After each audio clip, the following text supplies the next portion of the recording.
Remember that. Okay. We're getting started on YouTube. So that means that we're getting, like, dangerously close to playing the game. Oh, yeah, that's right. I was testing out a route that was going to do +3. But I ended up overwriting my BRB file. So let me start off today by getting back to where I was with that. So I was basically trying out if, you know, +3 could work over the +5 route. And the answer is it probably could work, but it might not be worth the risk, if that makes sense. Like, you end up losing a lot of time elsewhere. So I really don't know. I really do not know.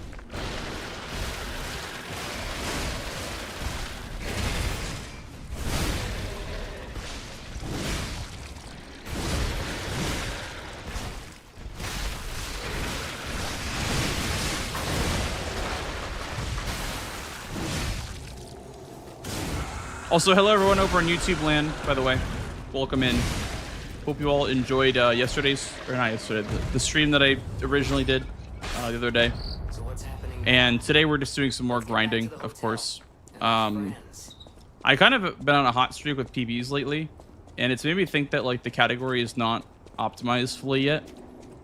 So it's been kind of fun to just kind of experiment, play around with stuff, see what works, see what doesn't work, etc. But yeah, I hope you guys are having a great week, and hope you have a great weekend coming up. I have a thing on Sunday for Elden Ring. I was telling Twitch about it. I'm telling YouTube now about it. I have a thing on Sunday for Elden Ring that I have to do. It's like a randomizer race. So that'll be my plans on Sunday afternoon. I don't know if I'll stream that day, like afterwards, but we'll see. Hey, Lefty. What's up, dude? Welcome in. Hello, Psycho Hunter. I'm sorry, child. Geppetto has been myself. Play this chord.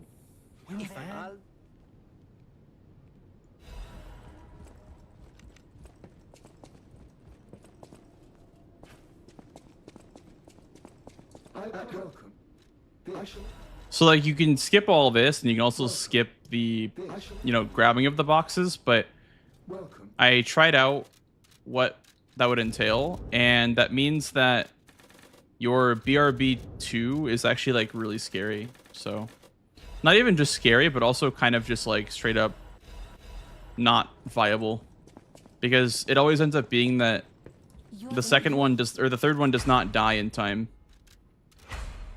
So you either lose a bunch of time or you just die.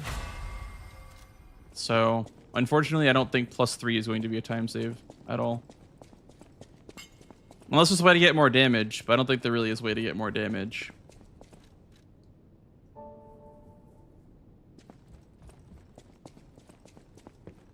Thank you, Lefty. Thank you for the good luck, dude.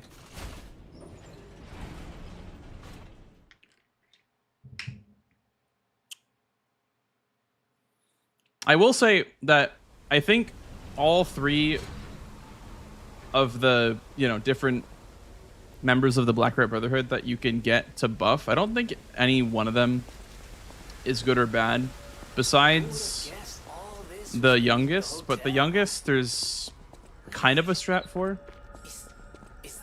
So I'll try to work on that for a bit, I guess, too. You know, it's the strangest feeling. I think I've been here before. Oh, nice, Psycho Hunter. Maybe I haven't gotten all my memories. Glad to hear it. Hey, Coffee, anytime. What's up, dude? Nice. I'm glad to hear it. Someone was dragged away from here. We have to follow. Hurry. My stream time is counting backwards. So your PC time might be off. I mean, it's 8:03 p.m. So I think that's fine. That is really weird, though. I have seen that before on Twitch, where the timer goes backwards.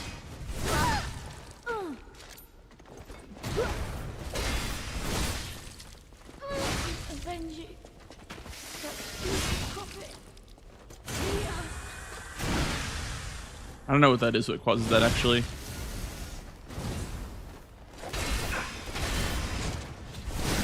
couldn't save our brother. That's what my fate was sealed. Brother? The alchemists!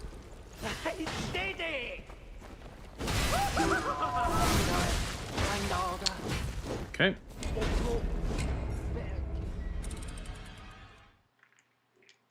My damage felt very low there. I don't know why.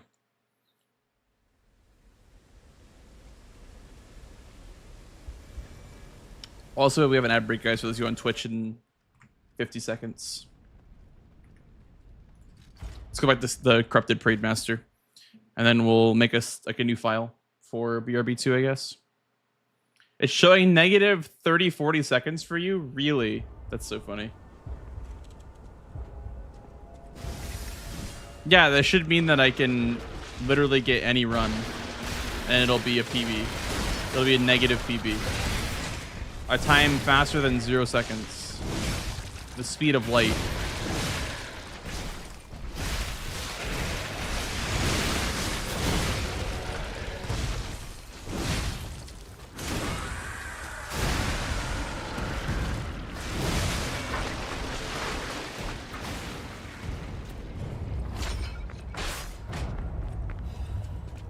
So what's happening now?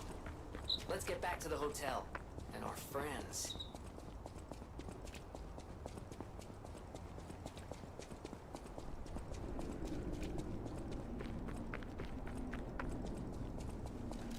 In India, there's not a single guy that has done speedruns for any game. I'm sure there is. There is a Indian speedrunning scene. I haven't seen any personally either.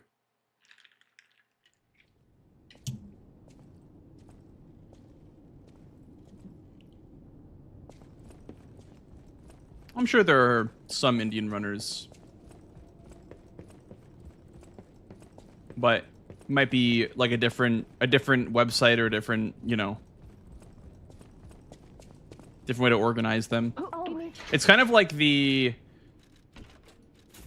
East Asian culture of speedrunning is very, it's very like, what's the word, closed off, I guess. And that's why I was wondering if maybe there's like some Billy runner that's really good at live speed glitchless.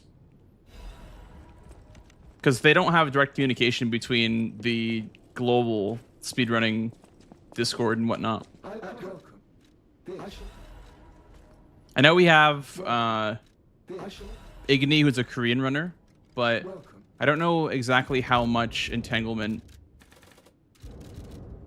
that community has with the global live speed speedrunning community.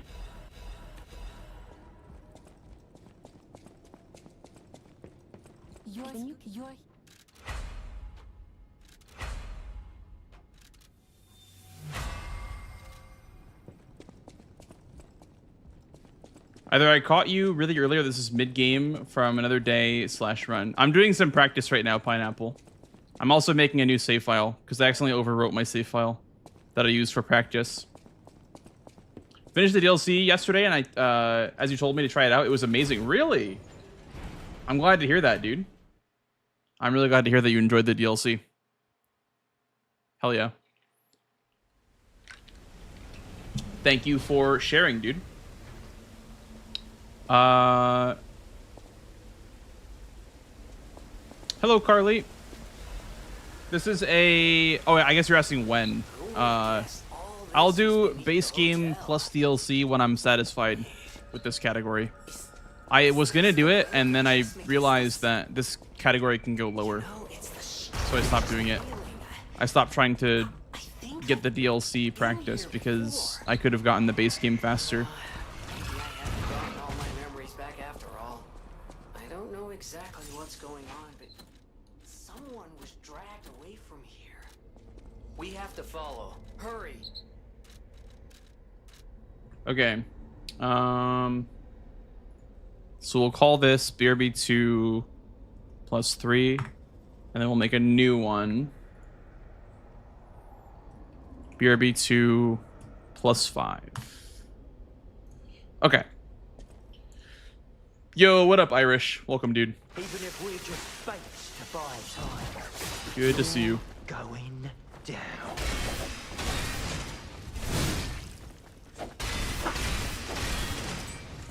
Anyone who couldn't save our That's so brother. risky to go for that That's what charge or that Fable R2.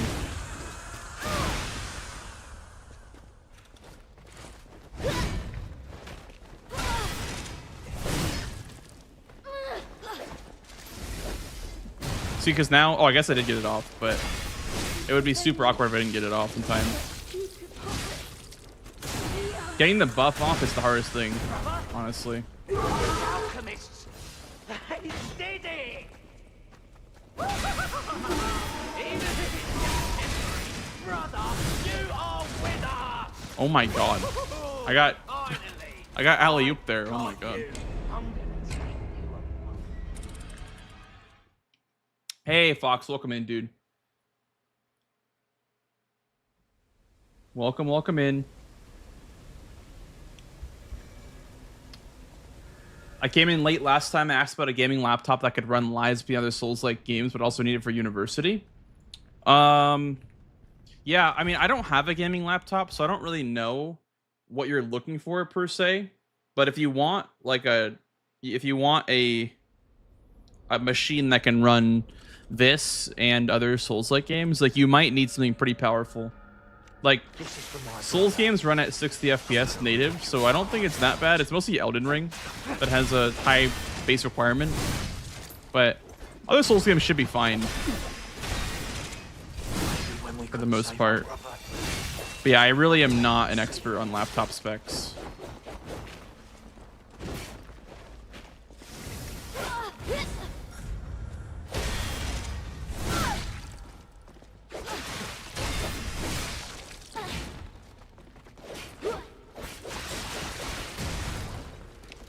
Wow.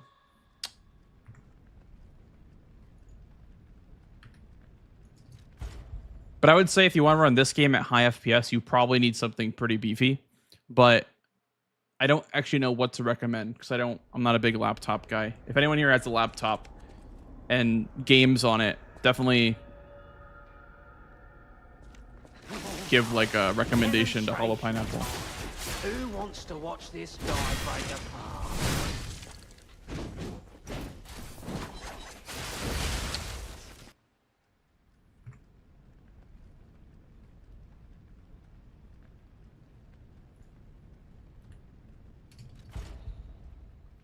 Hey Romulus, my old laptop when I try to run Dark Souls 3. Big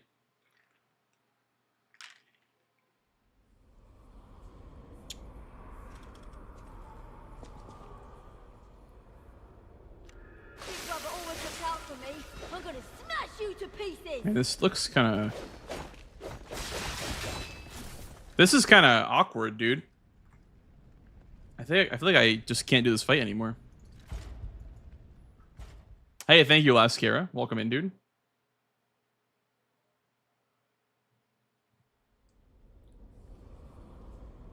We're shipping off to Boston.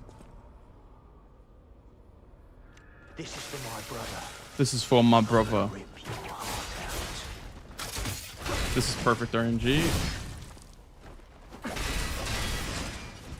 Maybe when we couldn't save our brother. See, this part sucks because he's like right there. Dude, I hate that so much. I don't know how they like how do they like separate? I don't understand like how they're supposed to separate when they just don't leave each other's side. I guess I have to just go for the charge R2 anyway.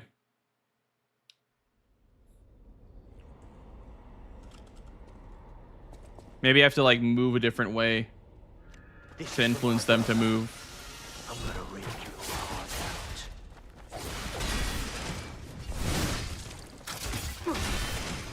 Maybe when we couldn't save our brother. I'll wait and see. This is ideal right here when they both separate, then you can get the charge R2 and then use the buff. Avenge you. And then she has less HP, so you can just like one-shot her. And then same here, he got Fable R2'd, so I'm not gonna do any more hits because I can stagger him.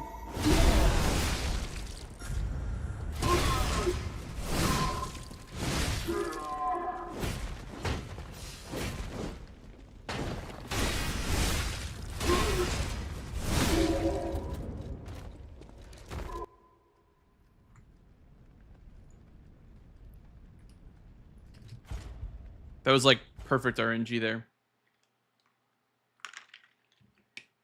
The only thing I could have done better there was probably double hit the oldest and the eccentric together with the charger too, to get like more damage off. All right. Demonstration time. Who wants to watch this guy break apart?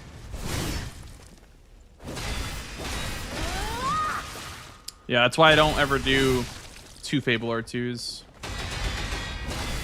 I've trained all that. Better kid.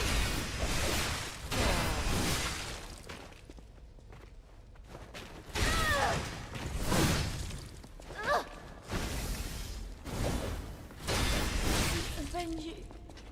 But you puppet. Beat us. Damn it. I didn't want to exactly miss anything. We're getting revenge together. When we couldn't save our brother, that's when our fate was sealed.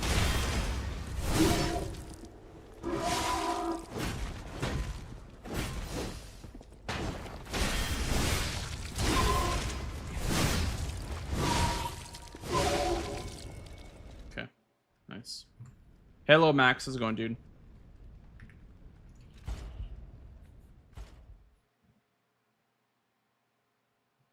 You only play on PS5, right? Yeah.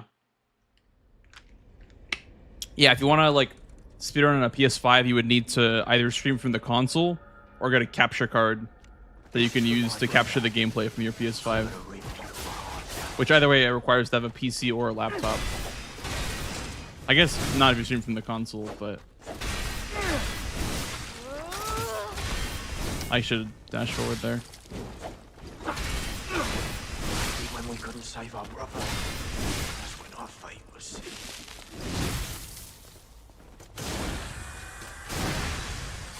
Dude, really? She didn't make sound. You just should make sound when she throws her throwables. Ah, this is the worst RNG. Should I have trained harder?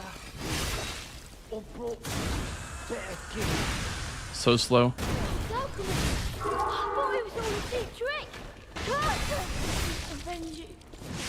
But stupid puppet. Beat us.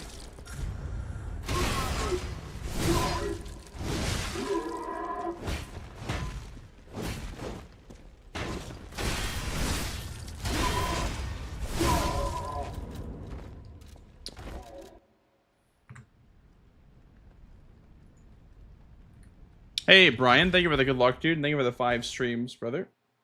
Appreciate that, dude.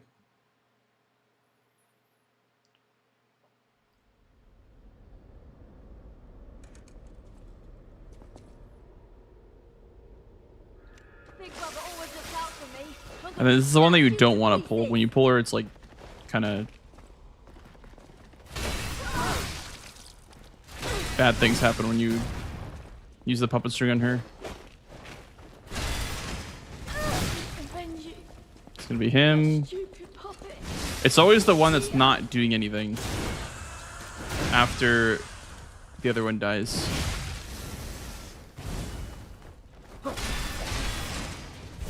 When we couldn't save our brother, that's when our fate was sealed. Those alchemists! Steady!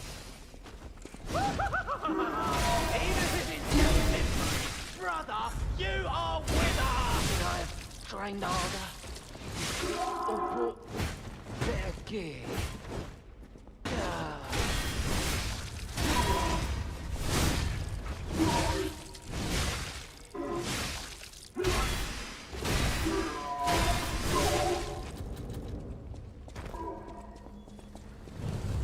Okay.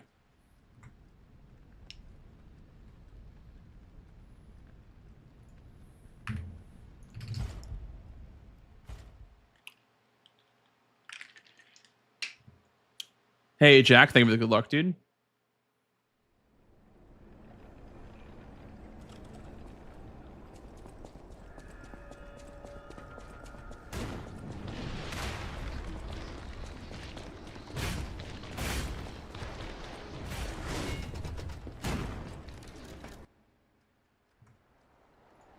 I want to touch that one. I want to keep that one. in my muscle memory. Hey, Freddy. How's it going, dude? I'm trying to survive the cold wave. See, for me, it's like I just wish that Florida was like that all the time. We had a cold front recently. I wish it was like that all the time, man. Like that's like perfect weather for me.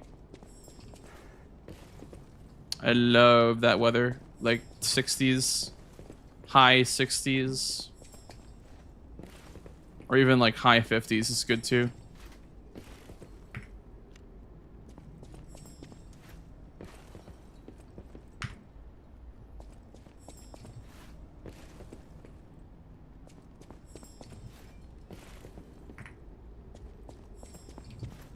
That's a little bit too far to the right.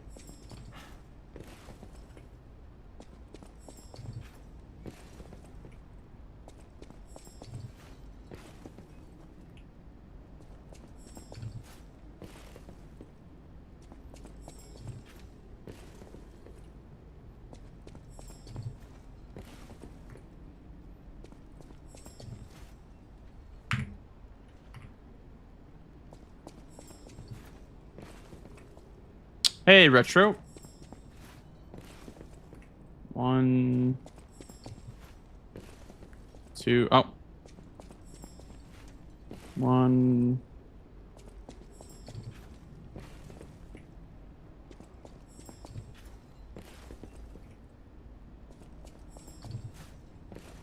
Come on, man. This jump is so annoying.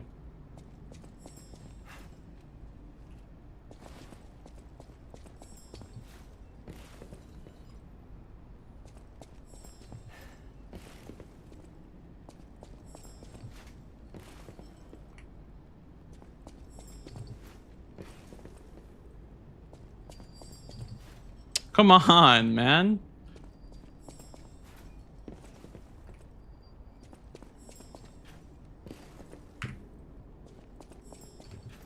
Yeah, it's not gonna work either.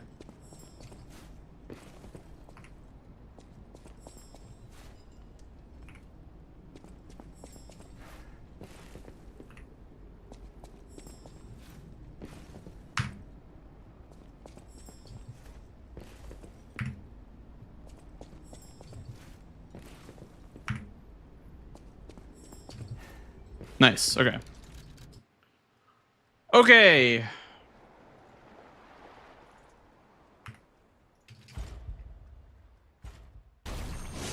Yow! Thank you for the follow, dude.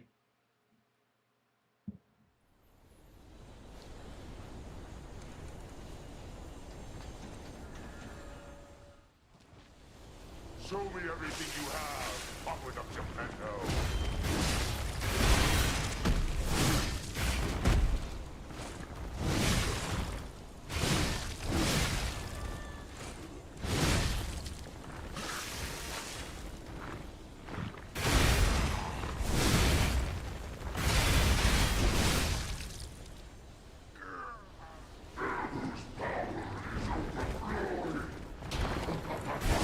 That's the worst RNG.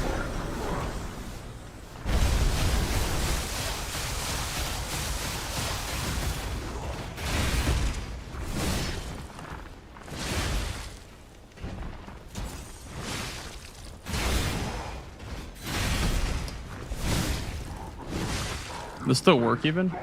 I guess, yeah, because the acid itself is only important for the armor cut.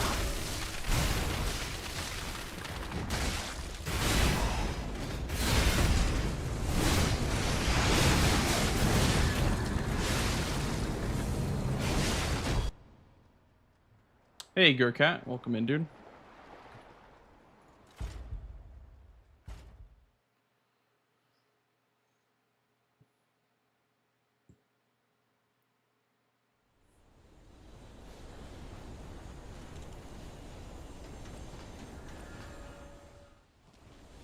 Show me everything you have. Upward up Geppetto.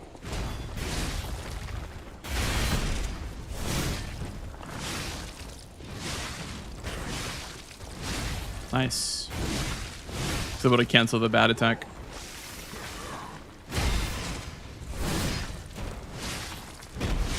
Then here I'm going to do a Fable Catalyst, and then... Okay.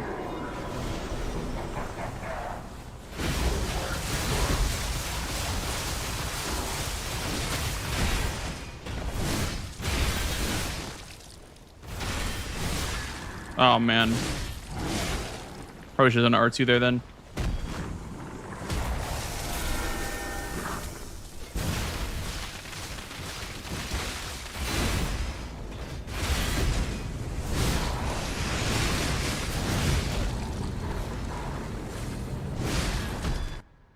Yeah, I would have saved a little bit of hits there, I think, if I did an R2. Okay. I think I kind of have the deal now, but the problem is that, like, he has some, like, really bad openers.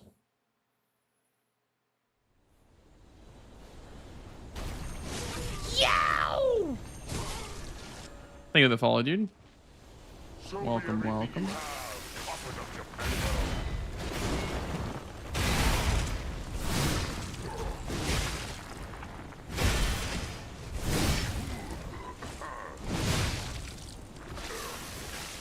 No. I mean, it's a attack fail parry, I guess. It's kind of slow.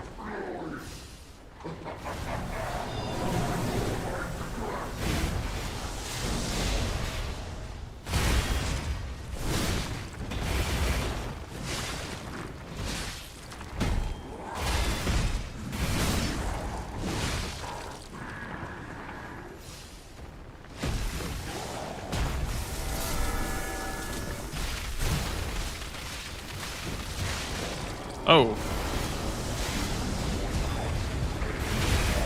You know, I've never seen him not do that like 1-1-2 after he does that phase transition. I've never seen him not do like the double spin. But what's up, Pato? How's it going, dude?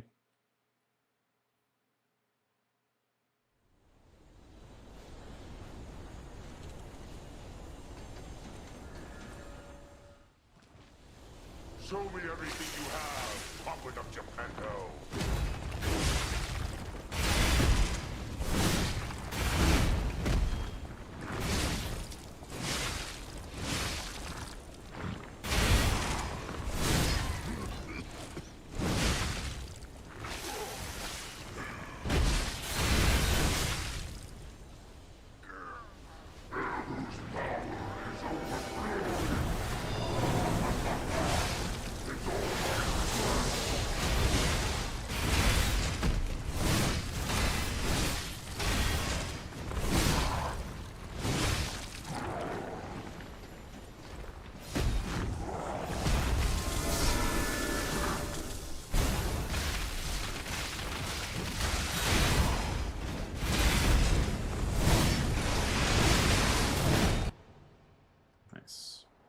This little Glaive +5 run, yeah.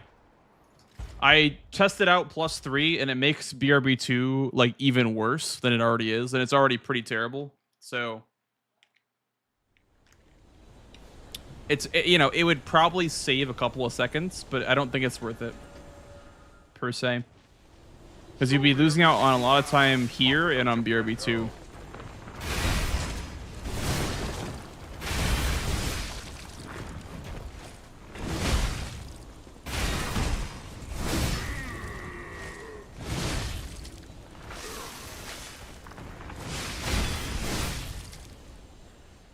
Hey, Calibri.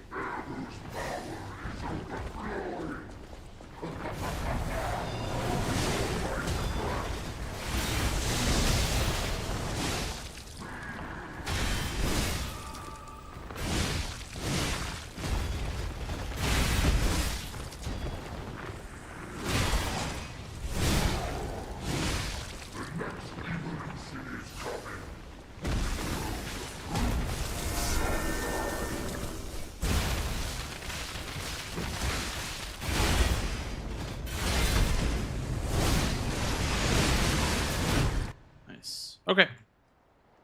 Let's get her going. Are you dealing so much damage with each swing? I am dealing so much damage because I'm using a very powerful Fable Art, and I'm stacking damage amulets. And I also have max technique. I have like the soft/hard cap of technique for damage.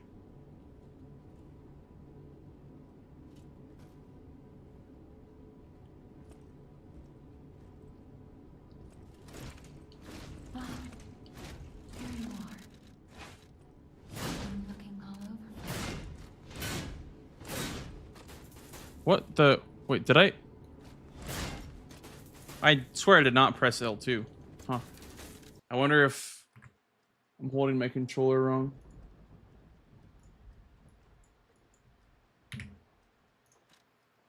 Thank you, Landon. Appreciate that.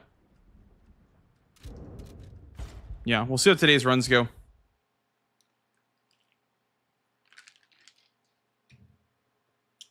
We'll see how it goes.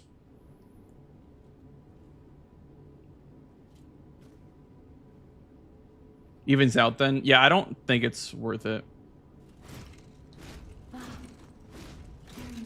Same thing with like getting the puppet string upgraded to have like the trace so you can string to enemies. Like getting the actual trace upgrade is so slow that I shouldn't save any time at all. Like getting the caliber is so slow that it actually doesn't save any time. Let's get you out of there. Find something that will help.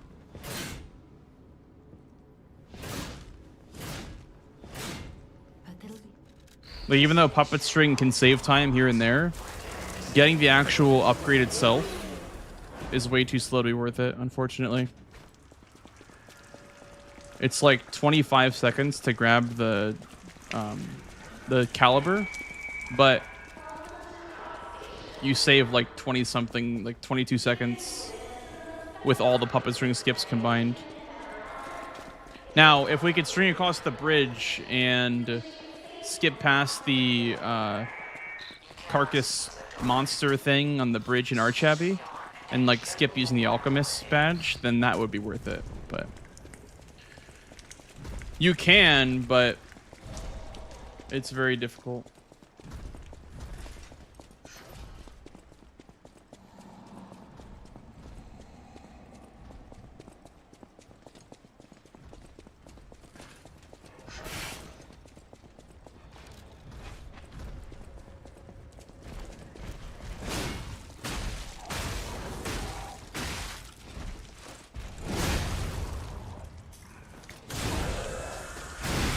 Yeah, pretty much, Gurkha. It's pretty much like a 22 second time save versus the 25 second time loss, so about 3 seconds.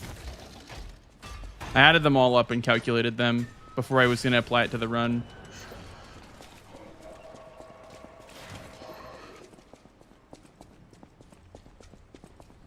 Hey, Turtle.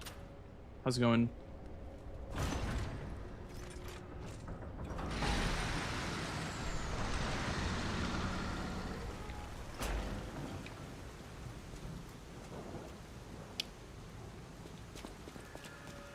No, I have not been doing that jump. I don't want to apply that jump to runs just yet. It's such a hard jump that I feel like it would make the run a bit less fun to do, because I'd probably be missing it a lot. I'll apply it, I think, maybe when I get 125 or so, if I need it.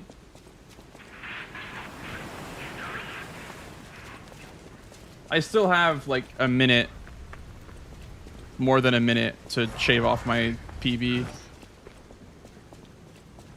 before adding more skips and more routing options.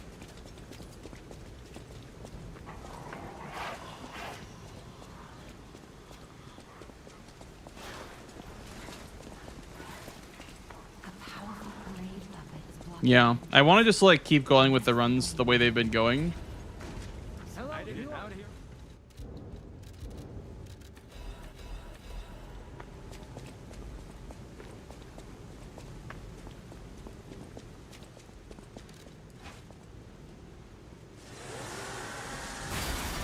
You're probably the only one, Turtle. There's probably some notifications that didn't get sent out right away. There always is a few of them per stream, I feel like.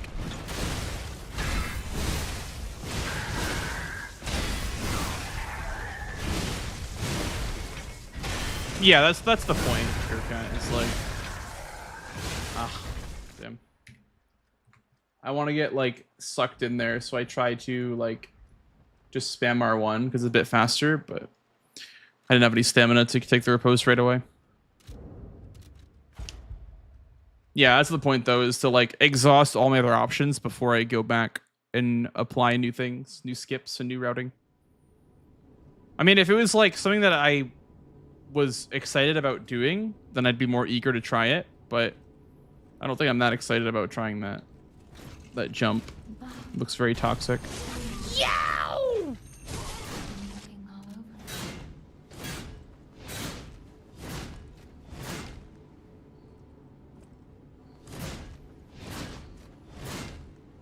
Is Jimmy, please escort him to the hotel. Yo, what up, HS Boom? Find something to work out.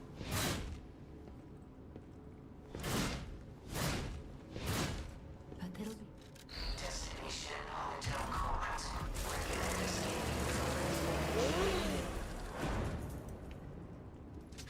Hey, thanks, Demon Blood.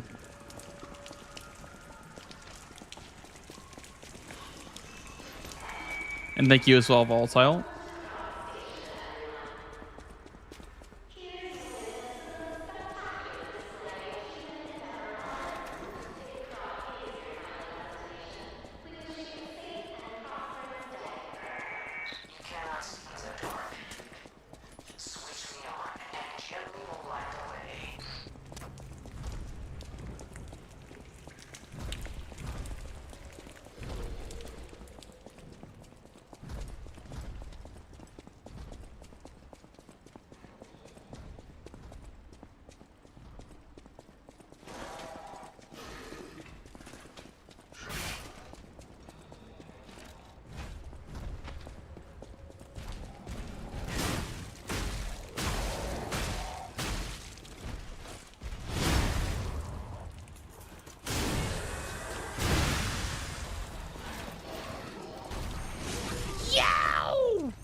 Thank you for the follow, dude.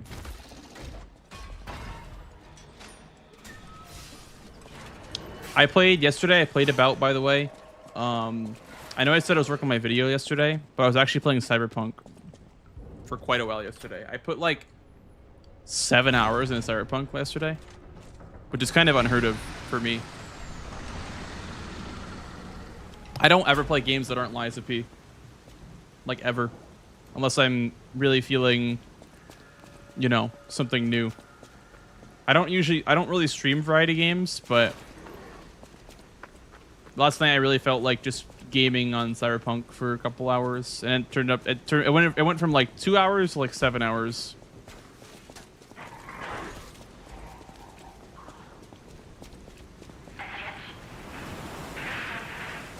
Favorite thing about this game? Probably the customization and how well it runs. I think being able to, you know, dodge or parry, make brand new weapons with components, like building your own weapons and whatnot. I think that's great. And I think the boss fights are also great too.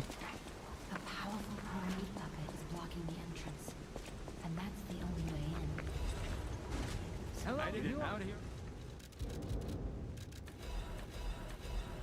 Get that fun in when you can. I mean, I have fun doing these runs for sure. It just depends on my mood, right? Yesterday I did not want to do runs at all. I felt like just getting lost in a game. That's why I play games a lot of the time off stream, because I don't think I can really get truly lost in a game when I'm streaming it.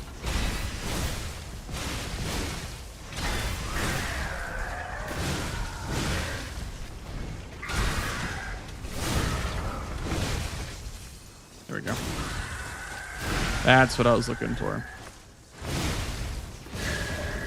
Get lost, nerd. Shoves you into locker.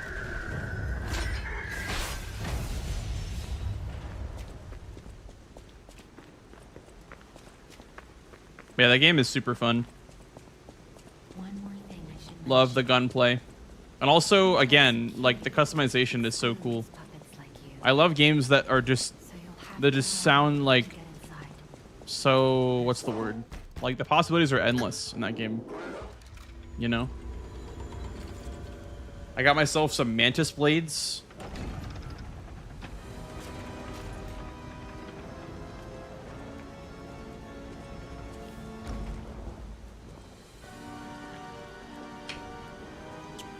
Like a berserker rage ability. I love games that allow you to customize yourself outside of, like, you know, 4 different classes.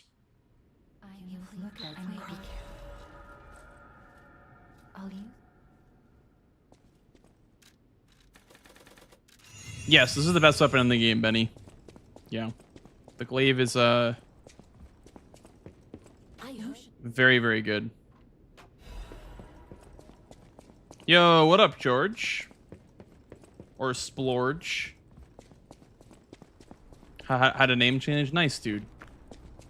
Well, welcome on in. Good to see you. Pretty sure I saw you streaming. I think you may have been streaming under your new name. And I was like, wait a second. That's George.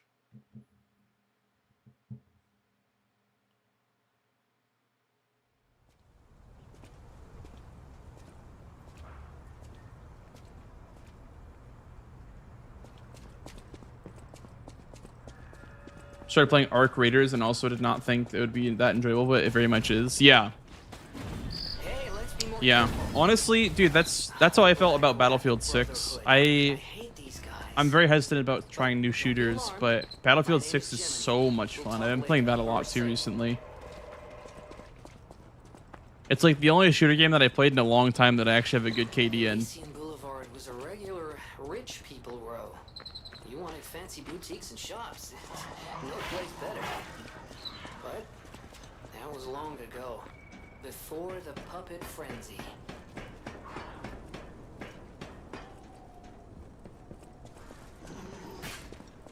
Yep, Battlefield 3 Rush. Yep. I remember like logging in, doing Rush on Damavan Peak. Like literally, whenever I'd play Battlefield, I'd literally just play that all day. Just Rush all day. I was not a Conquest guy ever.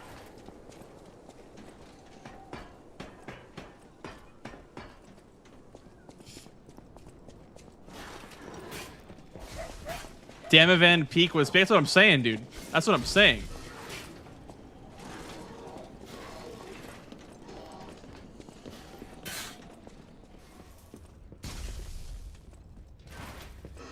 Ton of mixed reviews on Battlefield 6.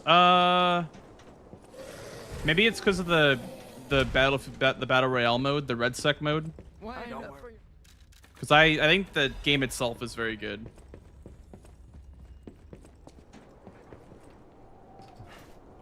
That's what I'm saying, Lashbrook.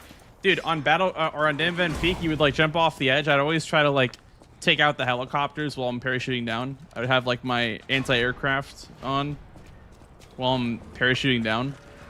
It was sick. Come out, Geppetto! You've got a lot to answer for! You know what? You can't sneak past me! Die! I'll kill you both, then shoot you up on the bridge. A little bit of an early stagger there. I wonder if the damage roll itself matters for the wow, that's unlucky. That was a really bad damage roll. I thought that was gonna kill him. Well, should have thrown out puppet string, I guess.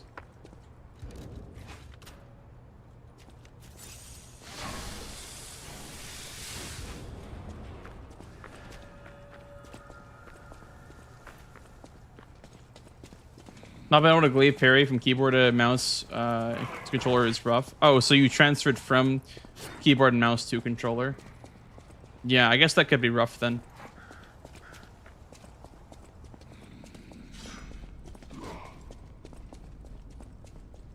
I have not tried the combat in this game on keyboard and mouse before. I've only ever done combat on controller. But I always do movement like for glitches and skips on keyboard and mouse.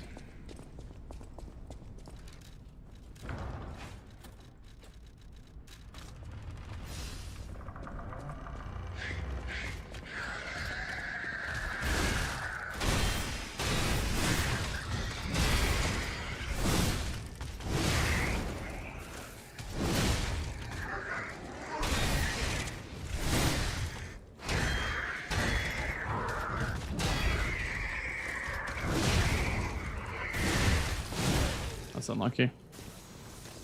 Maybe not unlucky, but you know what I mean. Thought I'd have Fable for that.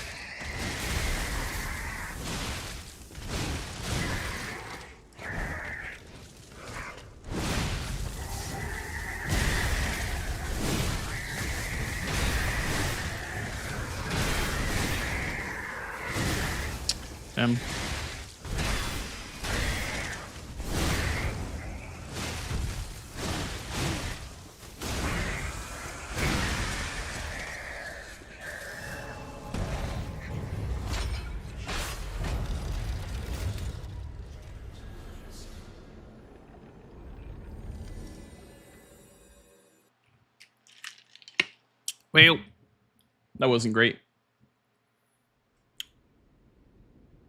Hey, Cyclops, what's up, dude? Lies of Peak. Absolutely. You're goddamn right. Excellent raid, gentlemen. Excellent raid.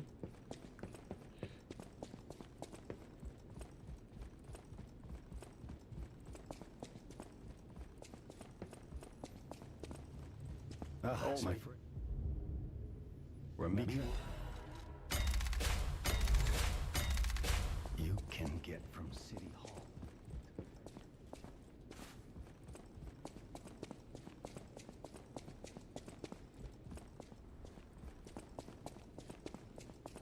Now that's all you. The damage rolls feel unnecessary in this game. I absolutely agree. You know, when everyone always asks me, like, what's one thing you'd remove? RNG damage. It's probably top of my list. RNG damage is very unnecessary. Like, in Elden Ring, I can appreciate that when I press R1, it'll do 87 damage versus 91, 66, 72, and 105. You know what I mean? I love knowing that when I press the button, I'm doing a certain amount of damage. I don't know why they had to make it a little bit random. It just kind of, I don't know. It feels less satisfying in a way, you know? I don't know. Because for me, with a Souls game, when I optimize my build, I want to know how much of a damage increase I'm getting. You know what I mean?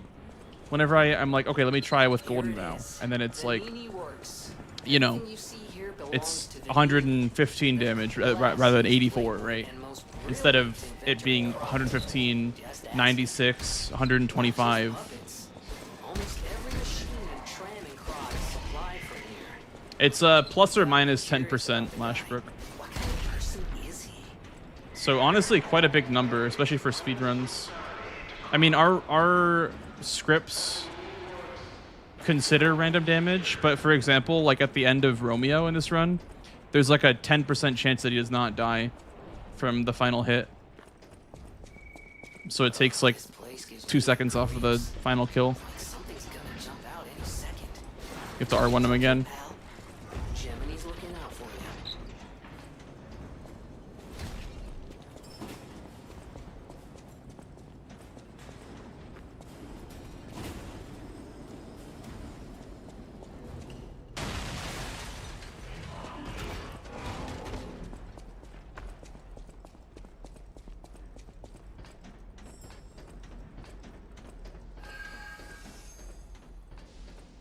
Maybe they didn't want it to be a numbers game. Yeah, but I want it to be a numbers game. Yeah, I mean, that's fair. I just feel like if the damage was more normalized, it'd be way better received. Instead of like 10% less damage, potentially, smile. Or 10% more damage, randomly.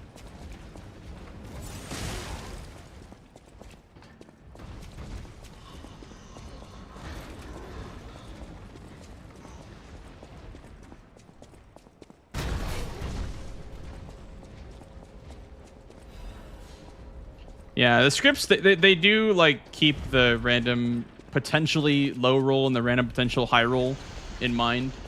You're never going to be like, oh, I didn't kill the boss. Like, I'm going to die now because of a damage roll. But you'll probably be caught off guard a couple of times and be like, oh, that should have killed. Or whatever. Hey, thanks, Twink Time. Thank you for the good luck, dude. Thank you, thank you. My hands feel slow today, dude. My hands feel very slow today. I'm not sure what it is.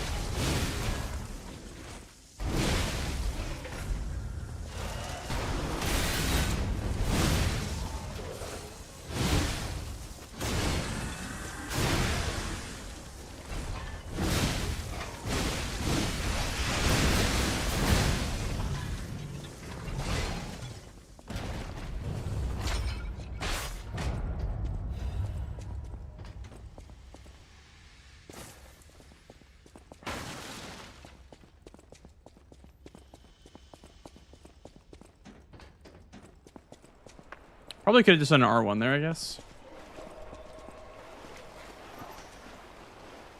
Bad folk RNG means you lose time on a toned. So this +2 will turn into like a +7 probably, or more on a toned.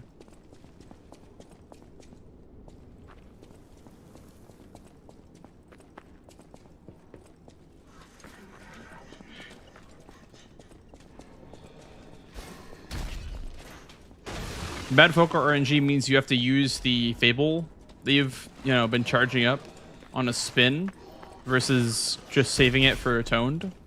And you lose it on a toned. You lose a lot of time on a toned.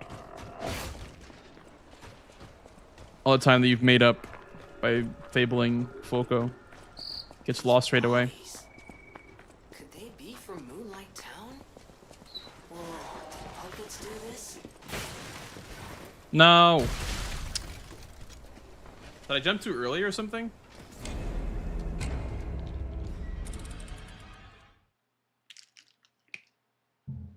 Well, it didn't matter anyway. He like locked on right away. I don't normally see that. I guess I jumped too early. Or something. It's okay. That was a warm-up, I guess. It was a warm-up. No worries. This will be the one. Now that I'm actually trying.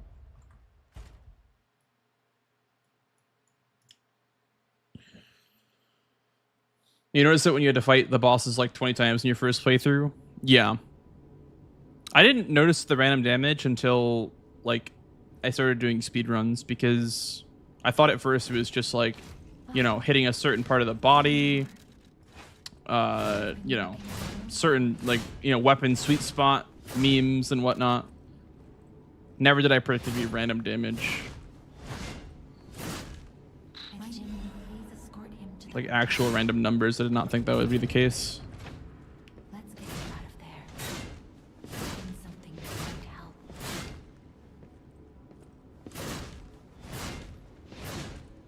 But this Thank you, Volatile.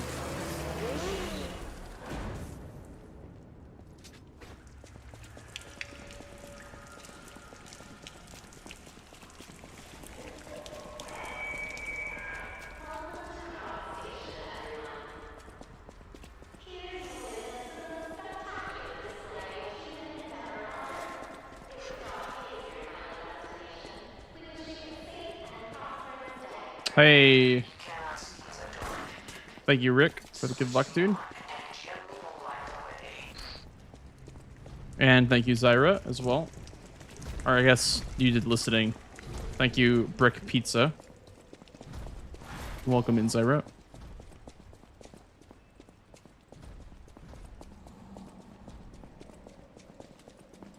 I'm listening too.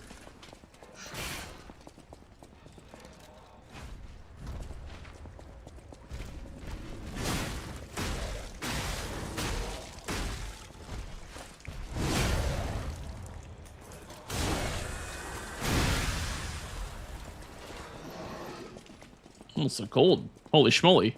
That's pretty fast.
What, randomness to the damage in the lore? I mean, maybe. I don't know how you tie that into the lore, though. A powerful parade puppet is blocking the entrance, and that's the only way in. Hello, I did it out here.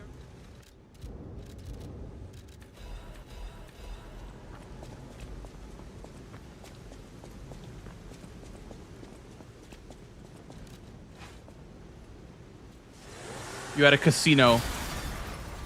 The Lies P Casino opens with the next title.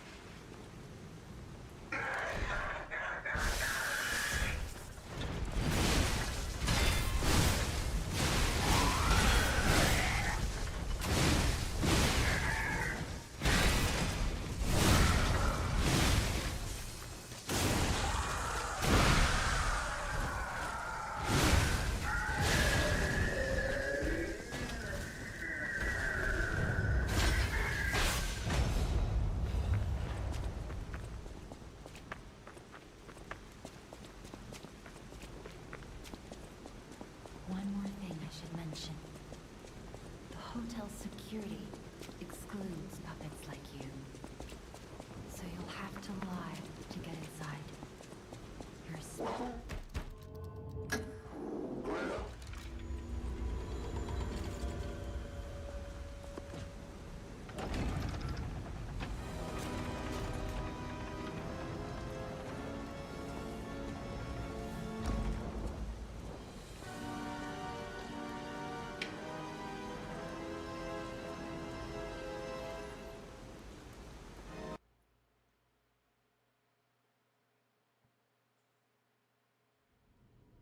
You're a look at I need to be careful.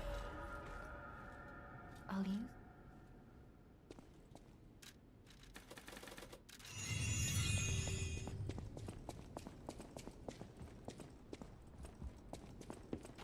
Who should take this? I'll talk to you, Jenny. That way you don't kidnap me and make me talk to you.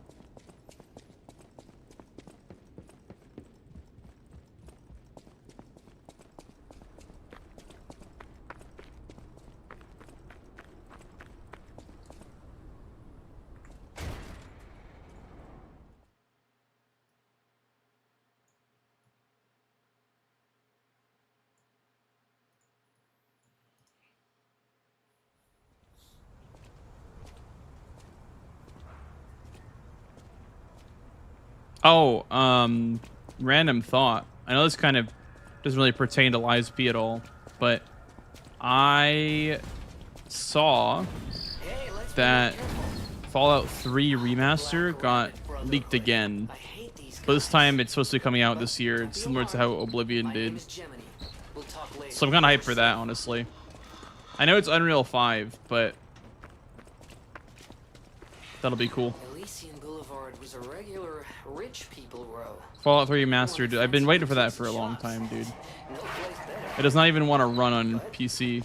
That was long ago, before the puppet frenzy.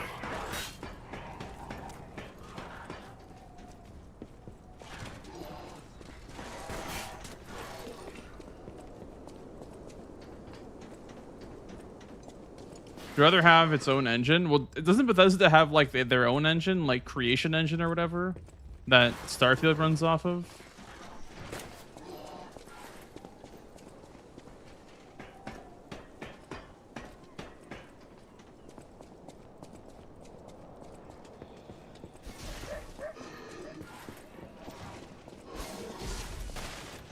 Happening this year? Yeah.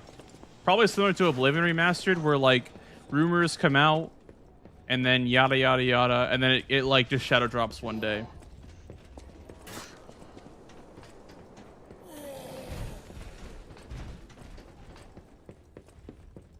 Why don't worry.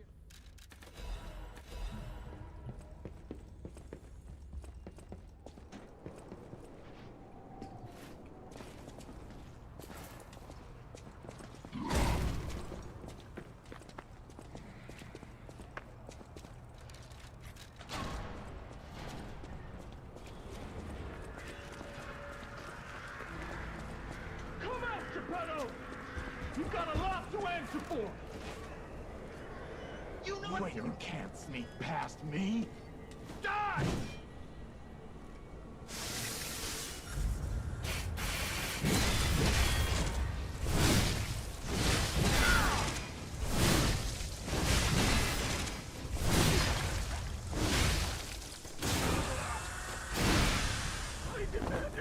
That's true. It's sudden.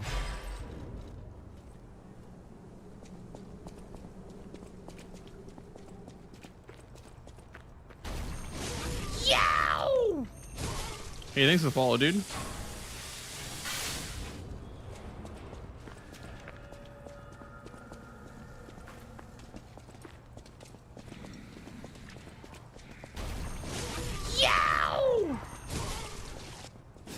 And thank you as well.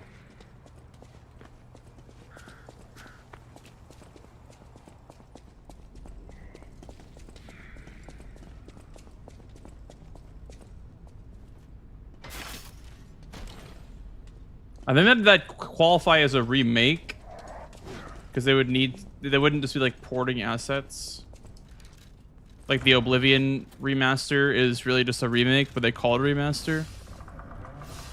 I don't know, it's hard to define it, honestly.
Very nice. 10-10. We've been getting some really fast paces recently. I assume because we've been taking a riskier jump on Donkey and getting a little bit faster trains. Which looks nice, honestly. It's very promising. I always say that, like, today's insane pace is tomorrow's average run, right? So that's kind of true with this case. That's my friend.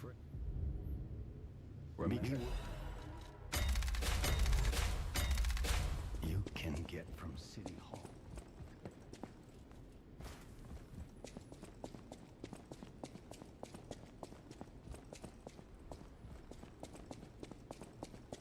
Now the pets love you.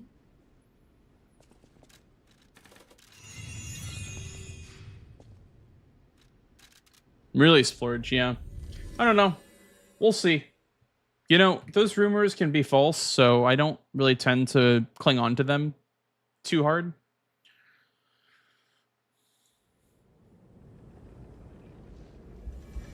I also feel like we're like never getting Elder Scrolls 6 if we're getting, you know, like remasters and whatever. I know they're like outsourcing, but it'll be hard to, you know, live up to the hype at this point. It's kind of the same thing as like GTA 6. Can never live up to the hype.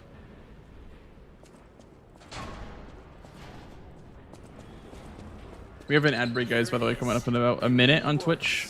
Everything you see here belongs to Vanini, the classiest playboy and most brilliant inventor in Krot.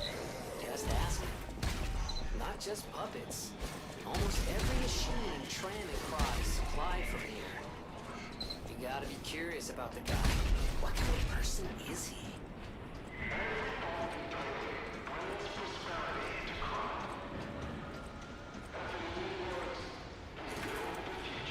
They made New Vegas in 18 months. Damn. Well, that was Obsidian, right? So I'm sure the remaster team is not the same team that worked on New Vegas, but Like something's gonna jump out any second. Okay, pal. Gemini's looking out for you.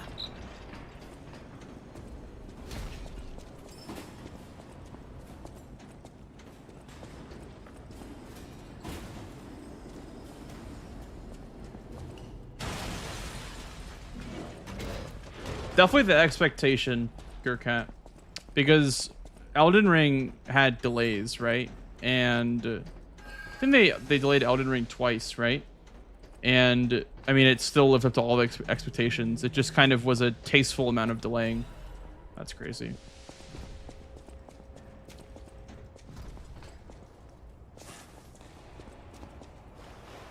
Hey, Furkan. Best weapons for a first playthrough? I would say any sort of weapon that you found on your own that you crafted is a good weapon for a first playthrough. I think interacting with crafting is like a very good thing to do at first. I think you want to learn the game with crafted weapons, and then maybe once you are happy with what you've made, you can then move on to the special weapons. So I don't think I really have a preference with, you know, what I would recommend for a first playthrough. Just not the glaive. And you can also use like special weapons the whole time too, because they're all really good. But I would probably enjoy the game more if I was a new player. You know, if I was like crafting weapons and stuff.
No, all weapons have the same like parry frames and same guard frames. What you're looking for in a weapon is good fable arts.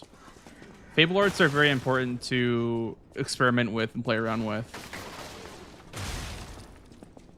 Because it's a mechanic that like not a lot of people really use too much, but they're like the most powerful attacks a weapon can do. So you want a good synergy usually. Like with there's a really strong combination where you attach the wrench head to the police baton handle, and that one's strong because you can buff the damage with the baton fable art, and then you can do the charged wrench fable, which, you know, it synergizes with that because it does like double damage essentially. So instead of doing 2,000 damage, it's 4,000 damage. Could they be from Moonlight Town? Whoa, did puppets do this?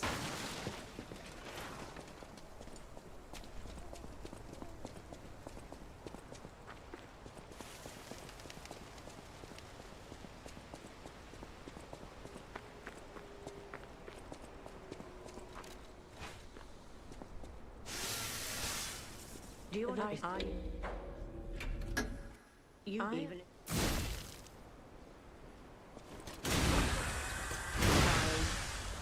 only the words will pass.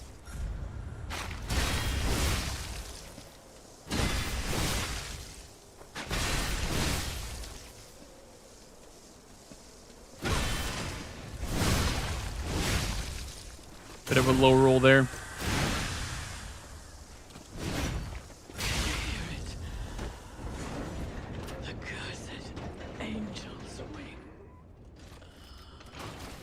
You go back in time in live speedrunning, any category, what would you change if you could?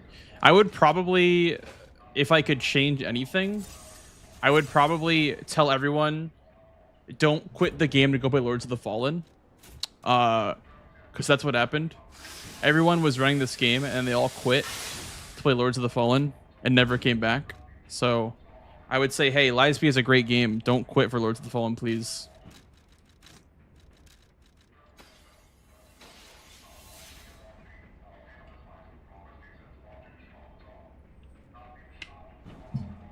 because we never recovered from that, dude.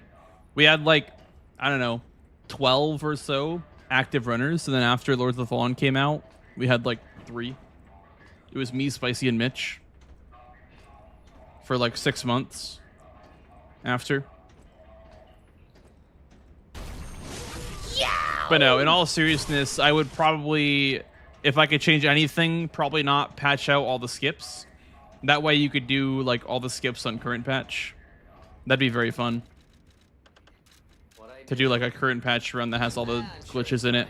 Let's get a move on, pal. Something's off. Because you could make the run so much faster with all like the new dialogue mashing and... That's to be expected, but what is that?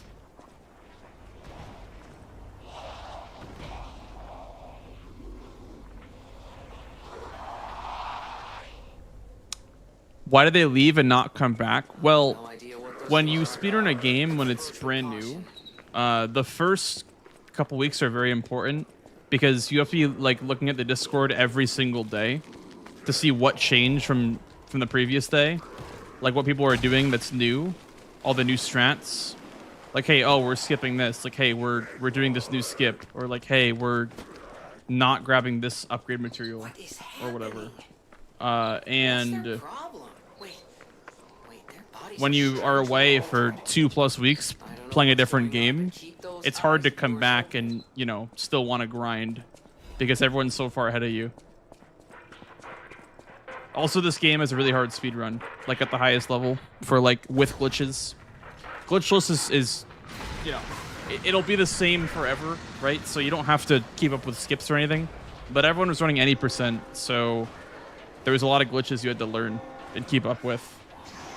Because when the game first comes out, the most important thing is like the fastest run, right? Like fastest any % run, you know, sub hour, sub 40, etc.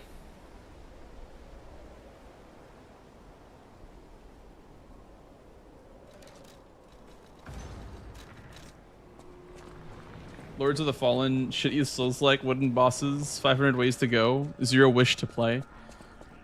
I started it up again after all the updates, and I mean, it's not terrible. Like, it's kind of fun. I look at it like, I don't know. Like, yeah, it's not great, but I have enjoyed my time playing that game. I have about like 12 hours in it, and it's not terrible in my opinion. But is it better than this? Absolutely not. In no way, shape, or form.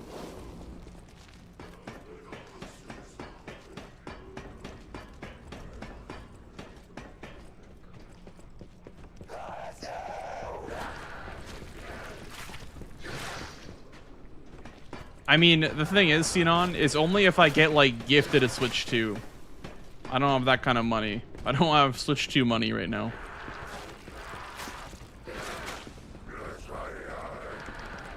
So I'll probably be skipping out on Dustbloods until PC release.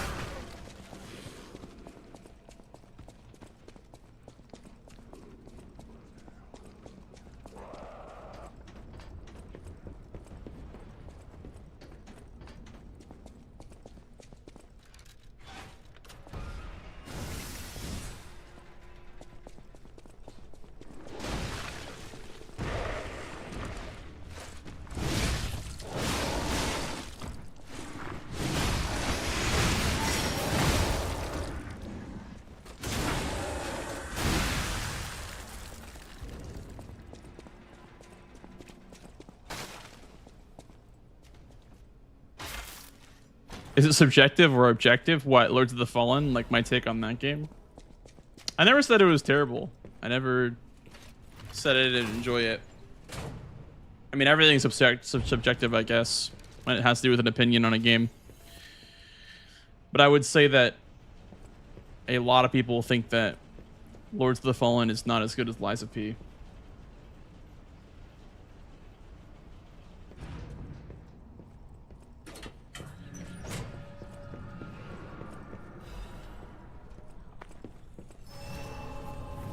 They've done a lot of good updates in the past. Their launch was horrible. Like, if we compare launches, I think Liza P had an objectively better launch. Because I pressed play on Steam and it just worked. With Lords of the Fallen, it took 2 years to make it actually function. Welcome. This I shall. Welcome.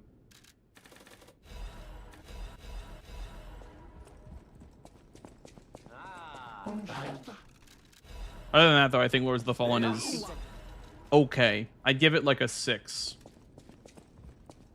out of 10. I know.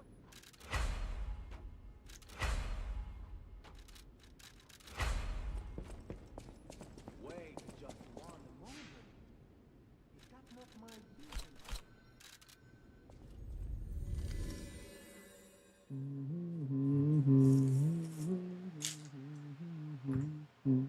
Hey, Sarah. Let's go next.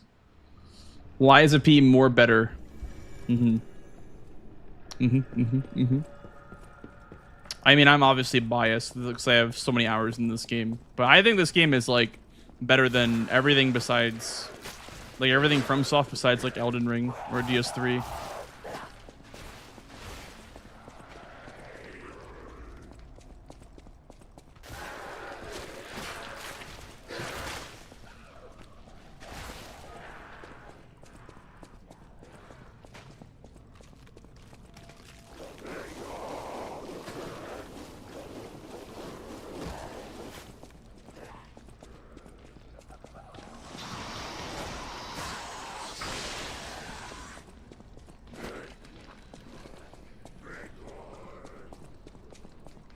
Liza P is Bloodborne on PC. They won't give it to me, so I'll make Bloodborne on PC.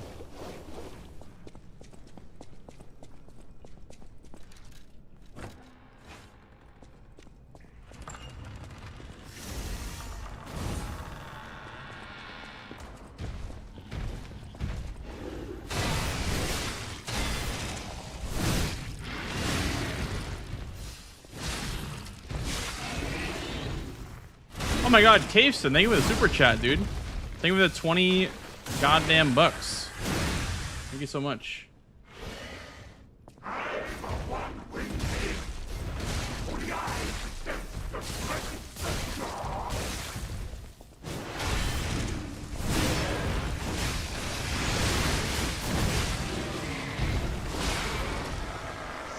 That was an extreme low roll on damage. I was short so much damage there. Monsters everywhere. I need to grab my share in the launcher. And you know... Scissor.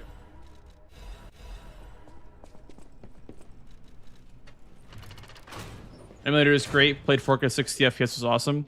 Nice. Glad to hear that. What in God's name? Yeah, I played the emulator as well. I did runs on the emulator. I haven't a clue myself. It's pretty good. There's gotta be I have some not seen it in a couple of months. Maybe it improved, but last time I played it, it was like kind of unstable for me. Especially on 60 FPS, it would crash a lot. But yeah. Once, Krot was just a small town on the coast of little importance. Before Elysian Boulevard was built, this place literally was all there was of Krot. But when some in the city prospered, they left the old town behind. Through isolation and neglect. Thank you so much, Caveson, for the super chat, dude. Reward records for your commentaries entertain me while I pound some beers, so on me enjoy some butter chicken, my brother. Thank you so much, dude. I guess the whole city of Krot's pretty much like that now. Thank you so much, Caveson. The old town caught up with the new. It's true what they say. Hey, Osito. True. That's all it works. Agreed.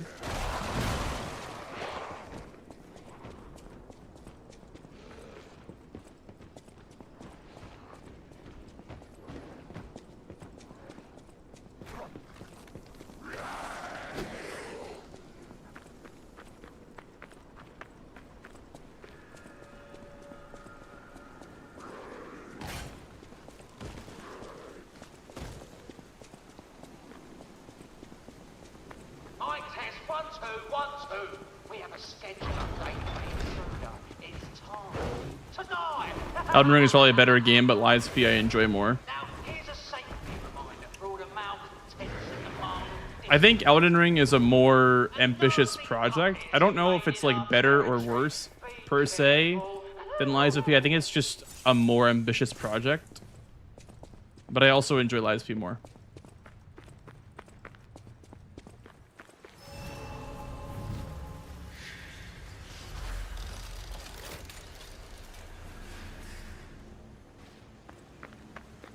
I also can't change language.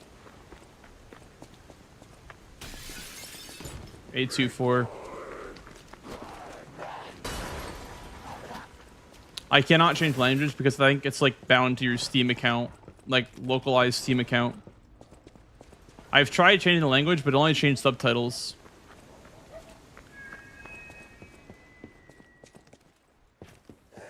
Here's a news bulletin. This just in. The intruder turned out to be Geppetto's puppet. This month's protection fee will be waived for anyone who hunts it down. What a deal! Now I'm here. Run, you idiot! But also, yeah, like dialogue wouldn't matter because you could just mash dialogue anyway, like super quickly.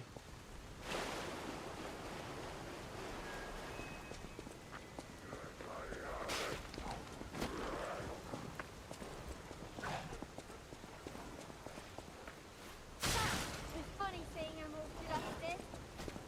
Hey.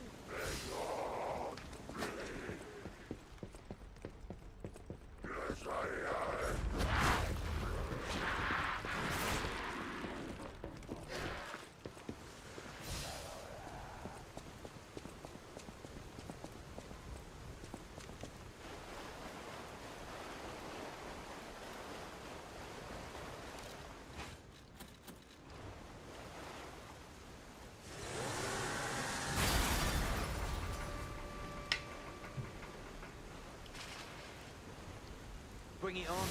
You ain't seen nothing like my brother.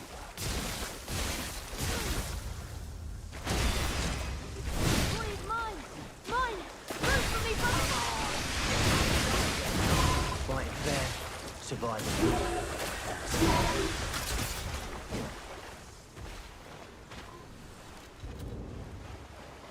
That was great RNG.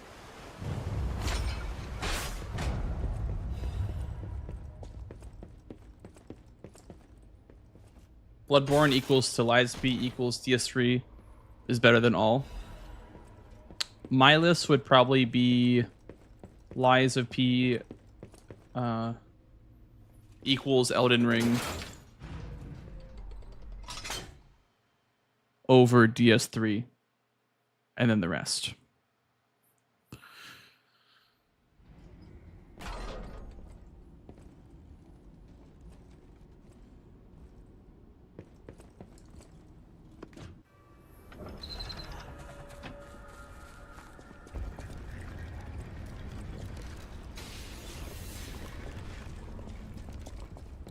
Time to pay up, freeloaders.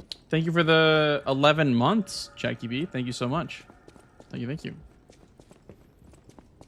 Much appreciated. You're been well. Welcome back.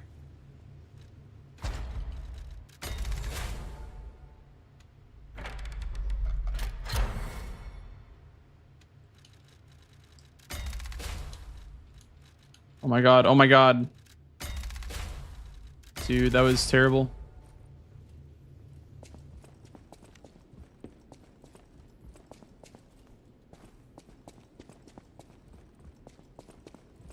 How are you feeling?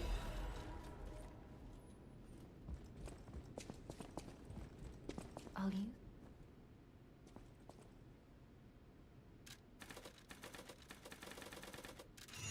Played the DLC yet?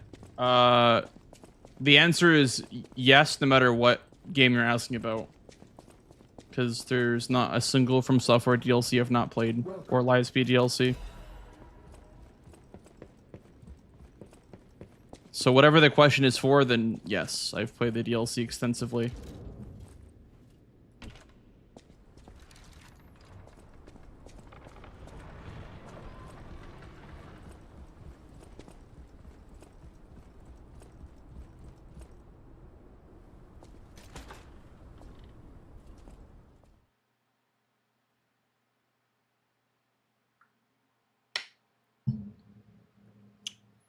I have speedruns on my channel of Elden Ring DLC and Lightspeed DLC.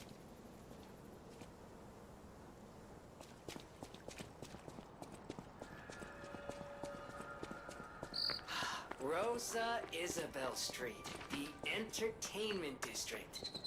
You might call it extravagant. Operas, operettas, street concerts, all running 24/7. Adelina Corday, the singer in the red dress. Oh, she was the most famous of them all. The legendary Lena. I'm not sure if she's still alive, so while the past tense makes sense, it's getting a little depressing.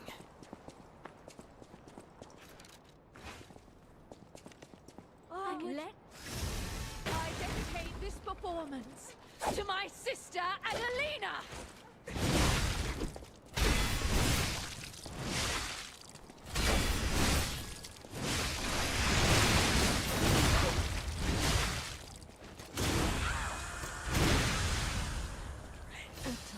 As your sister. What's your favorite DLC? Probably Shadow of the Erdtree. I think that was the most impressive DLC.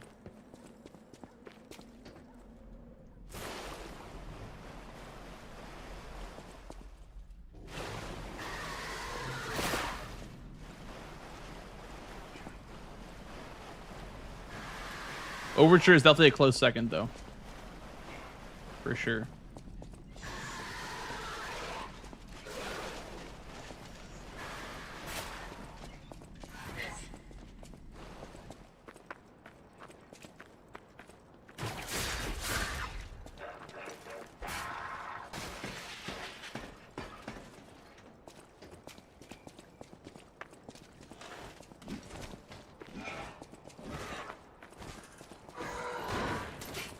Yeah, the DLC for sure for Elden Ring fixed a lot of issues I had with the main game. Like, I think it fixed the empty space problem. You can clear the whole DLC in like 2 hours or less if you know what you're doing, right? And I think that's like it kind of speaks volumes to how much filler content's in the base game.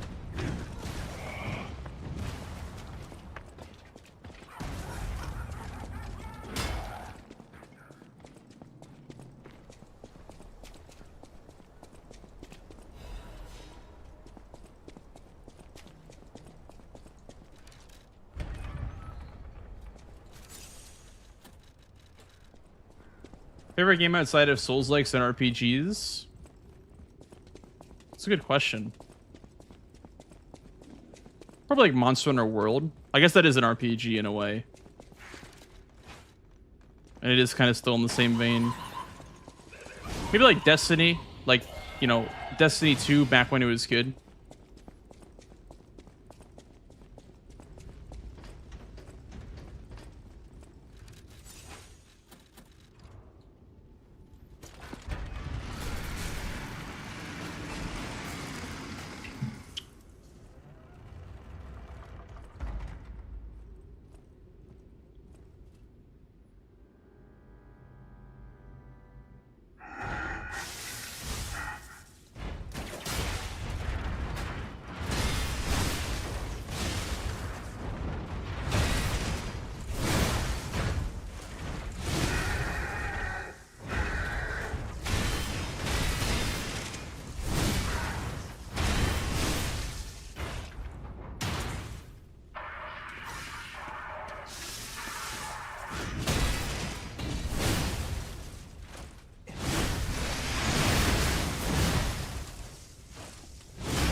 You used to love Destiny 2? Yeah.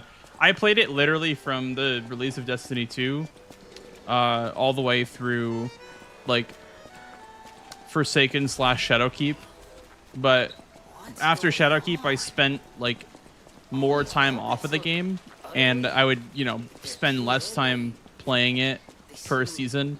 And then I had a resurgence for like Witch Queen / Lightfall, and then I fell off again after Final Shape. I've been playing it like now and then just to, you know, feel the gunplay again, but it's not the same game that it used to be. Like, the gunplay is still going to be smooth as ever, right? I still love the gunplay in Destiny 2, but the game itself is kind of like a shell of what it used to be.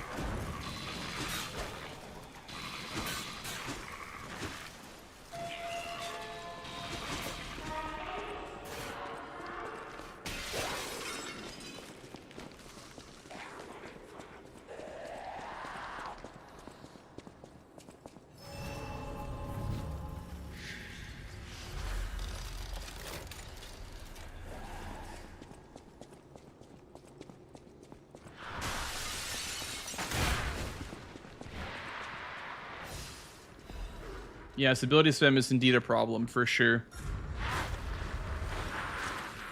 All the builds now are just so spammy, it feels like.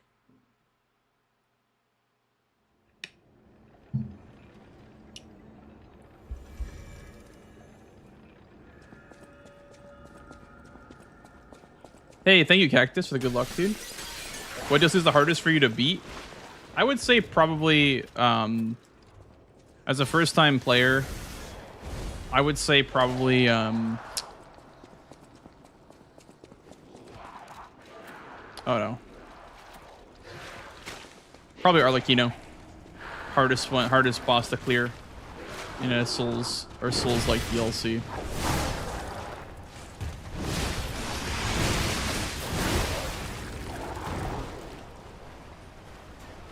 I mean, it only took me like 3 hours, and Shadow of the Earth Tree took me like, you know, 7 days, but that's because the DLC had so much more content in it. I also played Shadow of the Earth Tree at New Game Plus 7 as a first playthrough, so just like for the challenge, you know.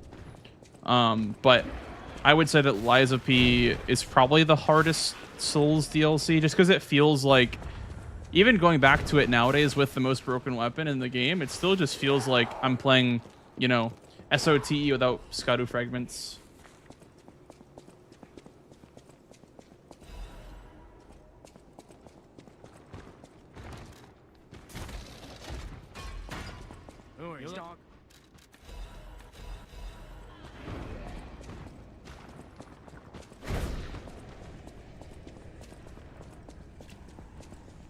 Yeah, PCR is definitely the hardest fight, I would say, and like, you know, the unnerfed version is the hardest fight in Souls-like history.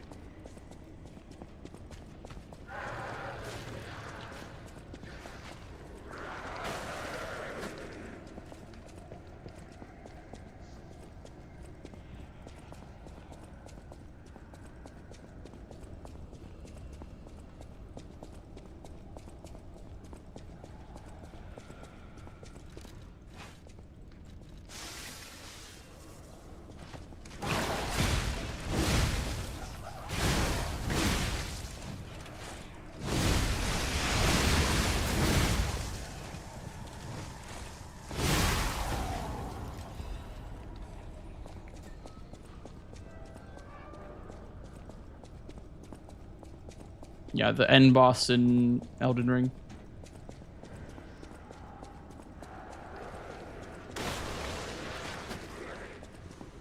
Fought him nerfed. Thing is like, doesn't really matter if it's nerfed or unnerfed. It's still kind of like the same concept, I guess. It feels like when you get caught one time, you just kind of die. That didn't change. The only thing that changed is that they made the cross slash rollable.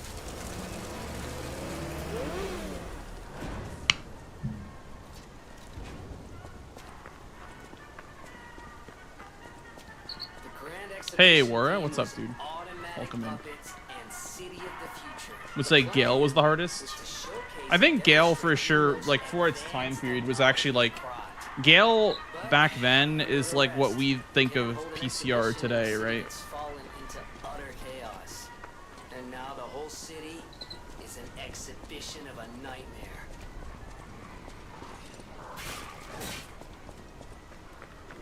But I think that like Gale, objectively speaking, is not that hard. But for a first time, you know, way back in 2017, 2018, like for sure, I understand why it feels that way.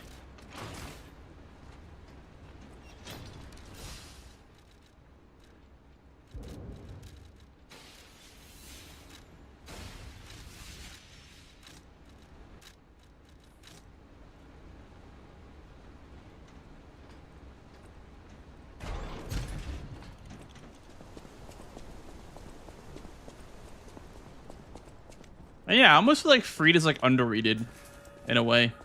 Maybe not underrated, but maybe in my radar, I underrate Freed a little bit.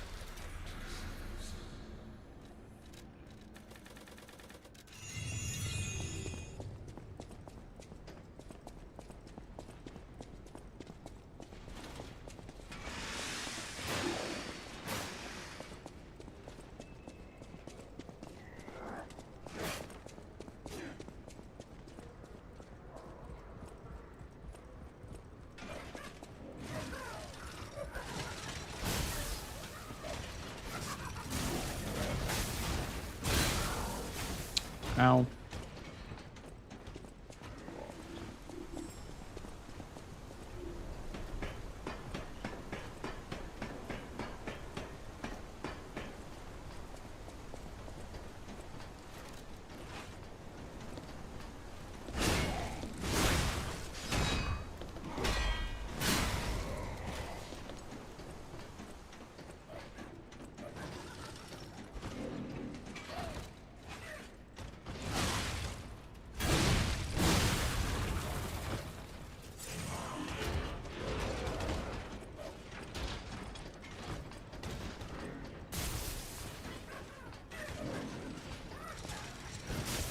Gale's dope fight, but not that tough. Yeah. Yeah, exactly. I mean, to us, back in 2018, like, that was our super boss, right?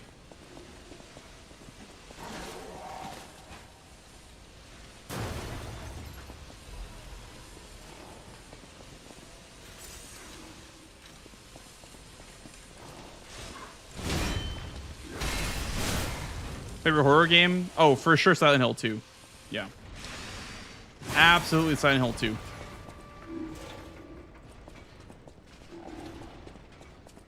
Or Dead Space.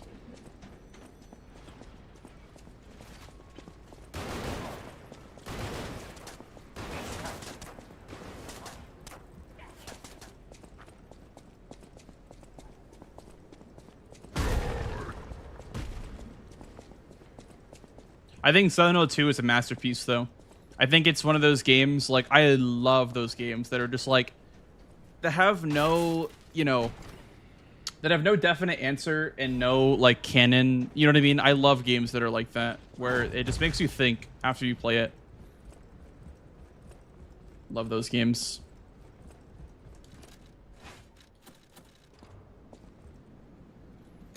Hey, Distro.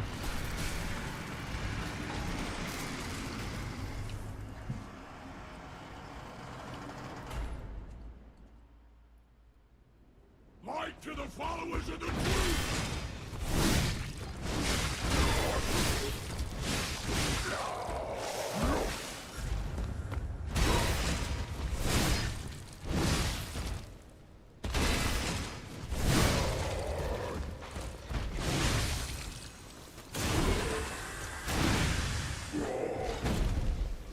The new world belongs to us! You're so weak! So unfit!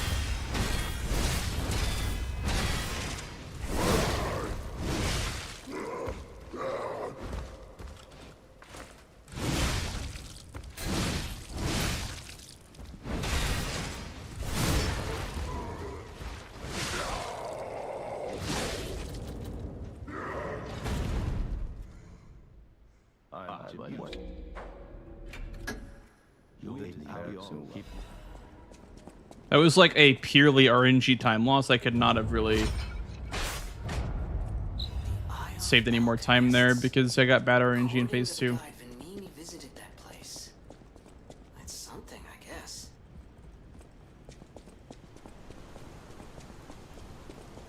What? Okay. Please. I will.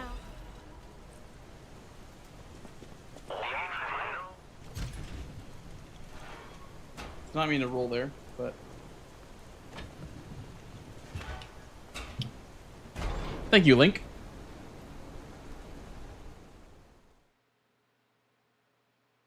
Did not mean to roll there. I lost a whole second for that, but just finished Lies P. I am now deciding between Kazan or Wukong. I would say Kazan. I think Kazan's a great game. I also have a Kazan t-shirt the devs sent me, so I'm a bit biased, but I would say Kazan for sure. I love that game. Also, it's very similar to Lies of P. Wukong is good too, but I think it's less like Lies of P. It's way more like God of War than it is a Souls game. Humans call it an illegal dumping site. The city tried to stop it, but eventually had much bigger concerns. But the Grand Exhibition's horrific solution spread this far too? It's just too terrible to think about. Oh, why am I thinking about it?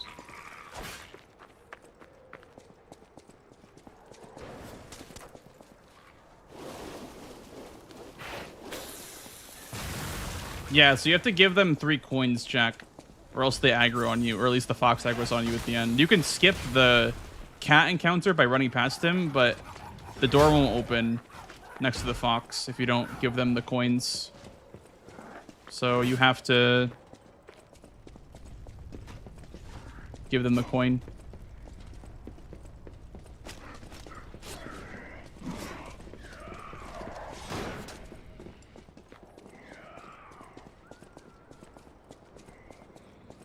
Kazan is great. Yeah, I love that game. Very, very good game. The terms of the bargain. And listen, like I said, I'm biased because they sent me a t-shirt, but even if they didn't send me a t-shirt, I'd still probably say that I enjoy Kazan. Very fun game.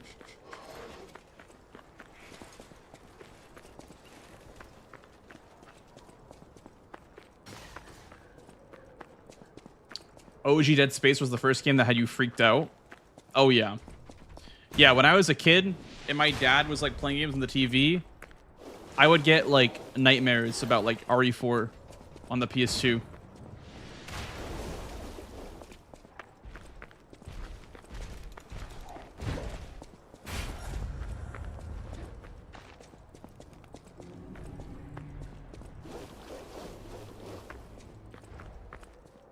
Yeah, RE4 OG is a fantastic video game.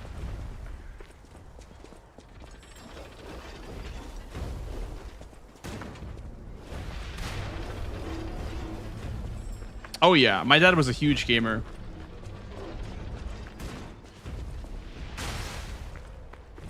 The reason why I got into video games was partly because he had an Xbox 360 that I'd play Oblivion on when I was younger. I'd play Oblivion. I would play Kingdom Hearts 2. I wouldn't really play it, but my dad would play it and I would just kind of watch. And RE4 are the 3 games that I remember the most from my childhood.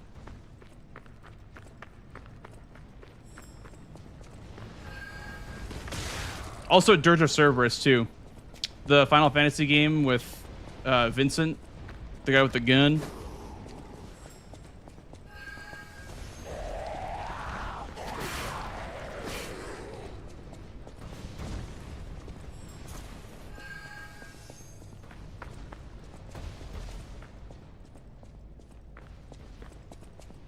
The toy gun ends up Biss. That game was sick, dude. I actually want to like play that game. I never actually got a chance to really play it.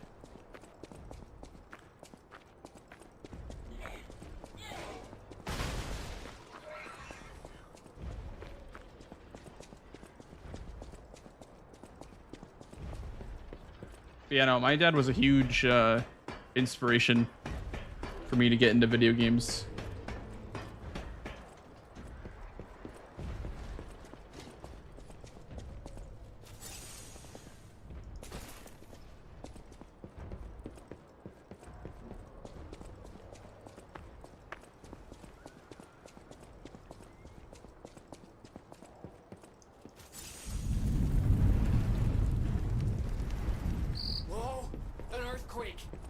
You want Taco Bell or Across McDonald's? Central Station. Oh, this could be bad. That's like asking. Really, really bad. I don't know. That's like the two best things you could have possibly said in this moment. How do I pick?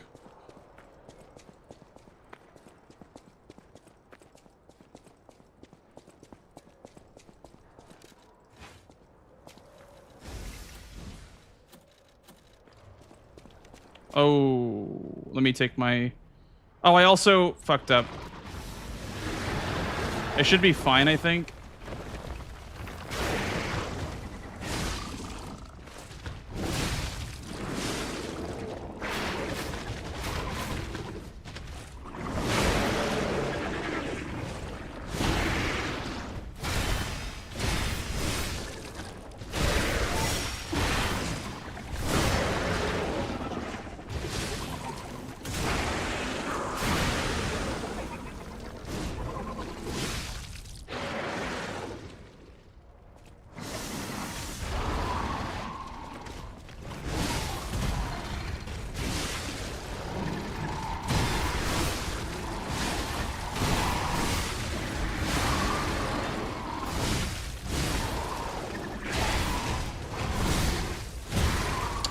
I tried to carry that. Yeah, I fucked up, man. I fucked up.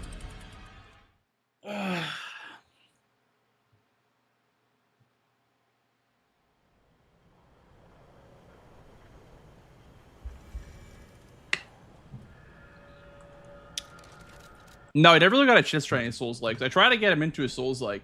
I tried to say, hey, these games are good. But never listened to me.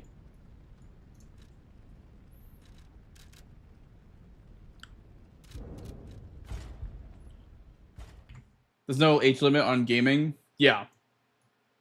I mean, literally, there are grandpa and grandma gamers, right? So that'll be us, probably. Our generation will be mostly grandpa and grandma gamers.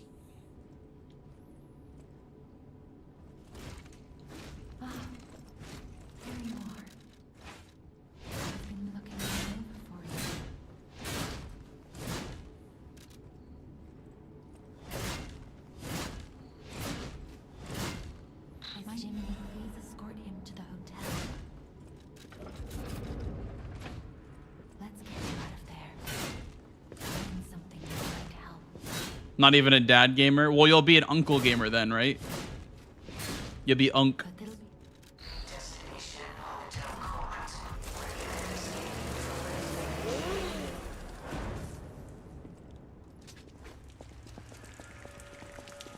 Great uncle. I need great uncles in the chat. What even is a great uncle? Isn't that like a grandpa, but for uncles? So that'd be like your grandpa's brother would be your great uncle.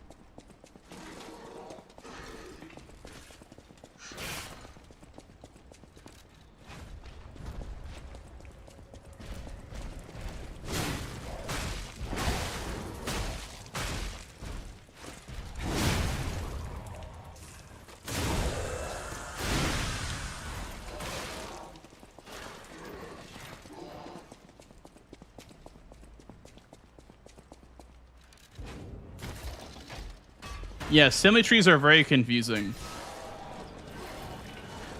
We need new patch notes for family trees to come out.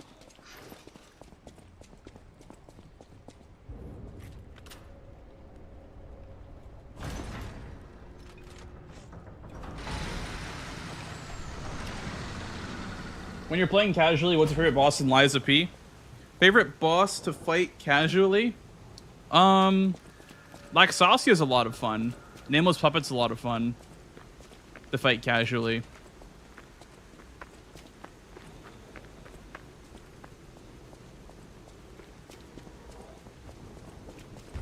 I think those two are my two favorites.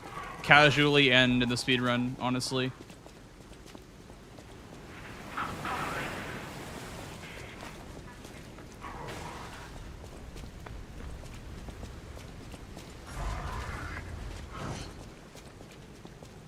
You like the launch? You missed the launch parry focus?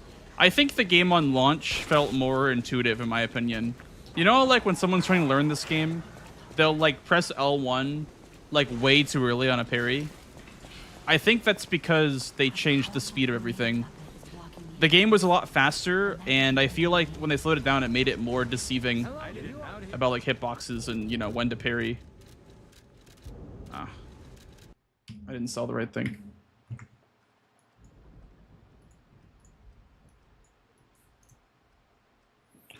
But I feel like, I mean, at least in my opinion, I guess maybe I might be different because I learned the game with the old timings of all the attacks and whatnot. But I feel like personally, when they changed all of the attack timings and whatnot and made it more slowed down, I think that's when, I don't know, I feel like I felt disconnected from the combat a little bit. It got better, obviously, but it never truly felt the same.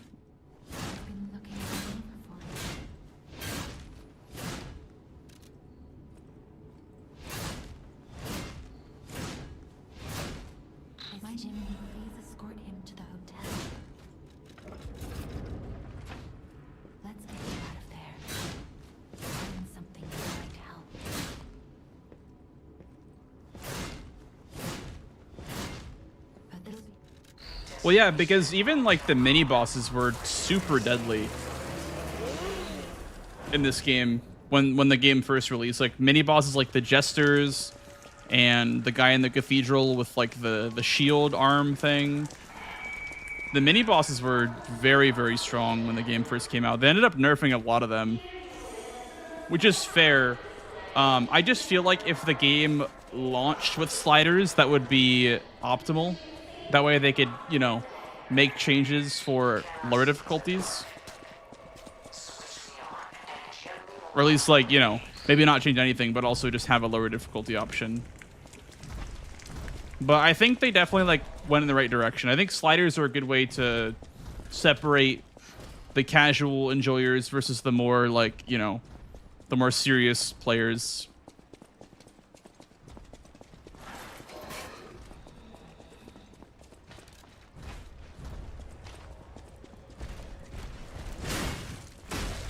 What? Why did I... Okay.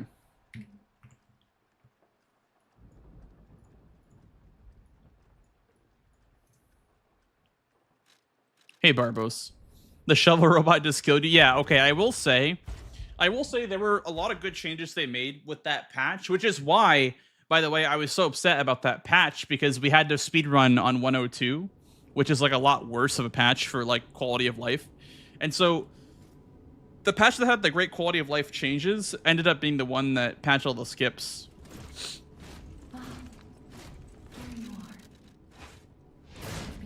Dude, I meant to block cancel.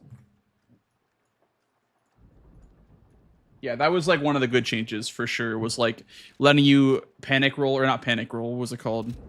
Like danger roll or whatever, when you get knocked over and you like roll to get back up.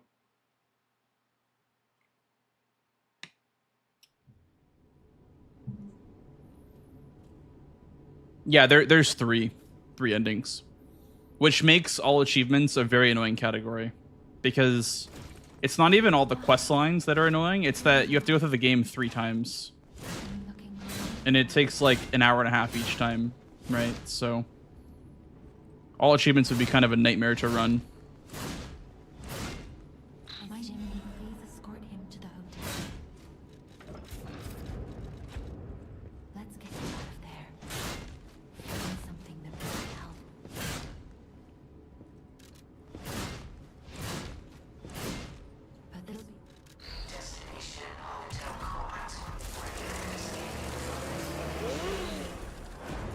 What are you gonna get, Delis? Have you decided between McDonald's and Taco Bell? Or I guess, are you not gonna get any?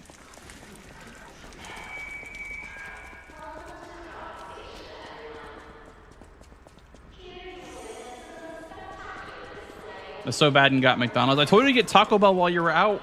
I knew you were gonna want something when you got home, but that's okay.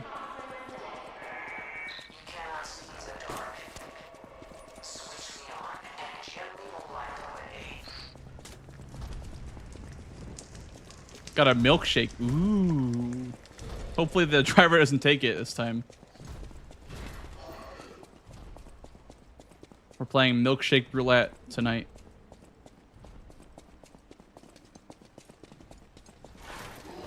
Yes, you deserve it. You were so brave. You got your picture taken at the DMV.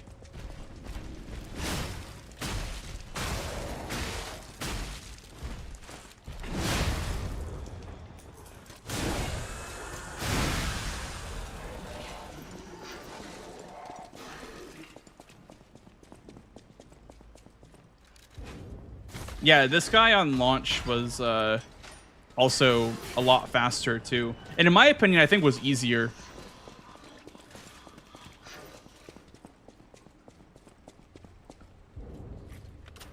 Would a save state before the ending not solve that problem? No, not for a speedrun. You wouldn't be able to save state endings in a speedrun. Typically, all achievement runs, and basically any run entirely, at least for this game and most Souls-like games, is done from a fresh file, and only ever, you know, any progress done on that file is all that counts. There's no like loading of save files and whatnot.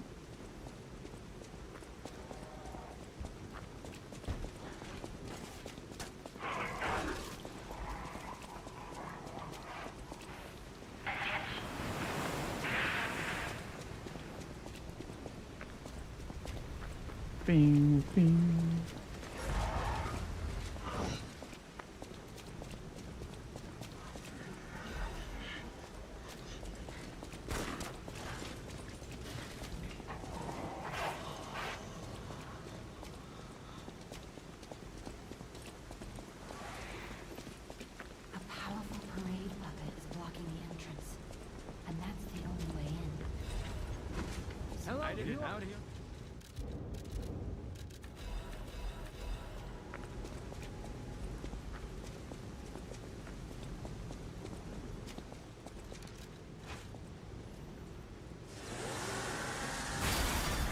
I'm playing on default difficulty, which is Legendary Stalker.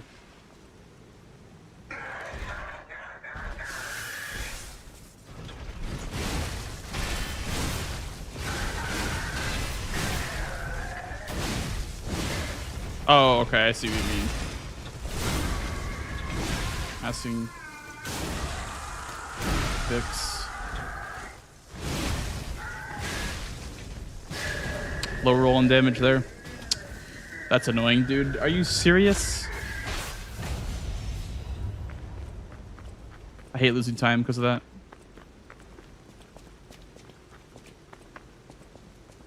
One more thing I should mention. The hotel security excludes puppets like you. So you'll have to lie to get inside. First.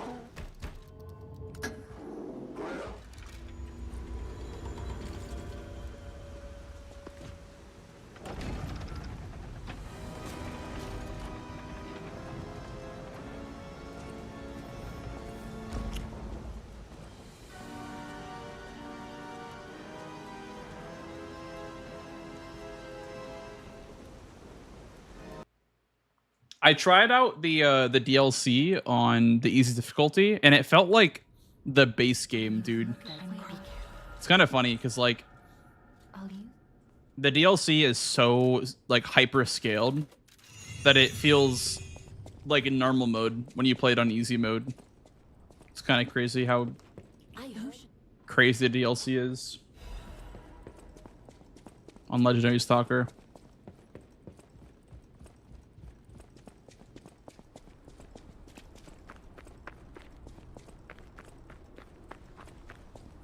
I wonder what this game looks like, or like the base game looks like on, what is it called? Butterfly's Guidance. I wonder what this run looks like. It's probably honestly a pain in the ass to not over damage things. I know Resident Evil has like a completely different speedrun for assisted, normal, hardcore, and like pro / Village of Shadows or whatever. I know that RE has like, you know, different categories, and honestly, in RE4 Remake, Pro is one of the easier categories. I hate these guys. But don't be alarmed. My name is Gemini. We'll talk later, where we're safe.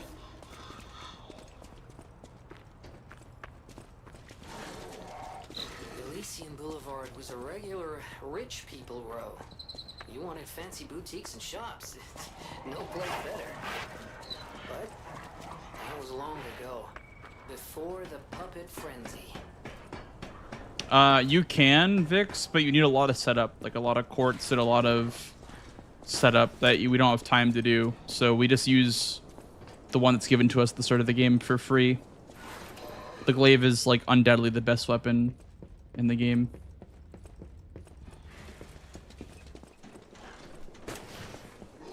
Like there are weapons that can deal more damage per hit, but the glaive is like the fastest weapon for speedruns.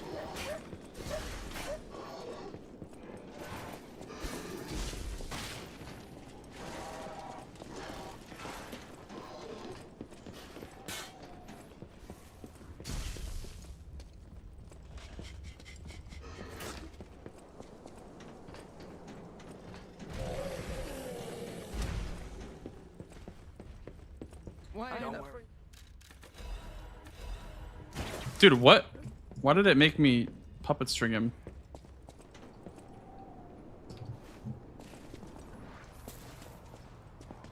I guess it, when I put my controller on my lap, it pressed L2.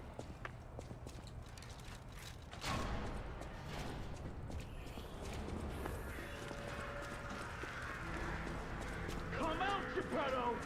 You got a lot to answer for! You can't sneak past me! Die!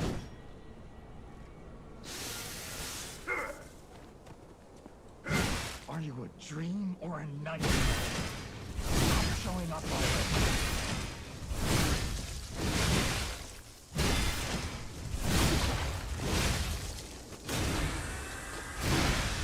I demanded the truth.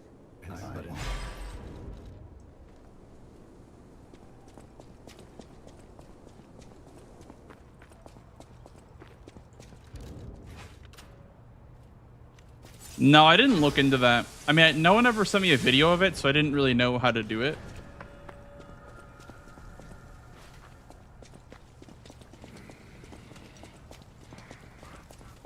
But I could try it at some point. I don't think it'd really change much. It's more so just for not getting hit than it would be for actually saving time.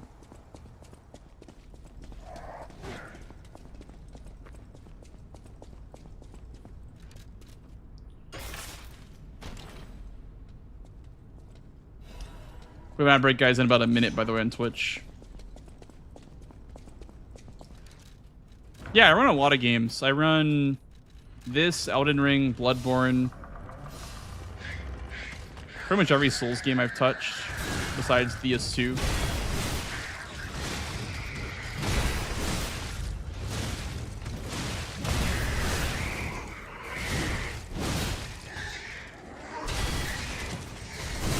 RE4 Remake. I have a lot of speedruns under my belt.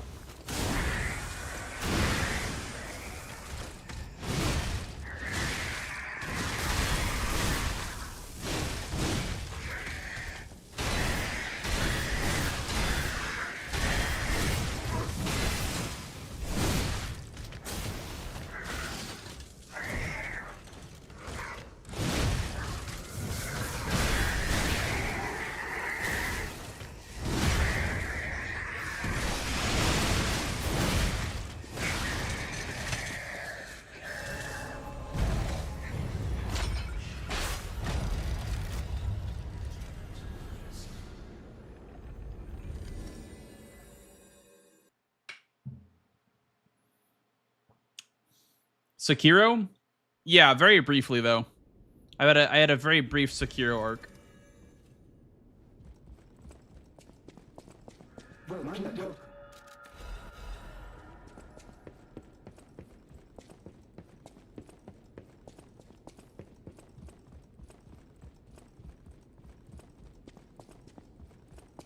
Oh, I didn't split for Watchmen. Whoops. Ah, oh, my friend. Remember? You can get from City Hall.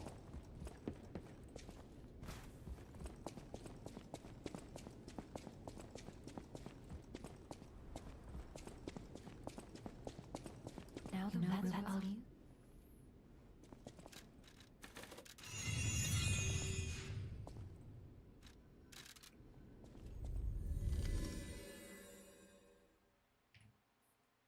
What happens if you parry with L2 instead of Y? Well, it would be L1, and it would just be a normal deflect. With the Fable Art parry that I'm doing, I'm actually like, I have the option to do a counter attack. You can't do that. Press L1. The counter itself is part of the like the Fable Art, right? So I need to activate the counter by doing a Fable parry. But basically, I only ever parry with Y. It's a little bit easier to just parry one way, right, than to alternate. The only problem with that is that you risk losing a bar. If you don't hit the parry, you lose the bar. So it's a bit risky, but I've gotten used to it.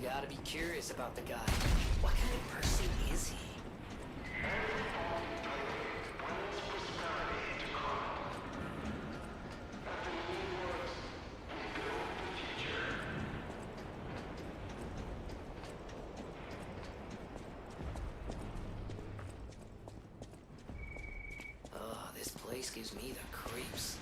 It's like something's gonna jump out any second. It's okay, pal. Gemini's looking out for you.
Accidenti. I have to stop them.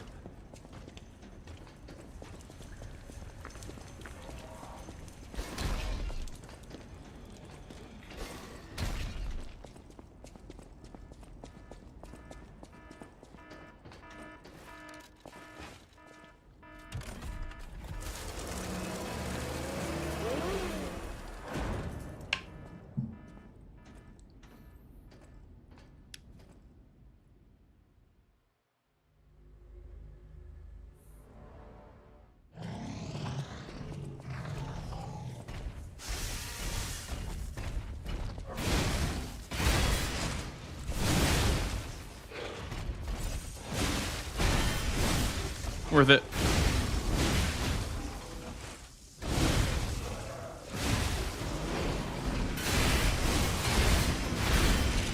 That hit was for sure worth tanking, dude.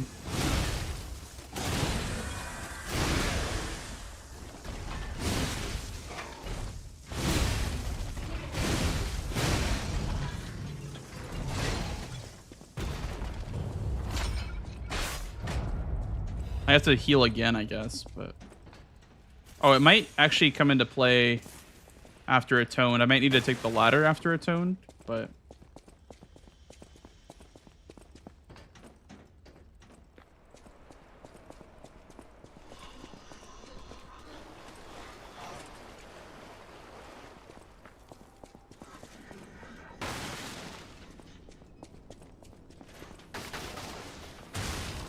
I have 2 left, so I can actually use 3 bars here on Atoned, which would mean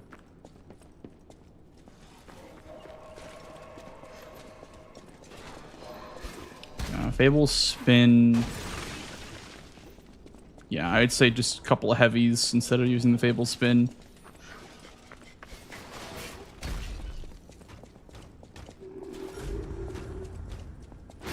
Do like 3 heavies.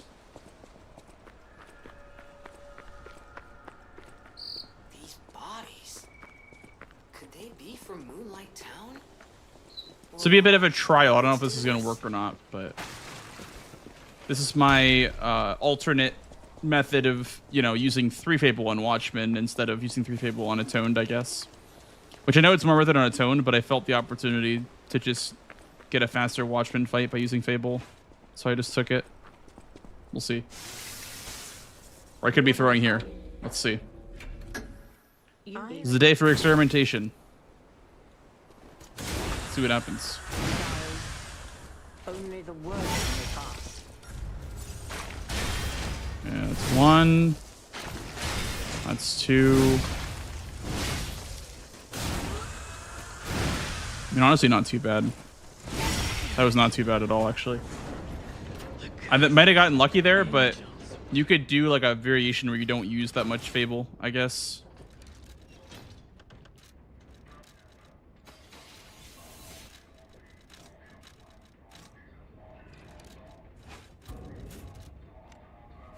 Also, I have a what do you call it to use? I have a pulse cell, which means I can drop down the ladder as well. Best case scenario. McDonald's, yum, what'd you get? What did you get? I had Popeyes today. It was very good.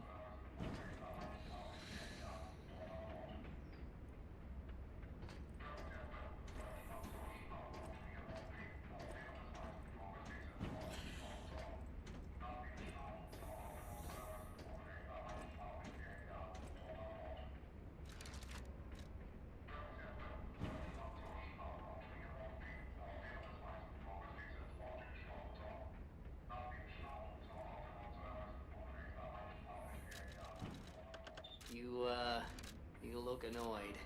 What I do? I'm sure it's fine. Let's get a move on, pal. Oh, something's off. Do you see that over there? I recognize dead puppets. That's to be expected, but what is that? Wish the gunplay was achievable early. So much fun, but the glaive is kind of wild how good it is. Yeah. Yeah, I would like to do a run of the gunblade only in the future, like from the beginning of the game. It's so good, man. Solid weapon. The fact that it's only going to be used for 1 mob. I mean, that I don't even know how it works because I haven't not seen a video of it yet. If I had a video of it, I could try to replicate it, but I don't even know what exactly they're trying to tell me. What's their problem? Wait, their bodies are strangely altered. Also, it's very infamous where a speedrun strat will get tossed around in chat and then ends up not working the way that the chatter thought it would.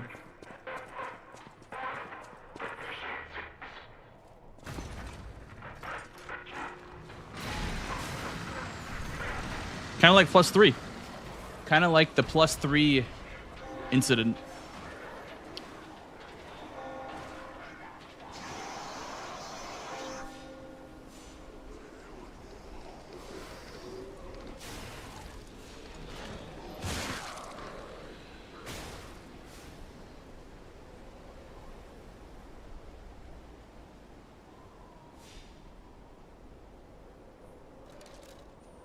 Your GPU fan is rattling? Well, that's very bad, actually. That can mean a lot of things. It probably means that one of the fans is either obstructed or the bearing on the fan is wearing out.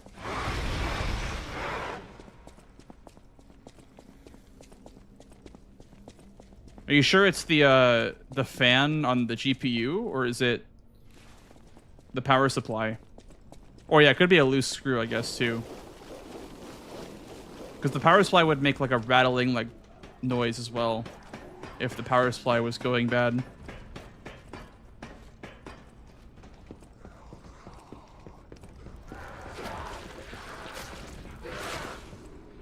I did not heal. Oh no, oh no, oh no. I forgot to heal, man.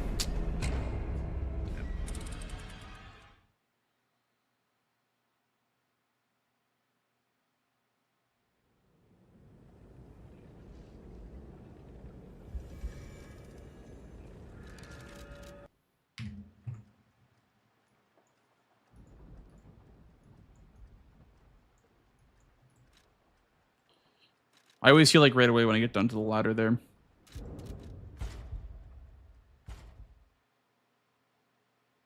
I don't know if it was rattling. It's like the side panel off and it got scared and stopped.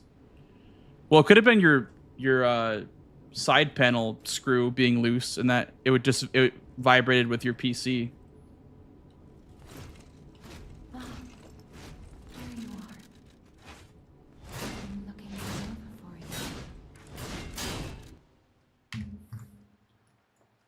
You'll have to send me a video of it rattling.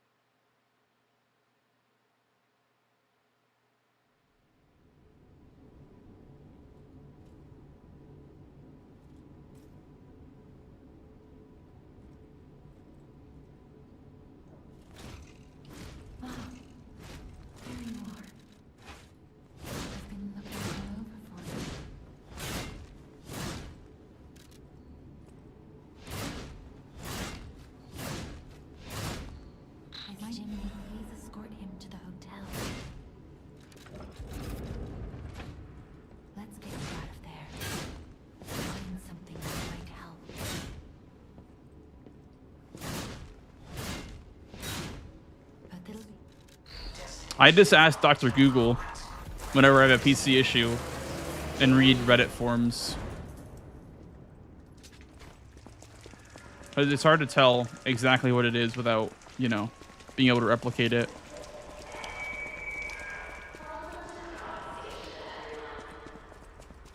I used to have a case fan that I used to think was like one of my fans, you know, rattling or, you know, something in my PC not working, but it turned out just being the case fan was rattling or whatever. It was like vibrating against the case.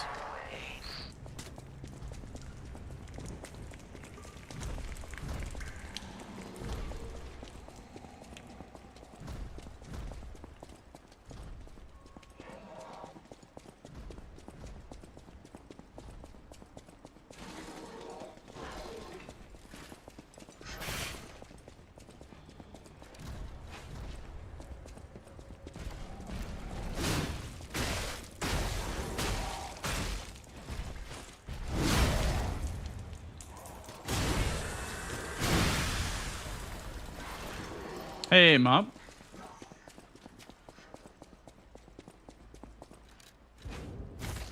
Faces 107 pounds of jack hair. Yeah.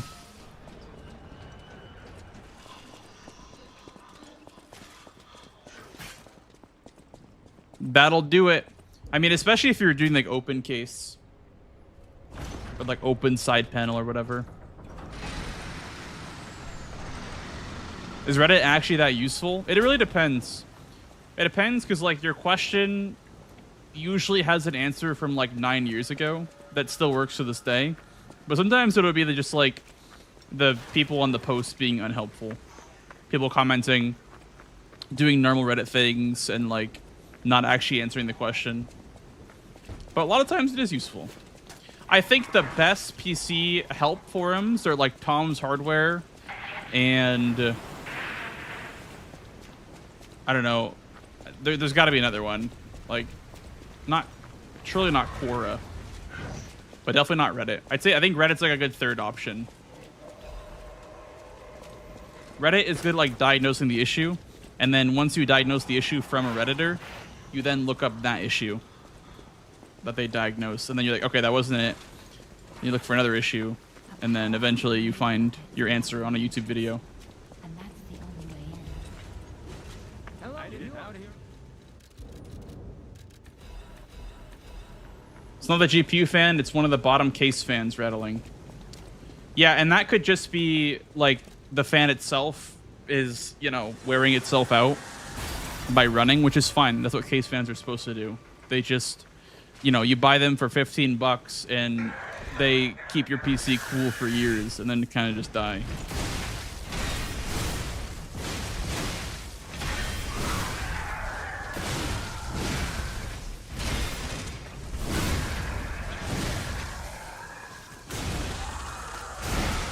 It's also a way less expensive fix to get a new case fan than just get a new GPU.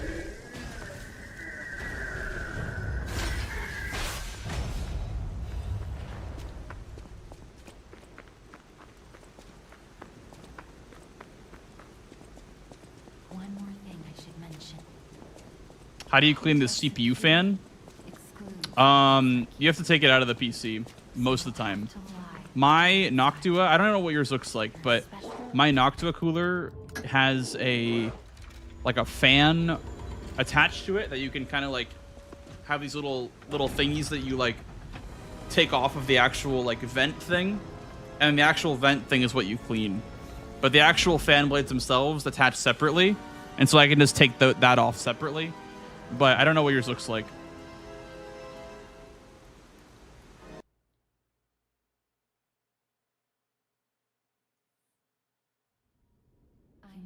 I might be careful. I'll use.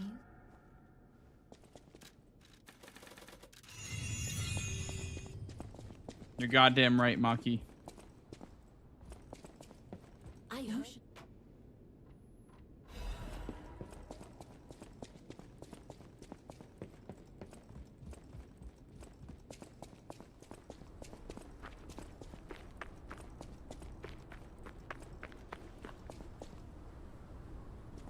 Yeah, see, I had an issue with my case fan. I only had one working one, actually. I think I had two, but the other one was completely filled with dust.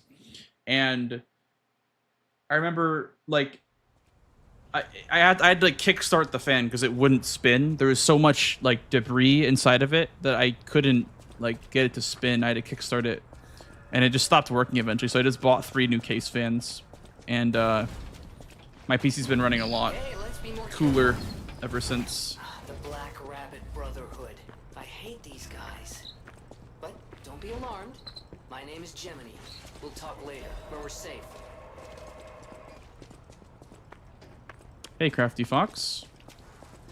Elysian What's up, Boulevard dude? was a regular I played a tiny bit of 1 and 2, You wanted fancy boutiques Maki, and then I played Brotherhood and 3, and a little bit of Black Flag.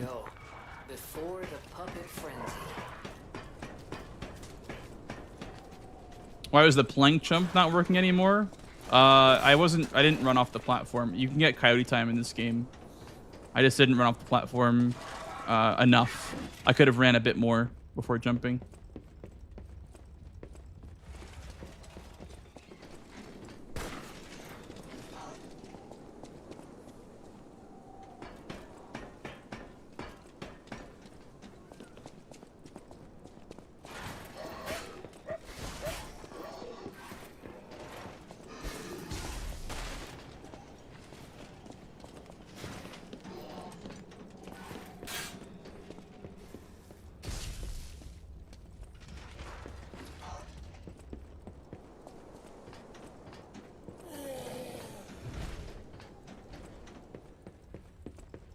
Why? Don't worry.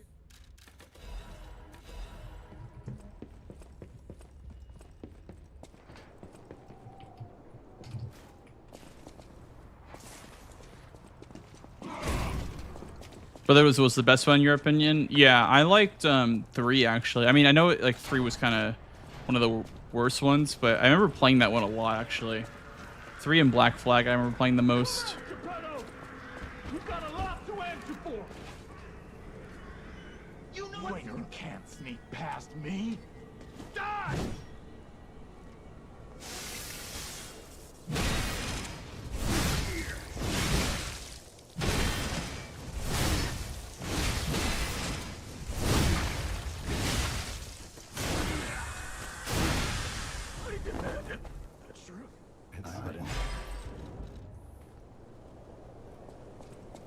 What happened to the dancing bunny emote? I don't know which one you're talking about, actually.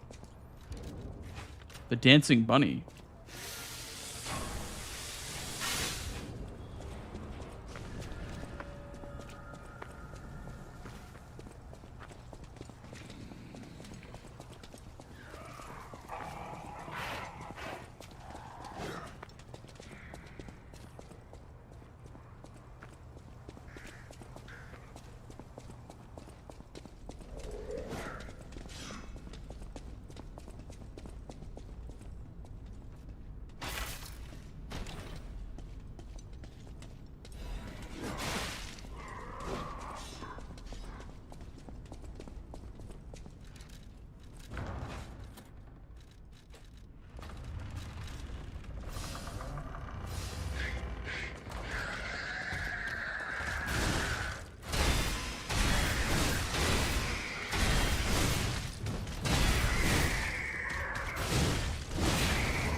I was spamming the button too much, I guess.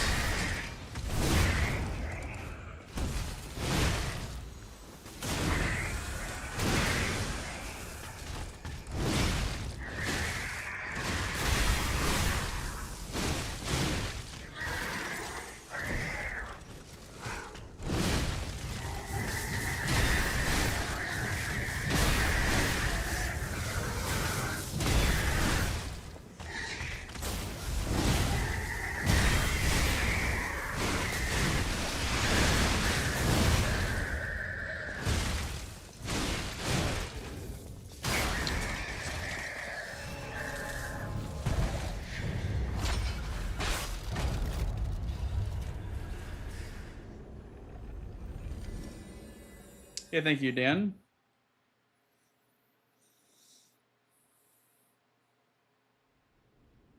Clean the PC, no more rattle. Good. Very good. Yeah, when you said GPU fan, I got very worried.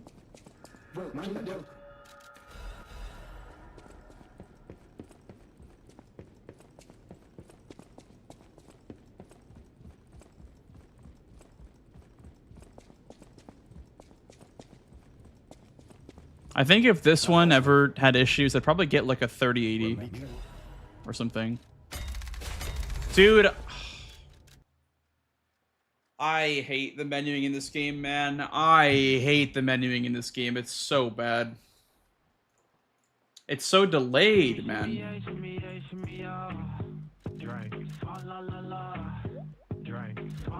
Yo, Domo. What's up, dude? Thank you for the raid, man. Welcome on in, gamers.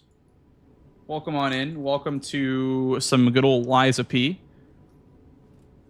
Some more Baldur's Gate 3, dude. I never played that game, but I looked like fun when I was watching you play it. Hope you're enjoying it. There you are. Reset. Yeah, we currently are pushing this run to its limit. We're trying our best to go below 126. I didn't think it'd go past 127, honestly. And now we're hard committing to the grind now at this point. Hey Dio, welcome on in. Hey Unwrit. Replay? This is not a replay, I promise you. This is live.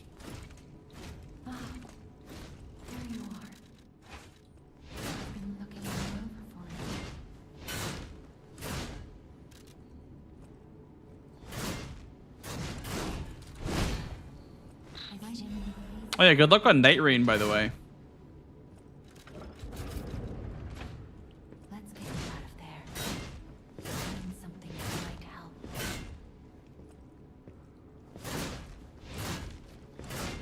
But it'll be destination hotel court.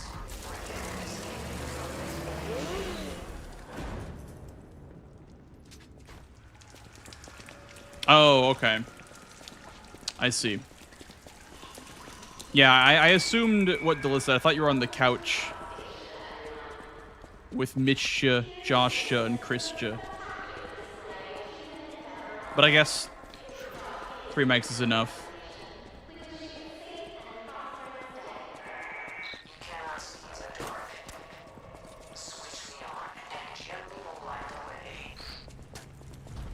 Yeah, exactly. When it's a 3-player run, I feel like the need for commentators like drops. Unless it's like bingo.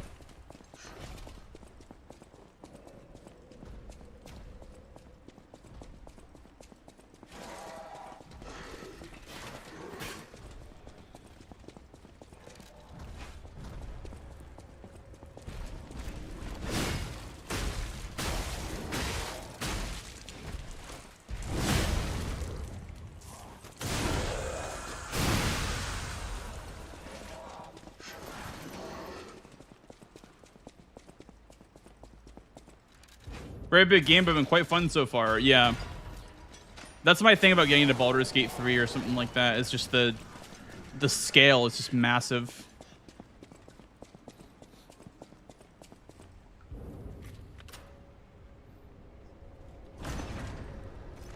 Is watching the longest boss fight in the speedrun? Actually, I think so, Pure Cat. I'm pretty sure.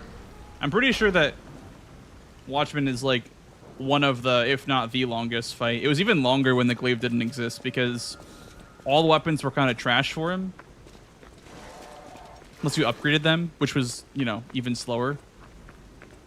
It is a very long fight.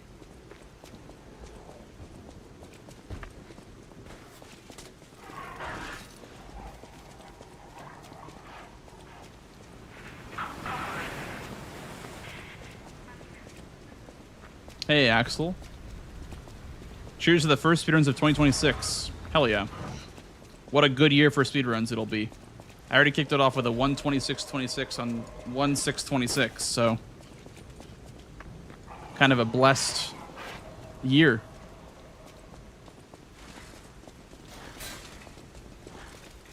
A powerful parade puppet is blocking the entrance, and that's the only way in. Hello, you out here?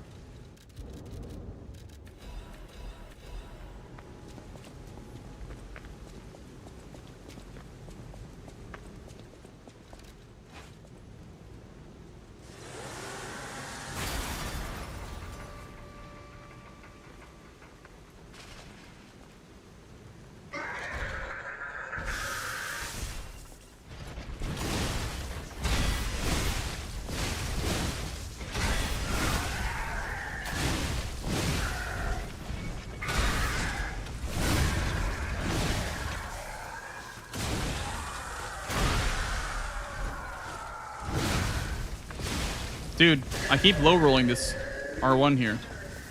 I've low rolled it like 4 times today already. I don't understand why I keep low rolling.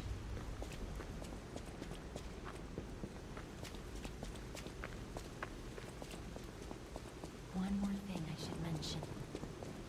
The hotel's security excludes puppets like you. So you'll have to lie to get inside. First.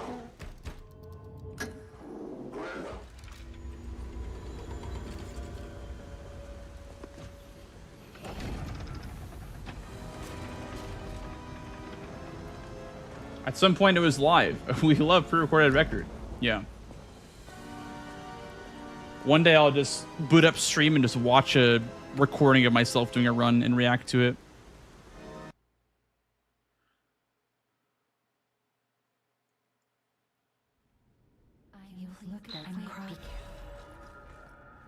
It's the evolved version of Gale? Wait, what? What does that even mean?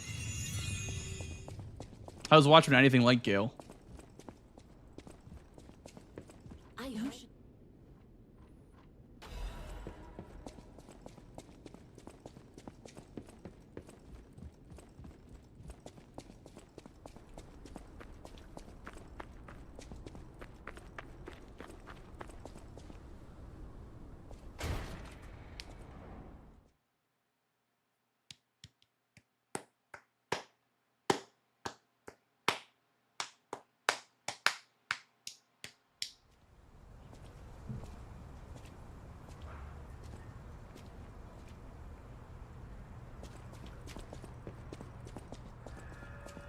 More like Parl.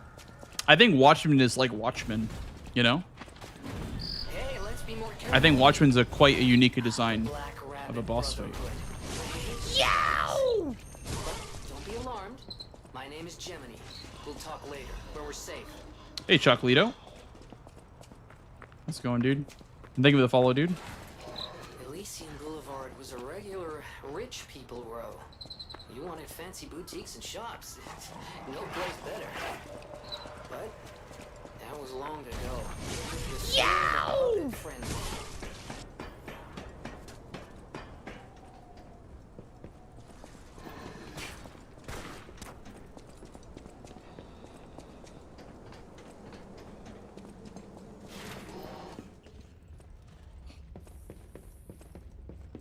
Did you guys see the Twitter posts that Lords of the Fallen 2 developers, I don't know if it's like developers or people on the art team or whoever, but they tweeted out about a concept art design, and it literally is just like Artorias with like a square helmet or whatever the shape of the helmet was.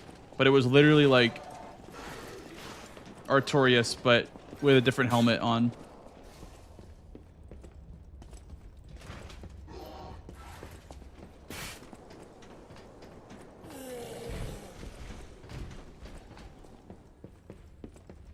Wind up for your...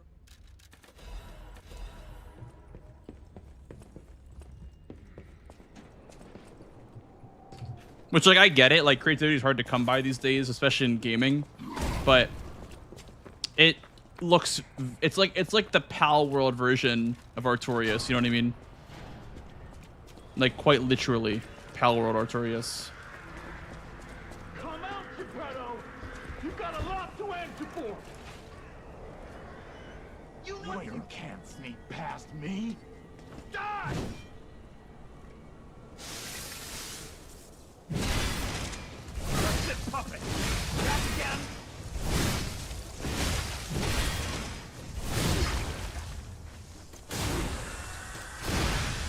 I demand it. That's true. And I let it.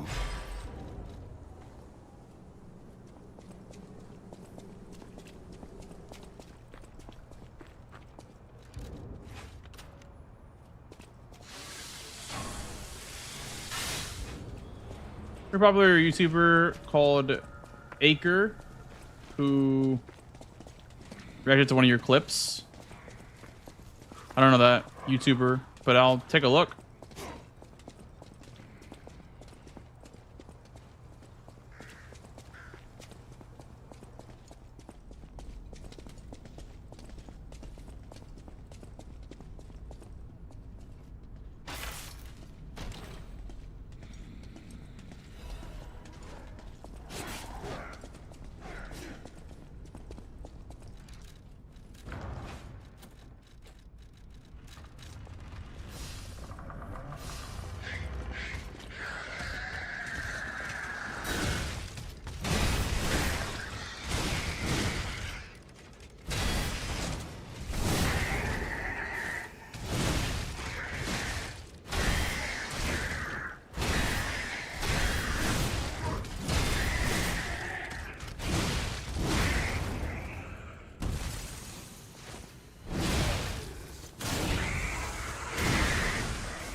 Damn, that was quick.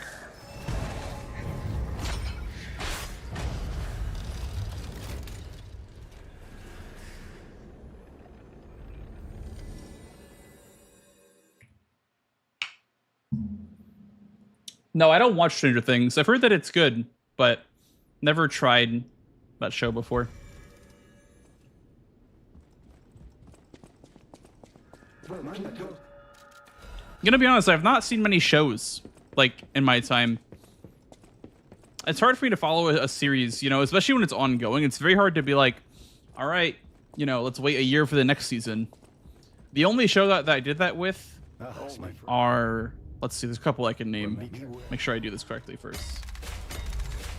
The Walking Dead, I followed for a while till like season 4 or 5. Game of Thrones till the end of season 6. And that's it for like ongoing television shows that I, tried to follow like episode by episode. It's so hard for me to like stick to something like that. Like I can stick to a show if I can watch everything right away, but waiting is kind of torturous, right?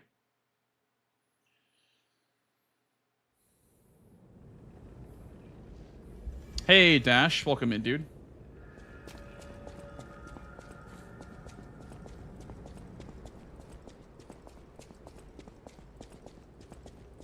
No, I only watched Better Call Saul and Breaking Bad recently. I didn't keep up with them when they were like ongoing. Great shows though, goated shows even.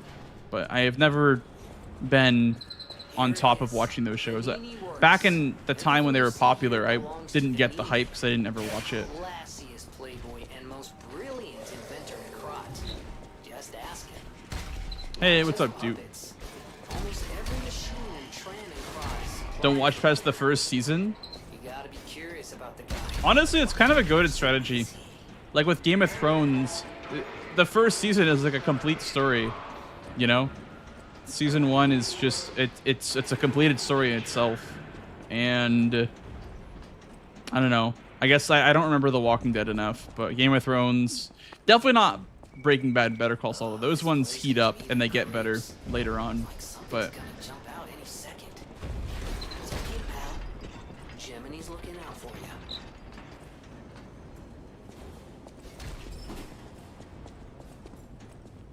You watch Naruto for 1,000 episodes. I will never touch One Piece.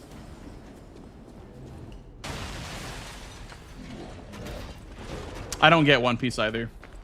I'm more of a Naruto kind of guy. Naruto / Dragon Ball Z kind of guy.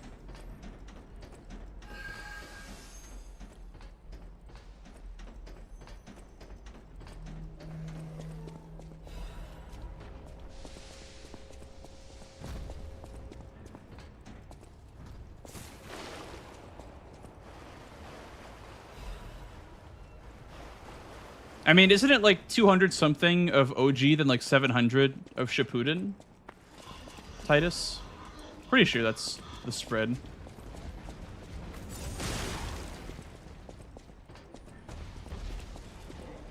Also, hi, dude. I know it's hi to you, dude.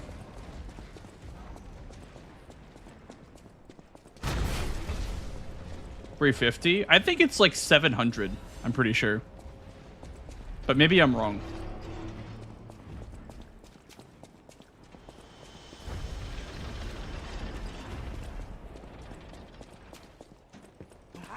All right, Benini. Pull yourself together.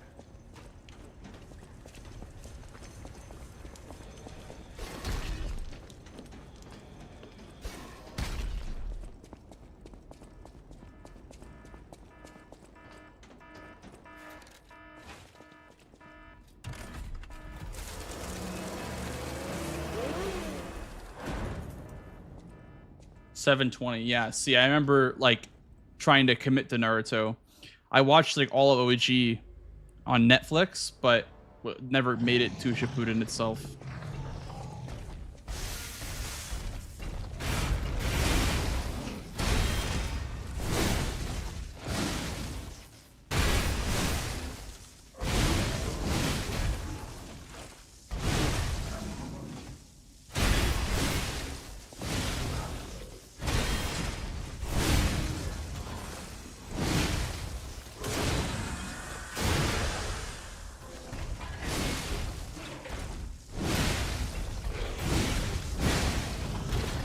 Yeah, I've been told that, you know, Attack on Titan and Fullmetal Alchemist Brotherhood are like that. They're just like very complete, you know.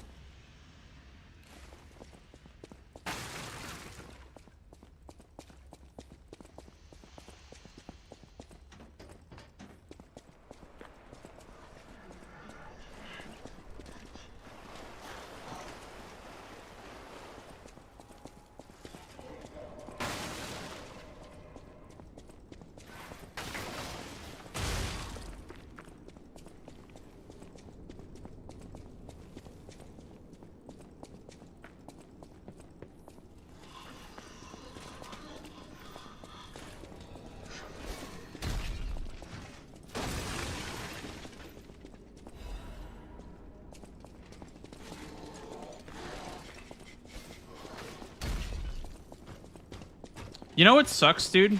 It sucks that apparently the last season of One Punch Man is bad. I've only watched season 1, and I actually really like One Punch Man, but I heard that it goes downhill, and that is very unfortunate because I love the concept.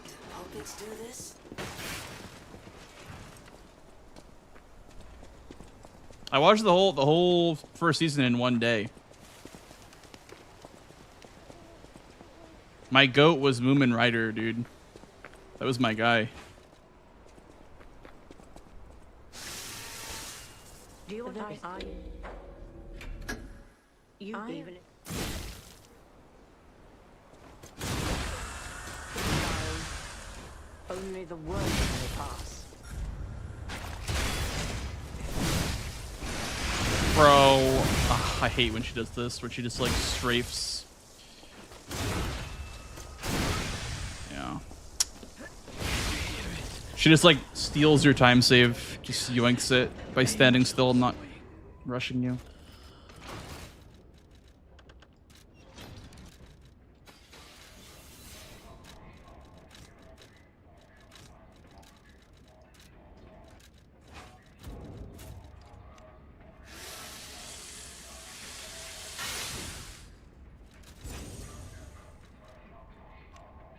You know, it's crazy because like I have like never been an anime guy, so I have so much content to watch if I ever decide one day to go through an anime arc. Like, I have only ever watched the really, really big ones. I have so much content.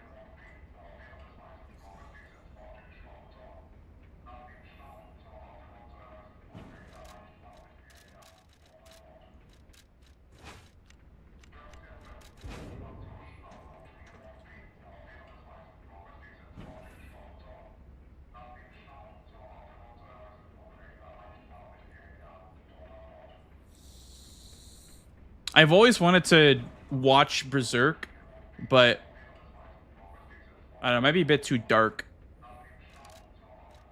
for my liking. I like dark stories, like Lies of P dark and, you know, Souls games dark, but that's a little bit too dark for me.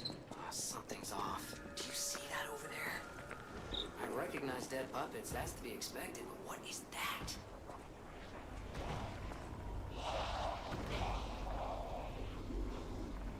I don't ever like it when a show or or like a game or whatever. I don't like when the piece of media that I'm watching like makes me feel like existential dread. You know what I mean?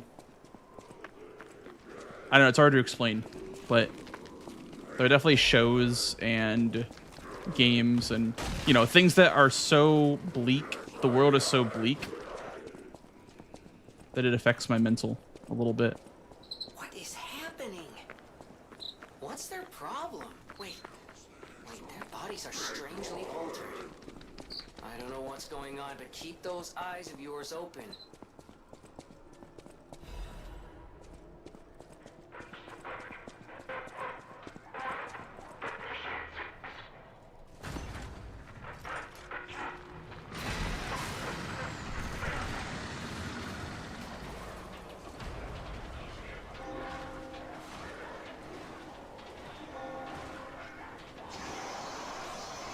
They just need to make like a From Software anime, dude. Imagine if From Software games actually had a story. They'd go so hard. You know what I mean?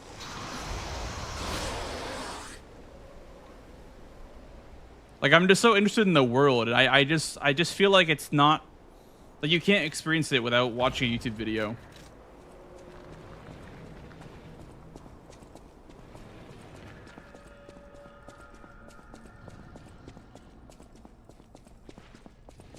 But like that's like perfect, man. Like if there was like an anime about like Messmer's like campaign and the war that, you know, that followed the Shattering in the Shadowland or whatever, like that would be a perfect concept for me. I love the concept and the story of Elden Ring. It's not told to you at all.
Yeah, that's the thing, Brian, that like that's kind of where I'm at, right? It's like I love the concept and I love the story, but it's just like once you get fed the story through a YouTube video, it doesn't feel the same as like experiencing it like as it's happening.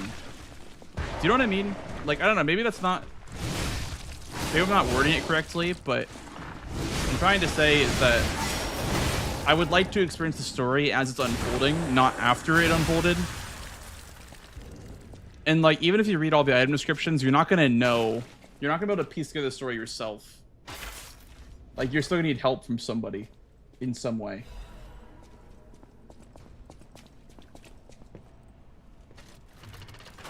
So that's how I feel. I've always loved the concept of there being a story in the background of those games, but it's always been in the background. It's never been at the forefront.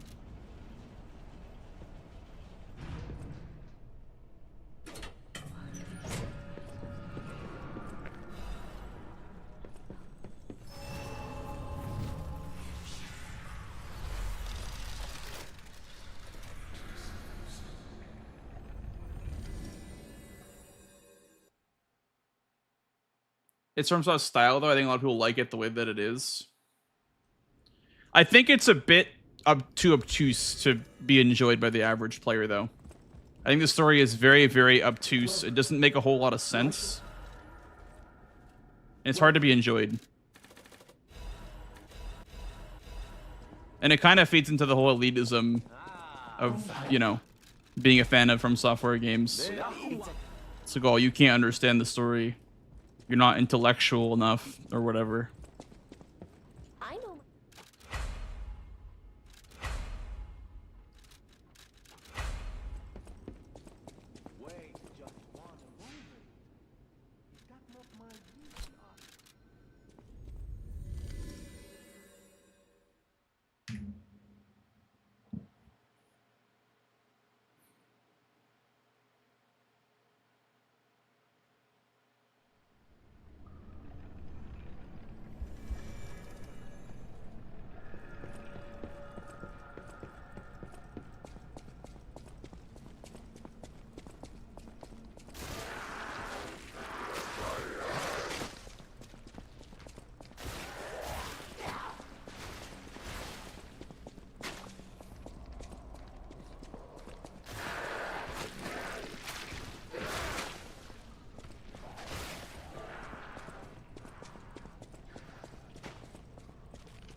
Hey, Stronium.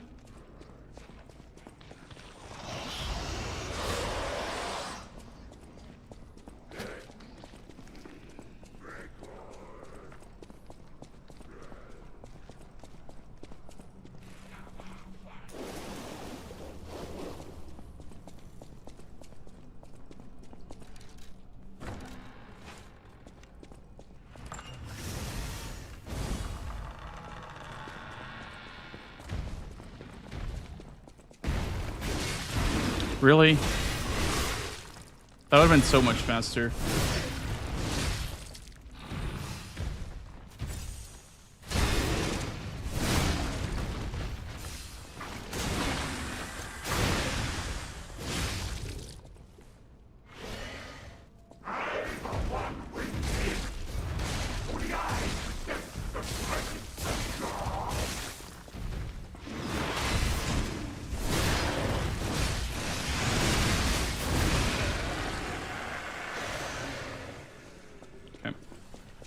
On the other hand, there's me who didn't enjoy Elden Ring for anything but the story. Well, that's what I mean. I love the concept and the story of, like, you know, the houses and the shattering and all the different, you know, like the conflicting views, and I just wish that there was more content. I wish there was like books, like Elden Ring books, you know what I mean? I wish there was just more, like, I don't know. I wish there was more lore, because I love the way that games like Mass Effect does it, where you can have a whole codex full of, you know, lore about the world that you can just read for fun.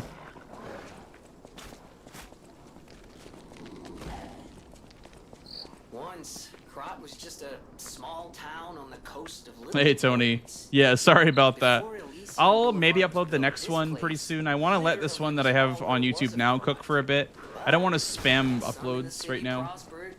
But also, I don't love the run that I got as well. It's kind of, it kind of fell apart at the end. Krot's first incarnation became nothing but dangerous alleys and desperate slums.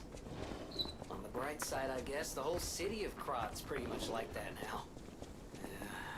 The old town caught up with the new. It's true what they say. Yeah, dude, I would love an Elden Ring book, or just like, you know, anything, any sort of text that I can read, or like, you know, more story, man. Because I personally love the story of Elden Ring more than any of the Souls games, honestly. The story of the Souls games is pretty much boils down to the world is ending. Do you want to, you know, preserve it, or do you want to, you know, let it fade out? And that's it for the whole main trilogy. That's the only story that you get.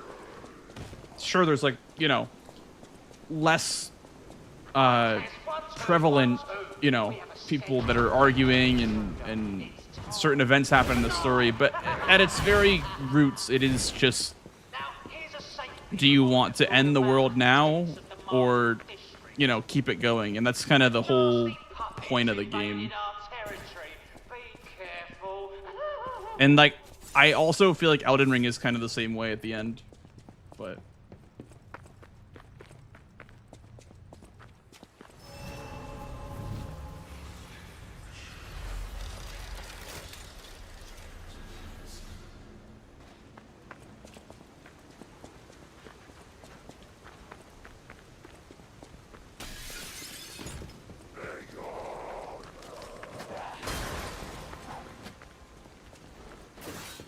yeah, no, I think like the style of Elden Ring is a very successful format, and I think that would work.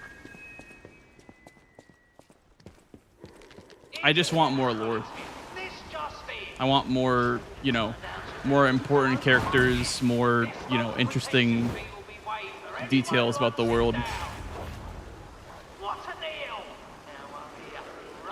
Like in this game, there's so many quest lines that you can do that, you know, you can see the world unfolding in real time, and you can see the consequences of your actions like in real time, where they feel like afterthoughts in From Software titles.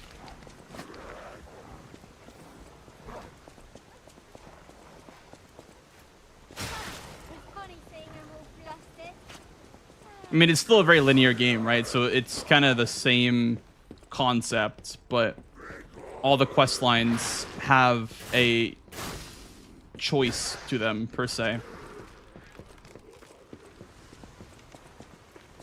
Okay, we're gonna have to go to like half stamina here, like that.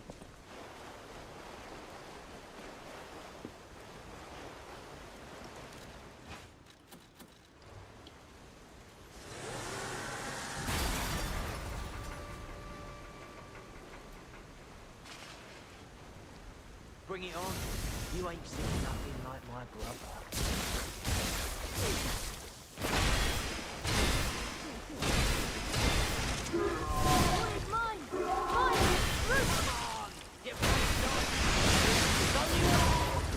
Fighting fair, survive and win. Dude, look at the positioning. Look, I can't. They just made a fucking phalanx around him. Are you serious? Oh my god. Ah.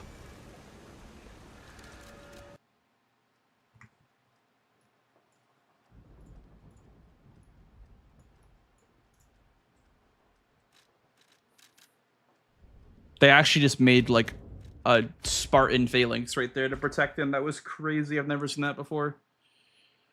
Oh, my goodness.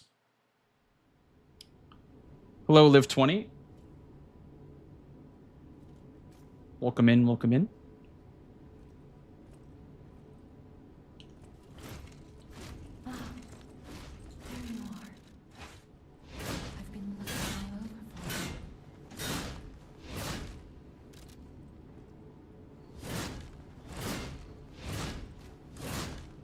My genuine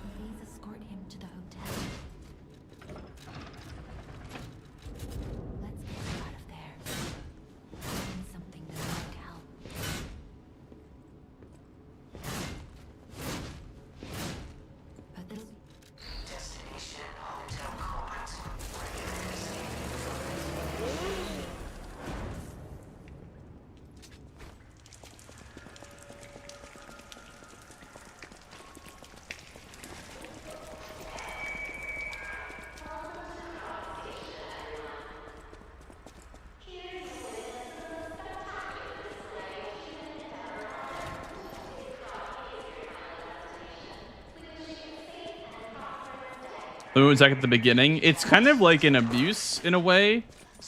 Honestly, like, I don't think the devs thought of that, of like, you know, the consequence of giving you the weapon at the start of the run. Because like for RP purposes, you don't really have a path until you get to the table. Because the table determines your path. It has all the 3 starting weapons on it. So it's a bit of an abuse, honestly, to just use the glaive for movement.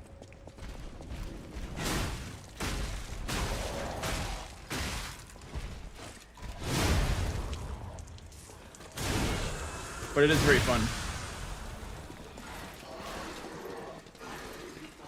Gonna play some Face It? Alright. Sounds good, dude. Sounds good.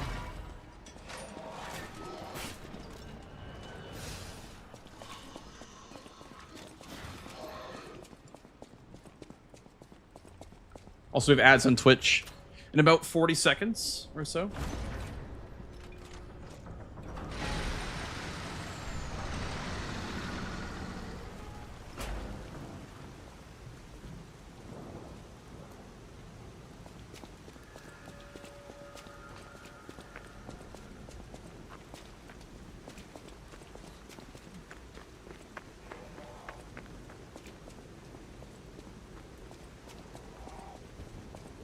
There you go. That's how you do it. Defend yourself from the ads with a Prime sub.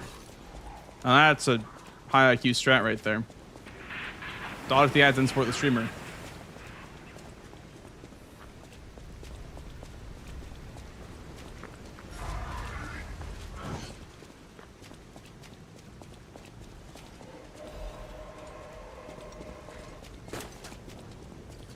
Support the grind.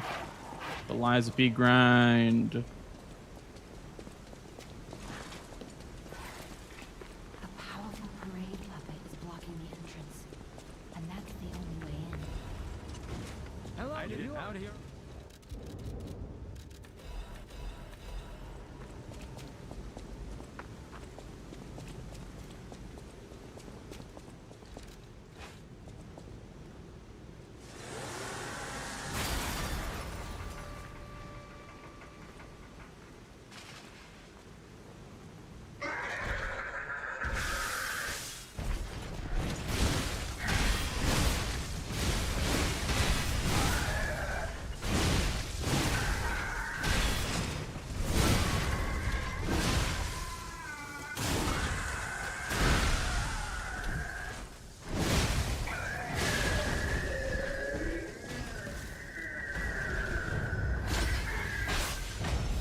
The hotel security excludes puppets like you.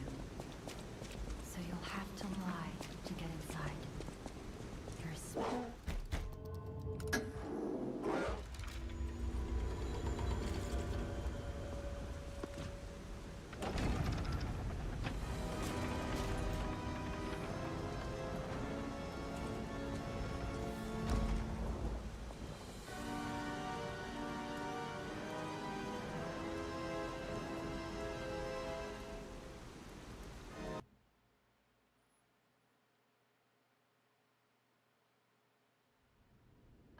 Look at me. Be careful. I'll use.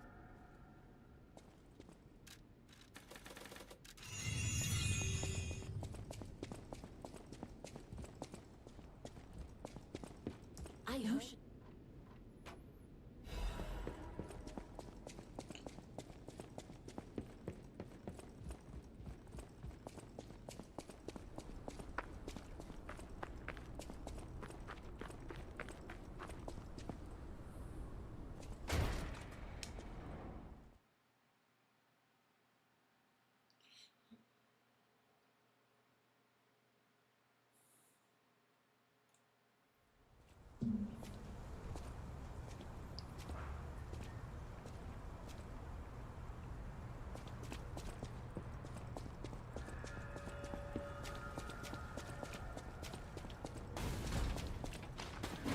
Hey, let's be more careful.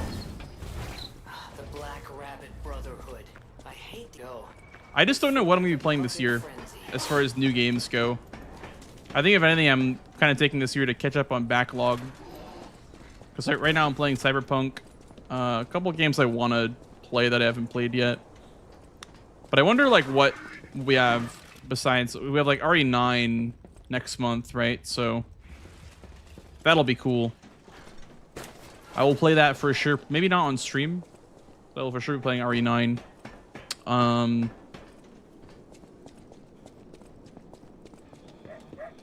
I don't think the Neowiz title is coming out this year. I would assume it wouldn't be if they haven't shown any promotional trailers yet or anything. Or even if it is, it'll be like super late in the year.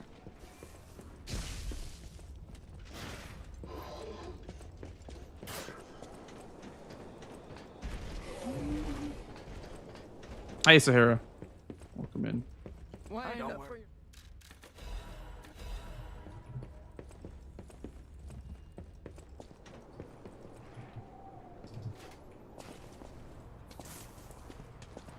Last time you played this game was hard for you? Or the first time, sorry. The first time, yeah, it was hard. I think the game itself was just more difficult than it is now. Like, the actual overall mechanics of the game were just more difficult. Back when enemies attacked faster, and there was less courts, and the glaive didn't exist. The game was definitely a lot harder. I had a hard time my first playthrough, for sure.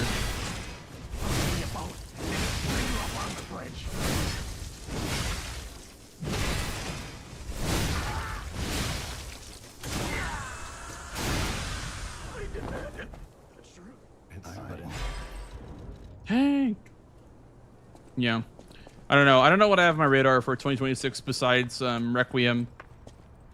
I looked at Code Vein and I was like, nah. I'll watch gameplay, but if they don't change level design, I don't want to play that game. Because the level design in Code Vein 1 is very bad. Put bluntly, it's just awful, level design-wise. The gameplay is pretty fun, but levels make me not want to play that game. Levels are very uninspired and boring to run through.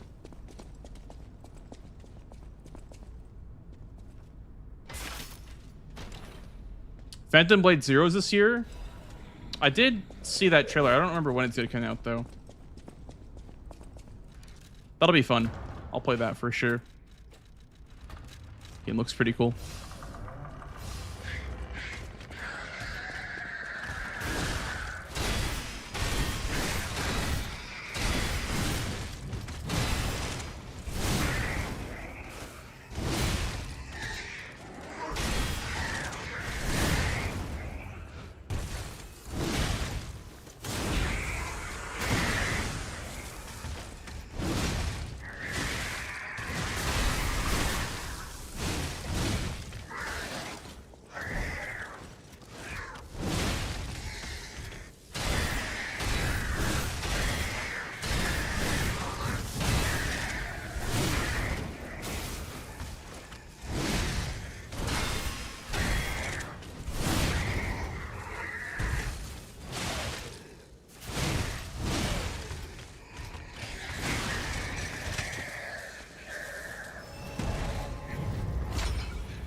September. It's pretty far away, man. It's pretty far away. Yeah, looking like a backlog year then, huh?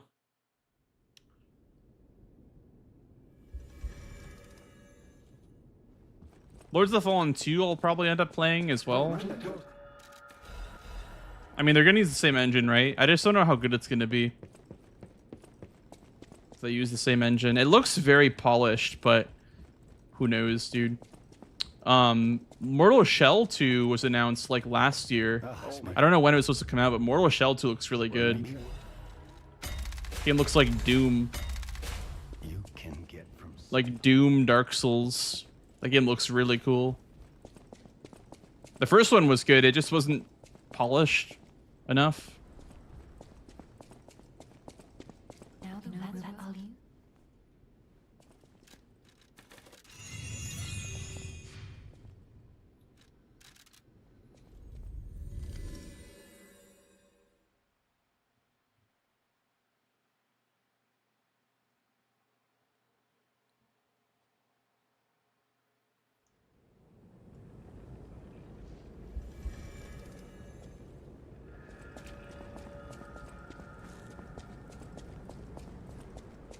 We'll find something, honestly. We'll find something. And if it's another year of Lies of P, I'll probably find a way to make it more interesting, because obviously this run won't last forever. So we'll have to find something else to do. Maybe some sort of like God run involving Lies of P. Here it is. Vanini Works. Everything you see here belongs to Vanini, the classiest playboy and most brilliant inventor of Krot. Just ask him. Not just puppets. Almost every machine and tram in Krot is supplied from here. You gotta be curious about the guy. What kind of person is he? Honestly, like, the more I think about it, the more I realize, like, last year was a really good year for games, man. Like, we started out with Kazan and, like, Oblivion Remastered. And then we got Claire Obscure. And then we got, I don't remember the order of everything, but we got KCD 2, Death Stranding 2. Like, last year was so packed.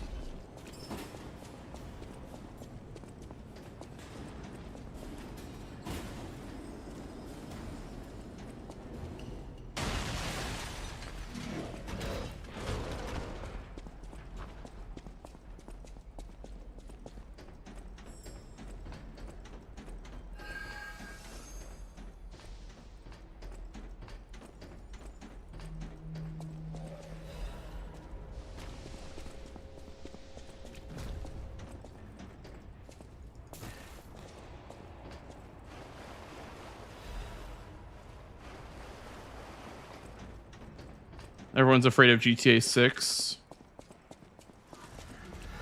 I guess so.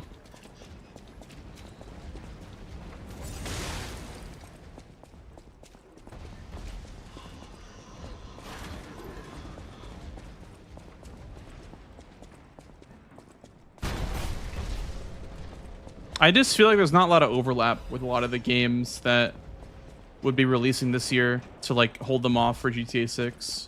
I guess if you're worried about award shows, then that's a valid concern, but I don't think there's really a lot of overlap with GTA and other games that are releasing soon-ish.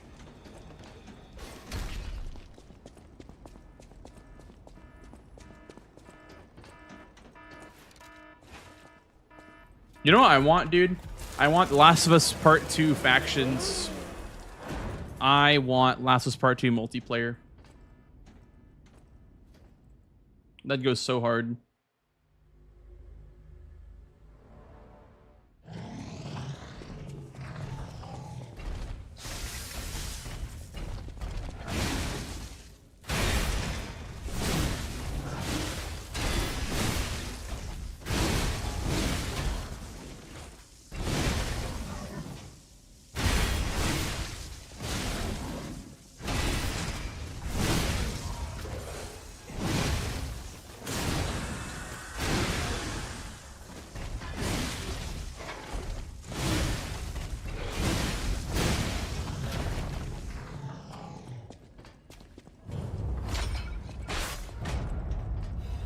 Marketing.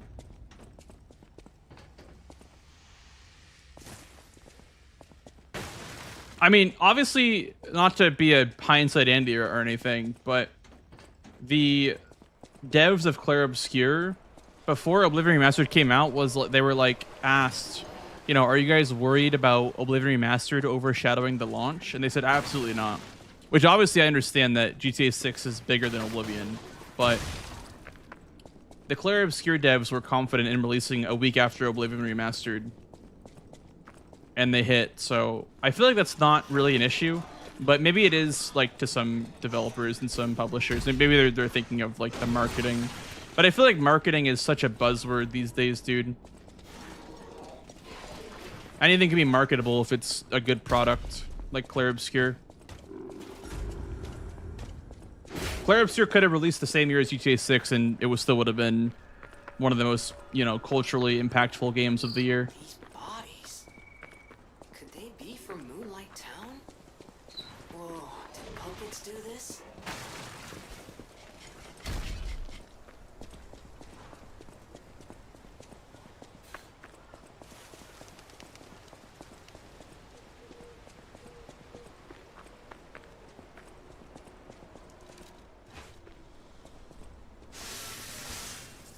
Do you want to you even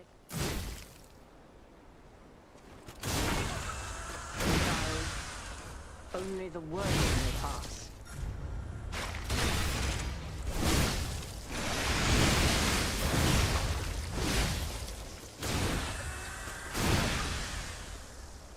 Can you hear it? The cursed angel's wing. Yeah, I'm one of those gamers, honestly, Crafty Fox. I'll play it, but only for nostalgia's sake, I guess. I don't really have any interest in the game. If Flare Obscure came out within 1 month of GTA 6, the game would not have been as big. Well, how many...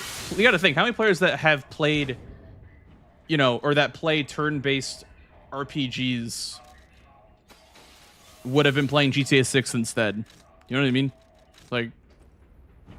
That's why I feel like the word marketing is a buzzword. Because it doesn't matter if something else is big. That doesn't take away from what you have, if that makes sense. Like, something else being big doesn't mean that it makes you smaller. It just means that you appeal to a different audience. Maybe I'm just wrong. Maybe I'm just full of shit. But that's what I believe. But I truly think that, like, other people's wins are not your losses. And I think thinking that way is a very defeatist mindset, especially for a game developer. Let Gemini be your guide. You look annoyed. What I do? I'm sure it's fine. Let's get a move on, pal. Oh, something's off. Do you see that over there? I recognize dead puppets. That's to be expected, but what is that? Everyone on Twitch playing GTA. Well, that's what I mean, is that the community that plays and watches GTA are not going to watch or play Clair Obscur. No idea what those things are. Anyway, because they're a different kind of gamer. And I don't think Twitch viewership is a big indicator of a game's success either. I don't think Twitch viewership even does remotely amount of the good that people think that it does. A game's being culturally relevant has to do with TikTok and, you know, all social media, including Twitch. What's their problem? Wait, their bodies are strangely altered. But I don't know what's going on, but keep I just feel like the overlap is not really there.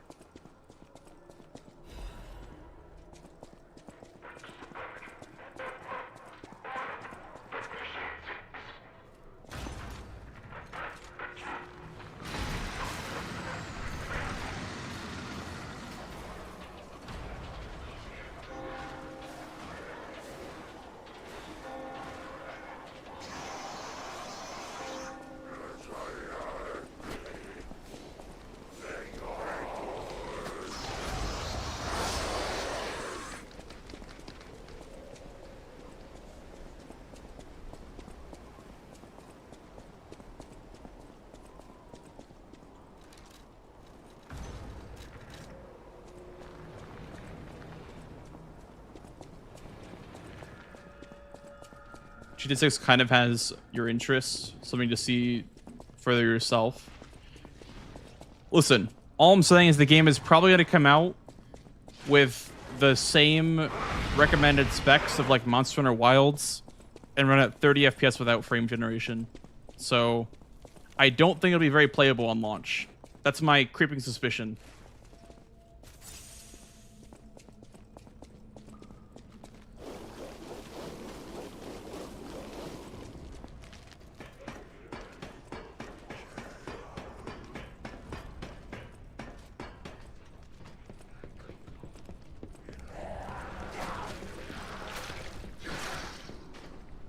It's gonna be a PS5 exclusive. I feel like it's a very interesting choice.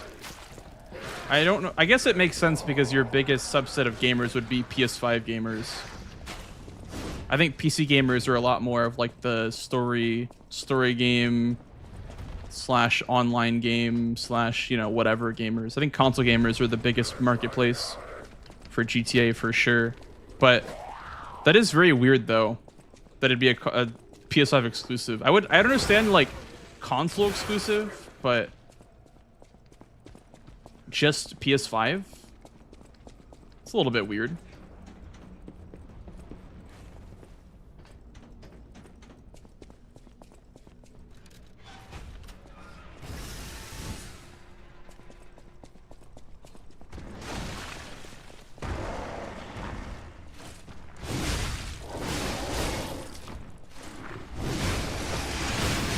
Well, I think a lot of gamers have an Xbox too. Like, yeah, it's like, you know, PS5 is winning by a lot, but you're gonna lose out on a lot of players by not releasing it for Xbox.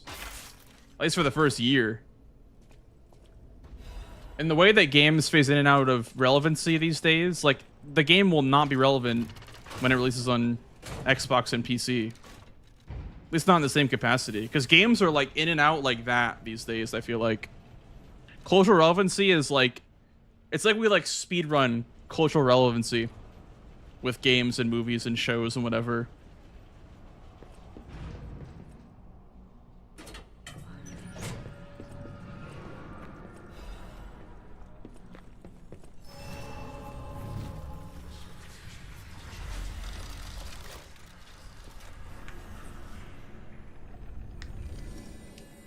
I mean, GTA is like an exception because GTA is like, it's like one of those like generational games. It comes once every generation.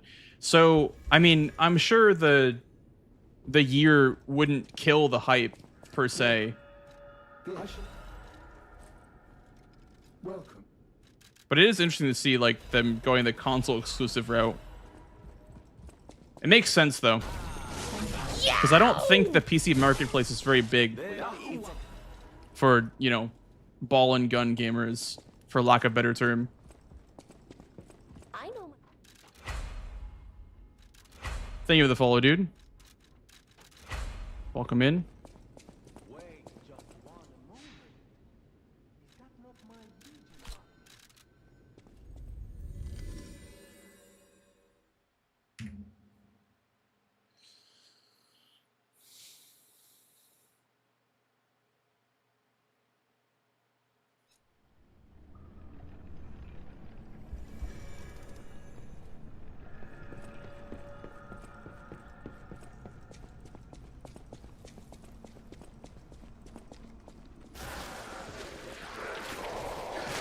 Yeah. It makes sense, honestly, the more you think about it, because I feel like the majority of gamers have a console. I know the gap is closing, but console gaming is still, like, way bigger than PC gaming, because they're just cheaper. Console gaming, or like having a console in your home is much more likely than owning a PC. So it makes sense.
To grab my share. Hello, news.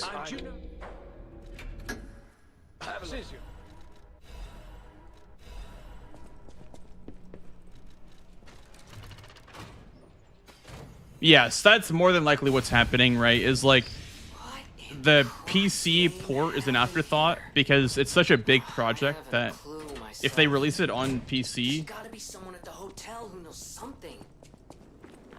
then it would be a disaster. Like, it would run at 30 FPS with DLSS, dude. if it released on PC day one. They need time to optimize it Once, for Krat PC. was just a small town on the coast of little importance. Before Elysian Boulevard was built, Am I this winning? place literally was Yeah, I all guess there was so. of Krat. I'm winning. How about you? Are you winning? Some in the city Hi, prospered, Grace. they- Are you winning, Grace? Are you still sick? Through isolation and neglect, Krat's first incarnation became nothing but dangerous alleys and desperate slums. On the bright side, I guess, the whole city of Krat's pretty much like that now. The old town caught up with the new. It's true what they say. The receding currents. Gonna choke or run into a bear trap. You know, that is very likely what ended up happening, especially in this area of the run.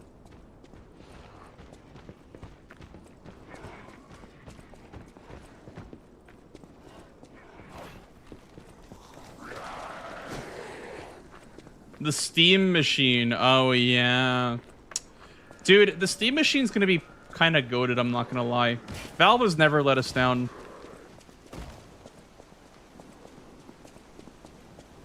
I test 1 2 1 2. We have a schedule update for the intruder. It's time tonight. Now, Playing the here's evil a egg game. Wait, the evil egg game? I want to be an evil egg. district. A nasty puppet is Please invading elaborate, our territory. Grace. Be careful. I'm glad that you're better now.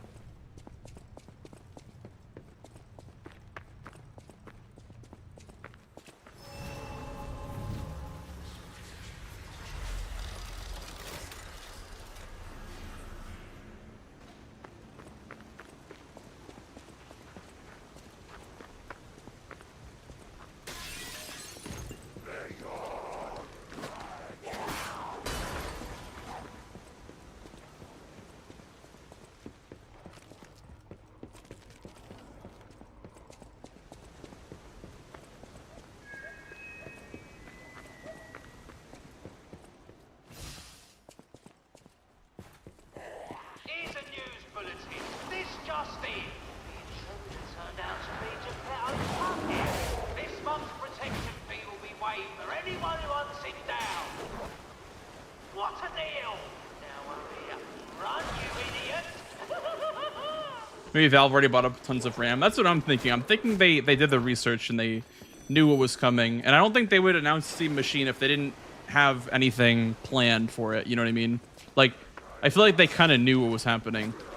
They probably have a bunch, like, in stock. I don't think they'll be able to restock those, is the only problem. Or if they do, it'd have to go up in price, which would be kind of weird to raise the price on a console.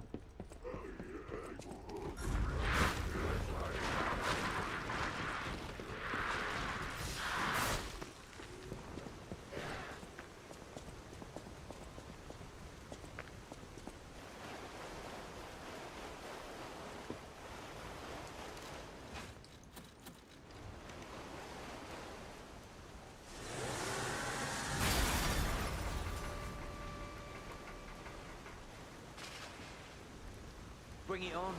You ain't seen nothing like my brother. This sucks.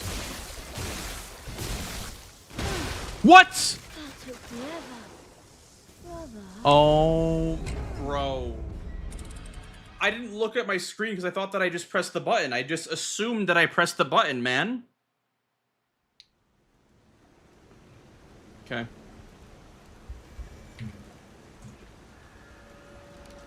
I genuinely don't know what happened there.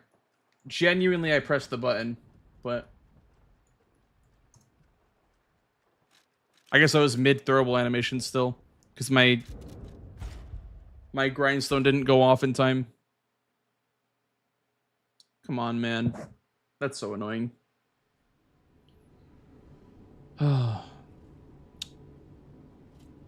Have a good night, Jero. Good night, dude. There you are. I've been looking all over for you.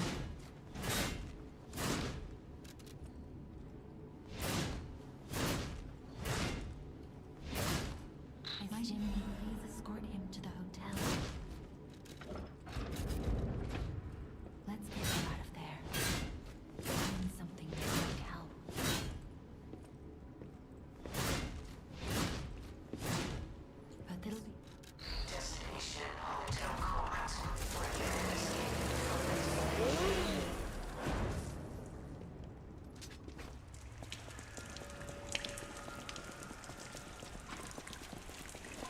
Bit of a rough one, I won't lie. Can't seem to get one off the ground, but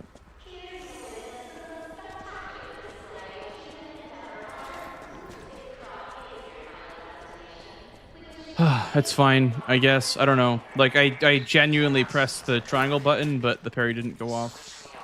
Maybe I was like a frame too late or something.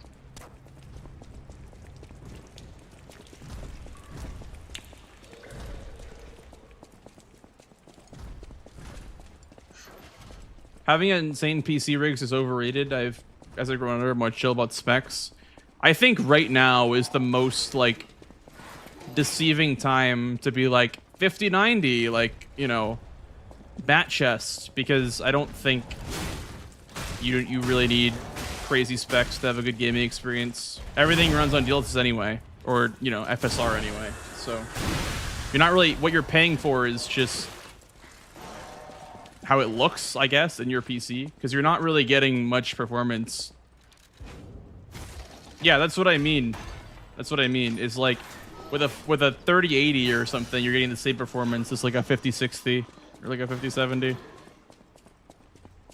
So, like, you're paying all this money, but it's like, what is it going towards? You know what I mean? Like, what performance are you getting extra for paying so much money? Also, the whole RAM thing. I mean, I've been on DDR4 RAM for, you know, 3 years now, and it's been fine. I don't know what the difference between DDR5 is, besides like maybe a few seconds of load screen save time or time save.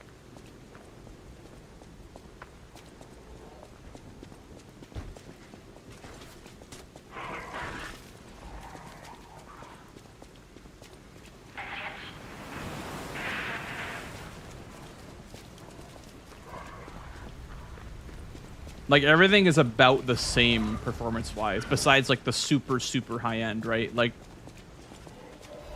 the 3080 is going to be the same thing as, like, a 40, you know, or sorry, a 3090 was the same thing as, like, a 4080 or a 5070, or, you know what I mean? Like,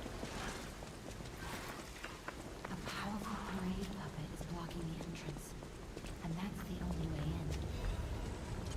Hello, you are out here. I'd recommend, if you guys are trying to make a PC build on, like, a budget, I'd recommend watching those, like, I don't know if you guys watch Linus Tech Tips, but he's got, like, a scrapyard PC series where, you know, they do, like, super cheap PCs that actually end up giving you, like, pretty good price performance ratios. I'm talking, like, 1K PCs for, like, you know, 3070s. Or like a Radeon equivalent.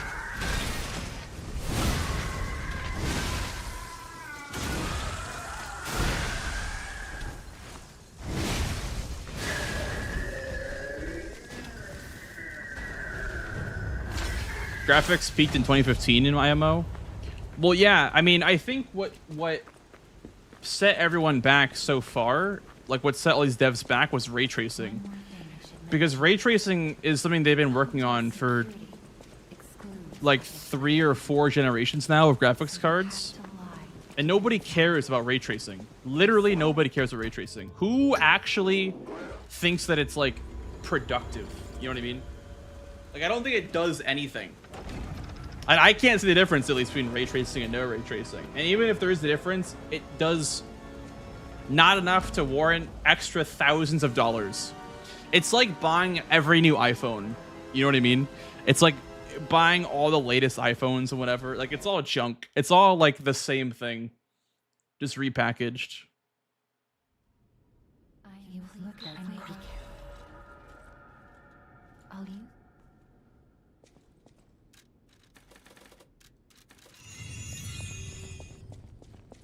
Spitting.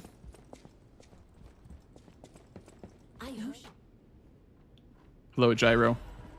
I'm serious though, like, who actually cares about ray tracing? I just want a card with a lot of VRAM and, you know, medium to high settings on 1440p. And what I have is perfect for that. It's what, 12 gigs or 16 gigs of VRAM, and it can play everything on high or ultra.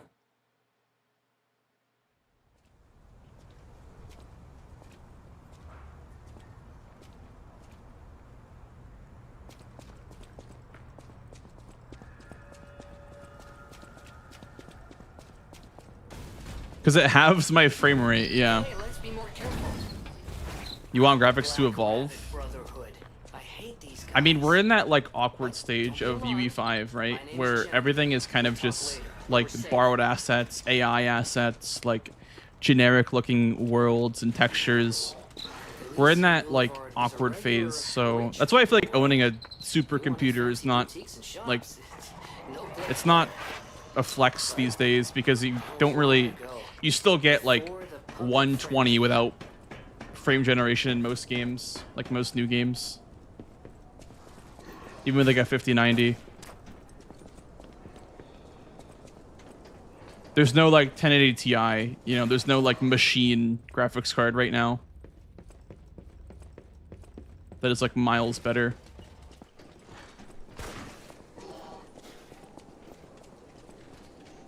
Well, I guess I didn't frame that. I didn't like word that correctly. There is a juicer card, but you don't like it. Your computer can't use it because CPUs have not caught up yet.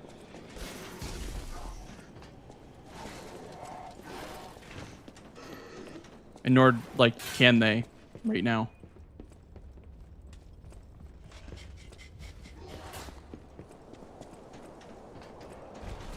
Blurp cute. Hey, Slow Wolf.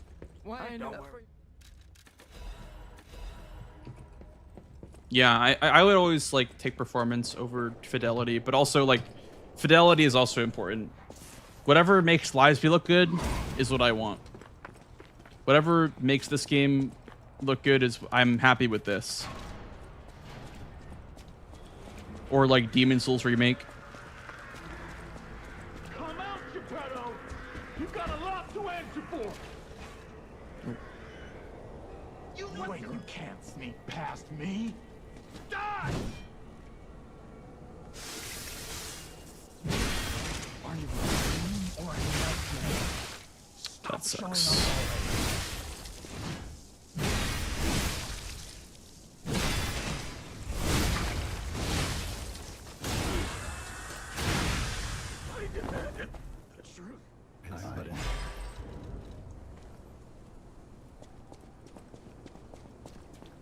You saw a graph comparing all NVIDIA generations, and the 30 series is the best deal ever. Yeah. Yeah, 1080 Ti and 30 series.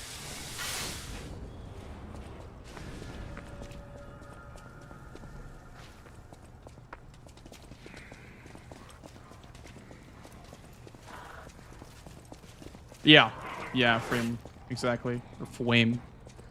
I watched a video about like frame generation actually, and I did actually learn recently that what it does is, you know, like you said, increase input latency, but also it decreases like the base frames by like 20-30%, which is weird. I feel like, I don't know why exactly, but it decreases the, okay, I don't know why it didn't let me menu. It decreases like the baseline frame rate by 20-30%, which is kind of annoying.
I don't want to start the run plus 20, so I'm gonna reset, I think. Getting the door skip is pretty much essential now for getting a good run started. Unfortunately.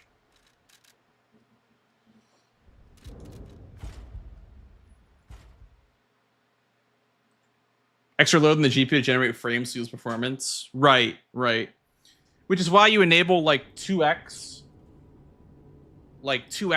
frames or 3x frames. It's, you know, more like 1.5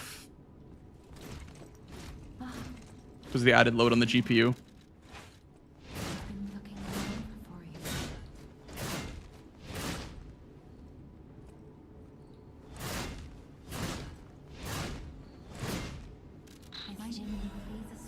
That was the text box, I think.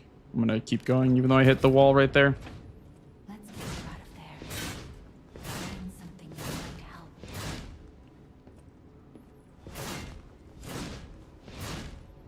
But it'll be Thank you for the follow. I don't know if I already said that, but do we know what Neo is doing next? Well, they teased the Oz game at the end of this game, like there's a teaser, but that's all we know. We don't know anything about their next game.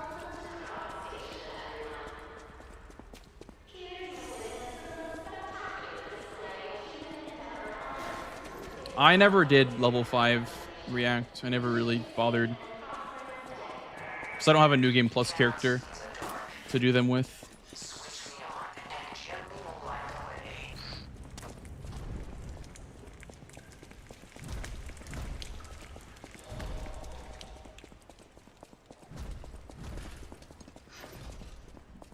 There's like a slight delay, your cat, but yeah, you can. I mean, you kind of have to block cancel in order to, you know, go back to neutral. So I get in the habit of block canceling a lot. A lot of animations. Wow, I actually missed that. It's crazy.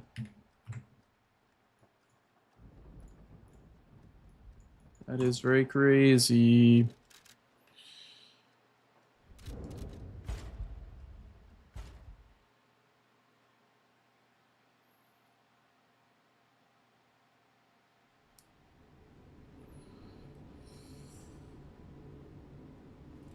All I've heard about the sequel is that they're just aiming to make the story as good as the DLC. Yeah. Yeah, they did a fantastic job with the story of the DLC.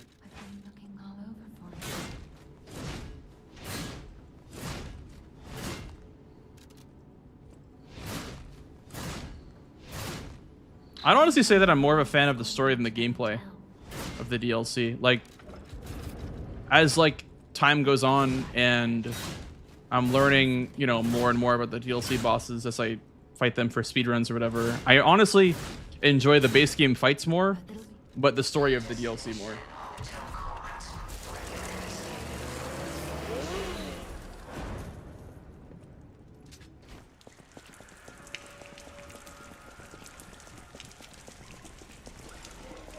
Where's all the time save come from? Where do you think the cap would be?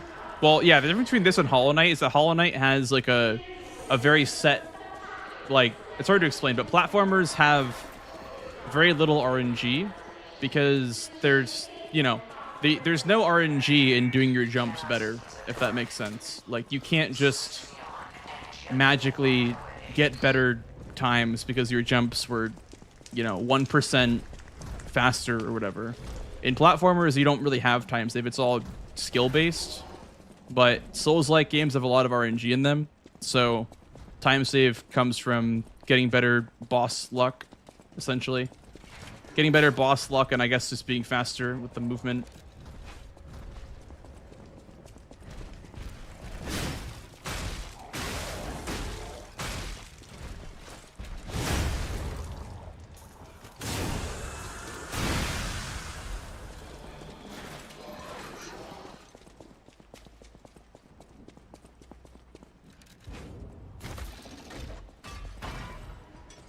Yeah, task runs cannot exist in a game that has RNG in it. Or at least if you do task a game that has RNG in it, it only works for a certain pattern. And so if every single boss in the game is a different pattern, you can't really task it because you're not going to get the god RNG run that you're tasking for. A category that does an example of like less time save is my any percent run. If you go back and look at my any percent run, because that run is like 90% movement. and I have a like 40-second difference between Sum of Best and PB in that category, just because I hit all the skips first try, but the RNG is in the boss fights, the 2 at the end.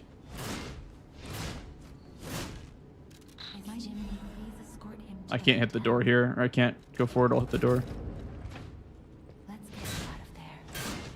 Find something that might help.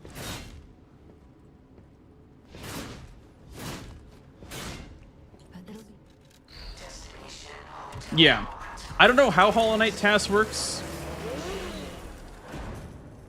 I don't know how it works for, honestly, any game for tasks. There's an Elden Ring task for the zip category because there's no combat in it. But I don't know exactly how it works, per se. I don't know, like, what it's doing. It's basically like programming a bot to play the game for you.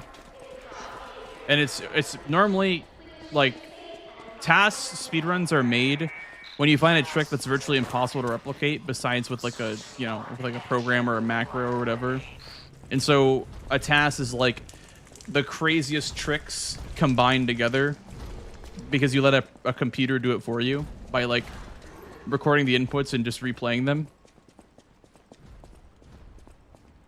They're actually quite interesting. Like, they're really good for looking at what do they call it? Proof of concept. That idea where you're like trying to prove something.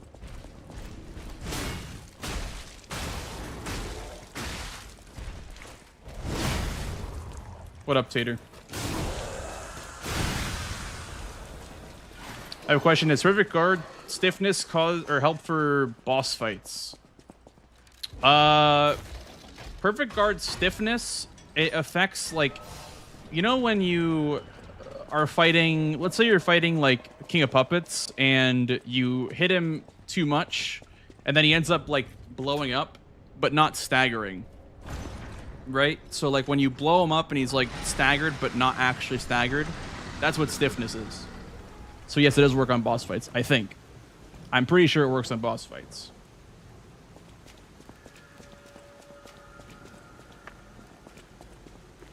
I have not tested it though ever.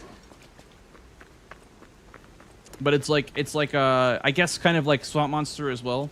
When you hit him enough times, he just like he rears back a bit, but he doesn't actually stagger. It's like staggers that you can achieve with R1s and R2s. Or sorry, R1s and non-charge R2s.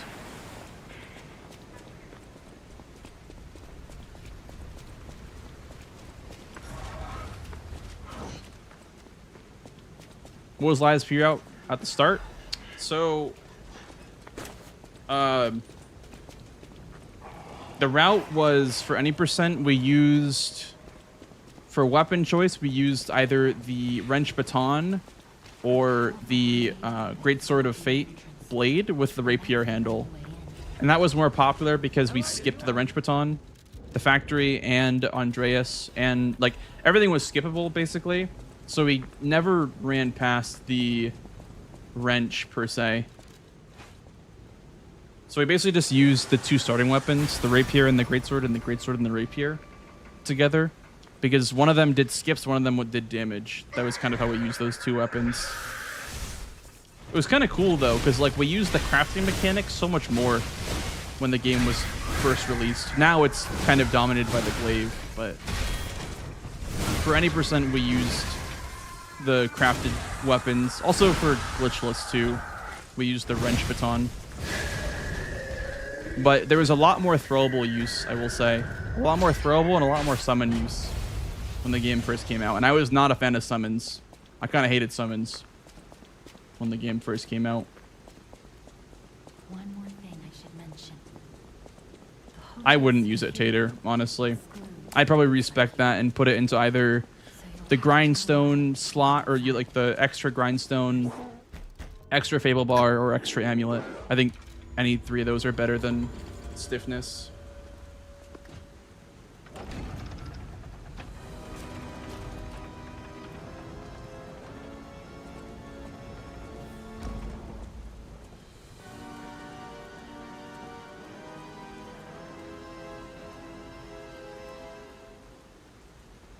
More Fable, I think, got the amulet already. The extra grindstone's good too. I think all three are really good. They all have use cases. The extra grindstone means you can apply status effects like more often.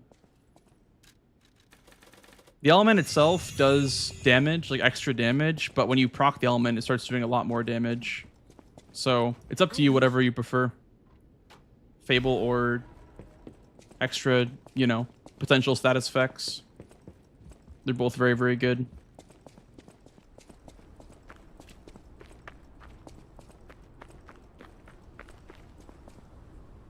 Good night, Pineapple.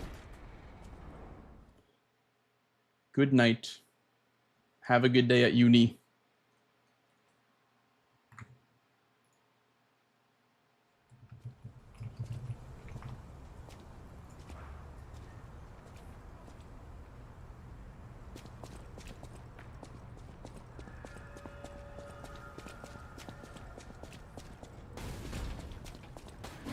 Hey, let's be more careful. The Black Rabbit Brotherhood. I hate these guys. But don't be alarmed. My name is Gemini. She's making you smile. Where we're safe. Yeah. Mm-hmm. She has a weakness, but I won't say anything about that. Basically, there's one thing you can use that's like very, very good. But she's a lot harder without that. Before the puppet frenzy.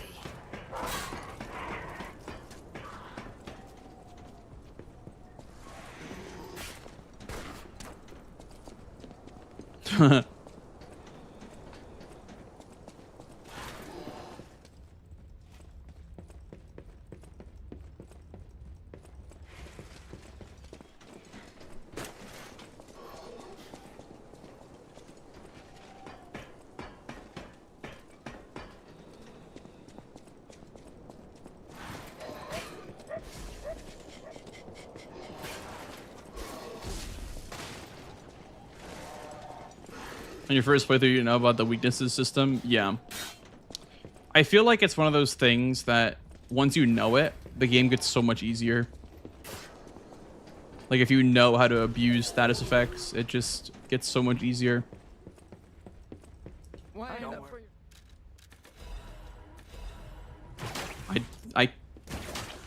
I don't mean to press L2, but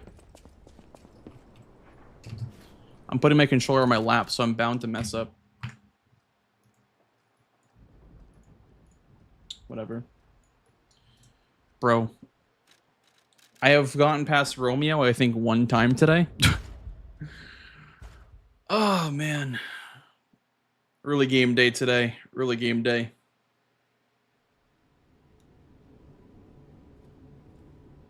It's an early game day.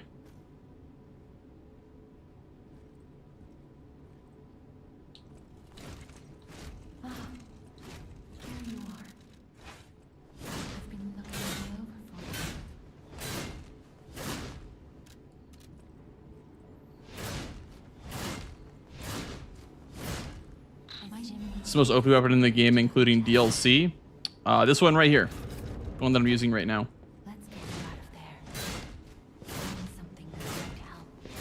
As long as you use the parries. If you don't use the parries, it's a bit scuffed. But if you know how to parry with this thing, with the Fable art, it's very broken.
Honestly, I don't know.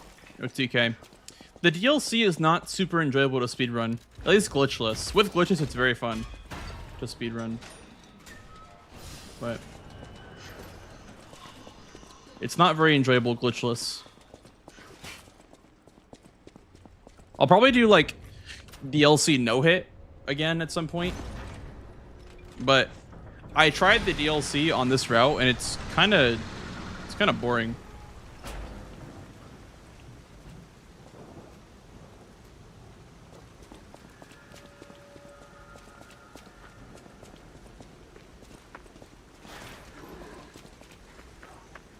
It's very fun casually and very fun no hit runs and whatever, but I feel like it's just, it feels like Elden Ring with no Skadu. Like Elden Ring DLC with no Skadu the whole time. I mean, we enter super early with like 14 like vitality, but even then, like it still just feels so, what's the word? It just feels so like bizarrely overtuned. I guess because they want you to play it after you beat the game.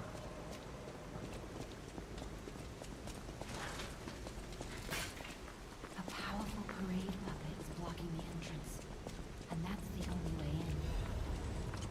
Hello, I did out here.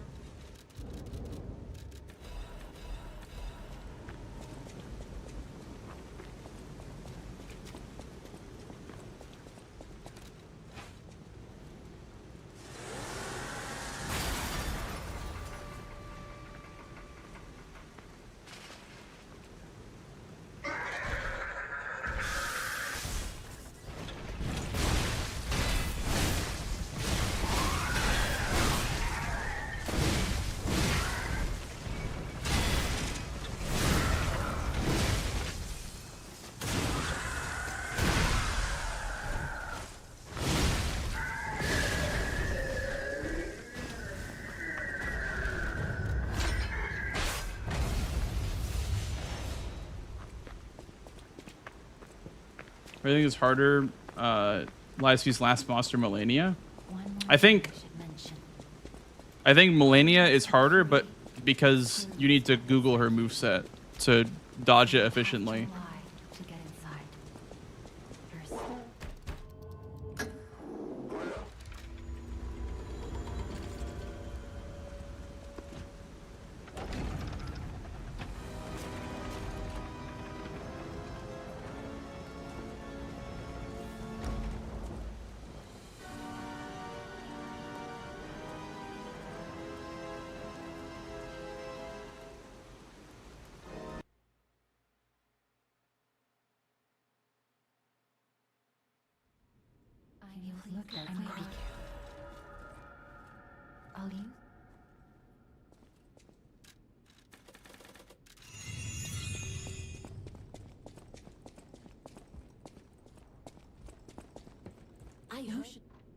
It's like asking me if I like onions or mushrooms better. I don't like either of them.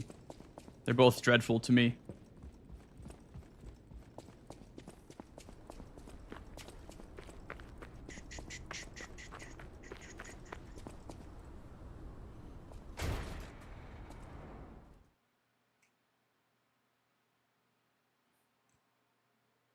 Have you played the other From Software or Souls-like / From Software games? Yeah, I mean, I have thousands of hours in almost every single one of them. My favorite's Liza P. Hey, let's be more careful. We have an ad break in a minute, guys. Rabbit Brotherhood. I hate these guys. But don't be alarmed. My name is Gemini. We'll talk later when we're safe. I think the only From Software game I don't have 1,000 hours in is Dark Souls 1. I have like 300 in Dark Souls 1. But everything else has got to be 1K plus. But that was long ago. Before the puppet frenzy. You having fun? Yeah. I don't like resetting every time that I get to rabbits, but I'm having fun yapping with you guys. I did not like Another Crab's Treasure. No, I didn't really like that game.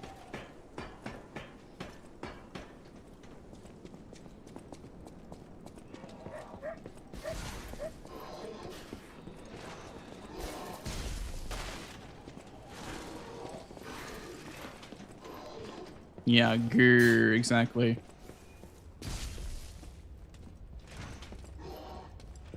Pixels 1. I do love GS1. I think it's great. I just think that like it wasn't like for me, I wasn't playing during the prime of the game's online state. So I keep doing the shit where I use my puppetry on accident here. Like with DS2, DS3, Elden Ring, and Bloodborne, I guess maybe not Elden Ring, but all the other games, I was a big PvP guy. So I was, you know, part of it when it was still new. And I was a big PvP guy back in the day. Come out, Geppetto! You've got a lot to answer for. The window is tighter in Expedition 33. You can't sneak past me. Bulan. Die!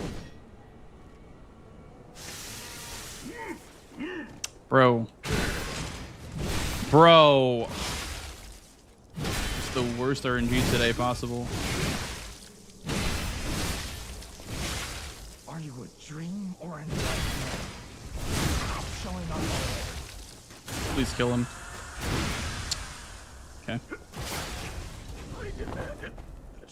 Do I want to sort of run plus 10? Better than having no run, I guess.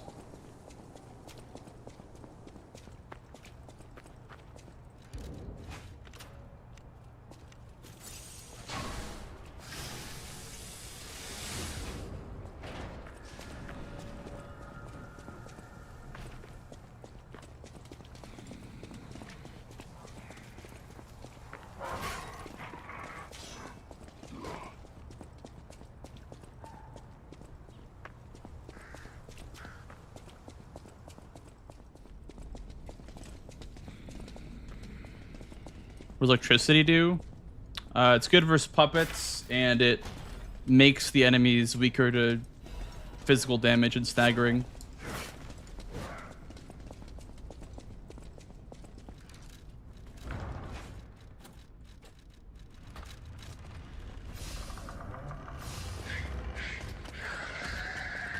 Not this guy, though. This guy is immune to lightning.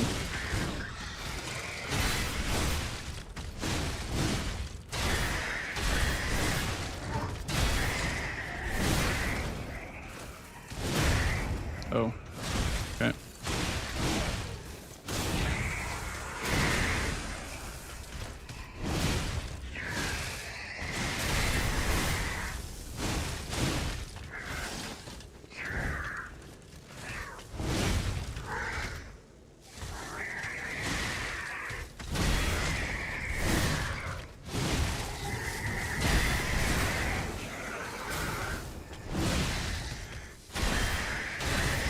Oh my god, I'm just getting so unlucky.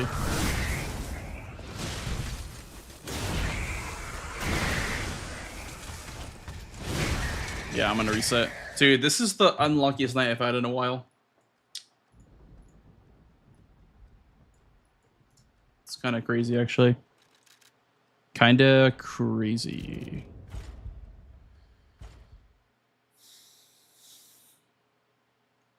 It's like the most recent heavy night I've had. I guess I kind of deserve it because I've gotten like 4 PBs in the past week. That's why I don't like PBing so much in a row, because it's like you don't spread it out enough and then you get days of resets in a row.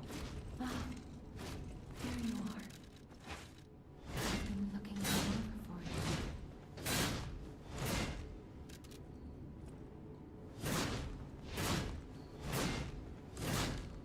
My Jimmy, please escort him to the hotel.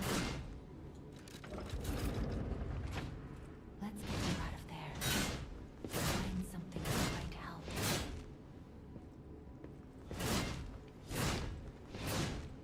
But it'll Did you delete the save data? I mean, look at the timer. It was plus 10, which is very bad. You want it to be minus and green.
Everyone is behaving. Yeah, it happens.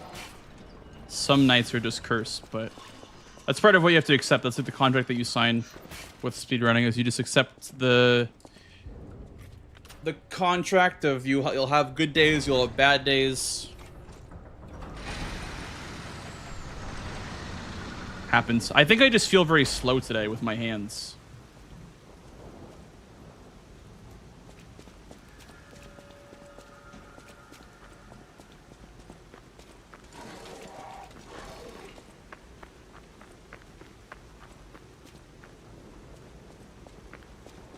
I'm eepy. I mean, even when I logged on today, like, I still felt like... Yeah, I guess I was tired, too, when I logged on. I felt like my hands have been slow all day. I got old man hands.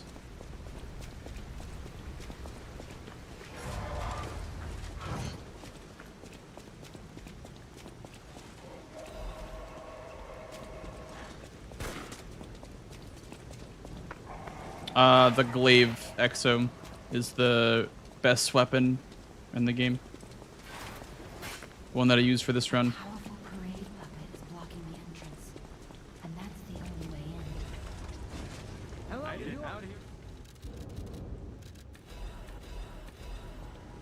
in. Probably still the glaive, Bulan. Probably still the glaive because the damage output is so much greater. It's just very overtuned because it's like linking its damage to its Fable art, and the Fable art is so cheap. That's why it's so good. 2 Dragon Sword doesn't have a way to use Fable efficiently. There's the handle Fable, but it's not that great. And the Y Fable is kind of slow to use for not too much damage.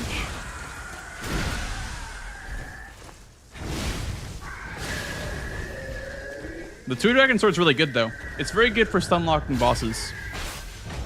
Very, very good for stun locking bosses. I enjoy the weapon a lot.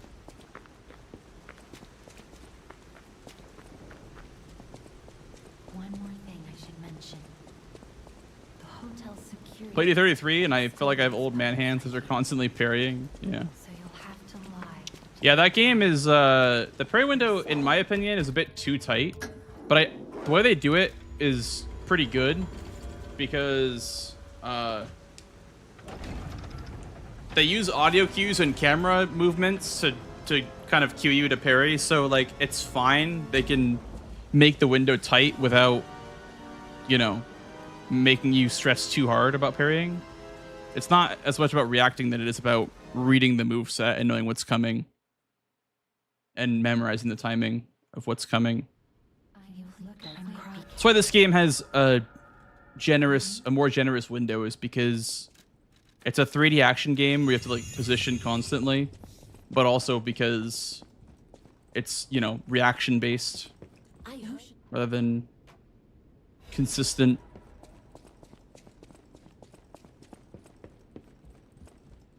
What was the weapon they used before that? We used the wrench baton before the glaive.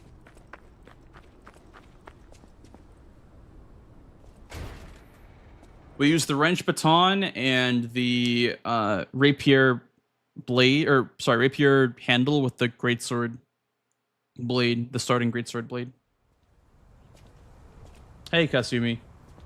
Runs have been pretty bad, but that's okay.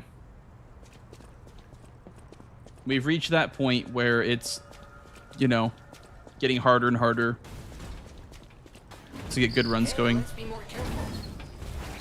The Rabbit Brotherhood. I hate these guys. But don't be alarmed. But it My happens. name is Gemini. We'll talk later, where we're safe.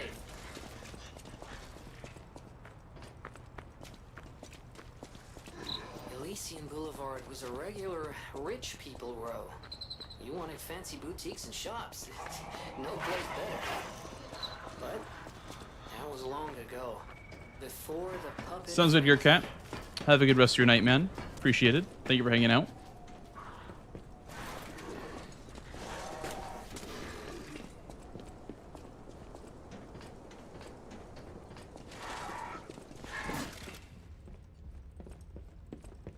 Oh yeah, also by the way, guys, we are doing on Sunday, we're doing Grand Ocalypse versus Hoosier. So I'll be training for that maybe tomorrow and Saturday. I haven't decided yet whether or not I'll do it on stream or not. But Rhinocalypse is that Elden Ring randomizer speedrun challenge thing. And I moved on from the first round, so I'm playing Hoosier on Sunday. So I might take time tomorrow and Saturday to practice. We'll see.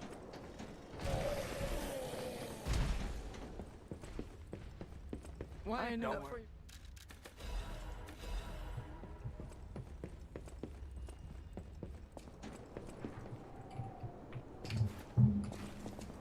Oh, nice, Banana. I'm glad to hear that.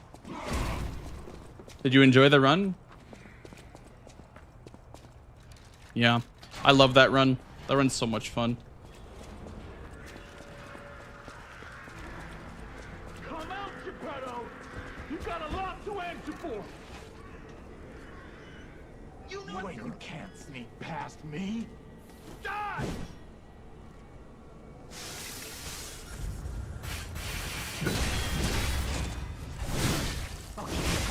Then shoot you up on the bridge.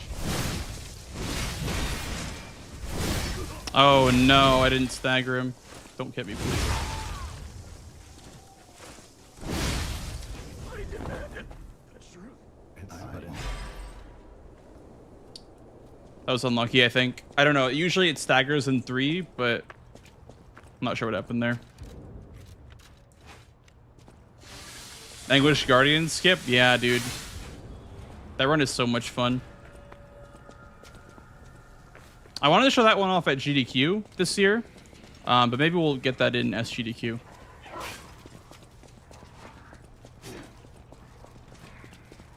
The run is so good, though.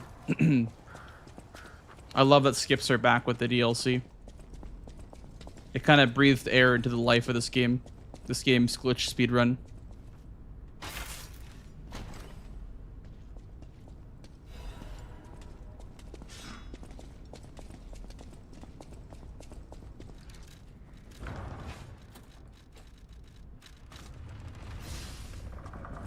I'm gonna save the Fable Catalyst when I need it.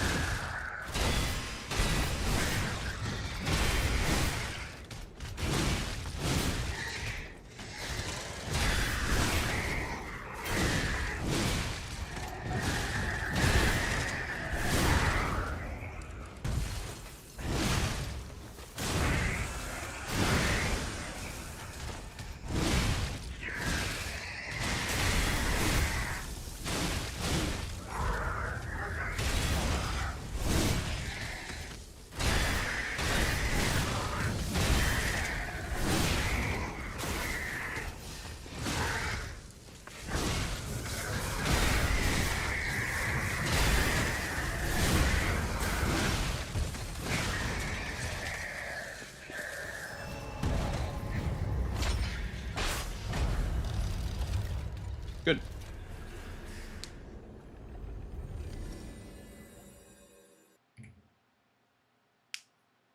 But having a visible posture bar be an improvement to this game, in your opinion? I don't think it needs one. I think the gray bar is good enough, and you can also kind of calculate it yourself in your head. But I think for Elden Ring, it should for sure be a thing. Because in Elden Ring, it regenerates so much faster than this game. I think in this game, it doesn't regen as fast, and also it's kind of predictable when you can stagger a boss, so I don't mind not having one. The gray bar is enough for me. But in Elden Ring, for sure, it should have one, for sure.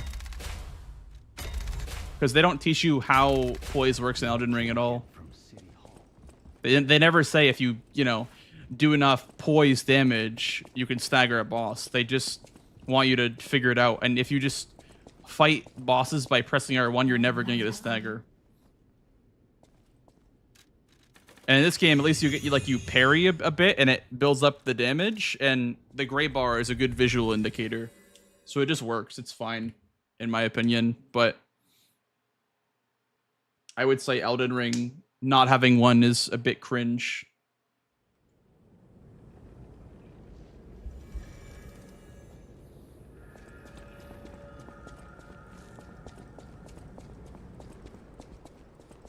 You can mod in one for Elden Ring, and it actually, it's so seamless. It fits into the the UI is so seamlessly.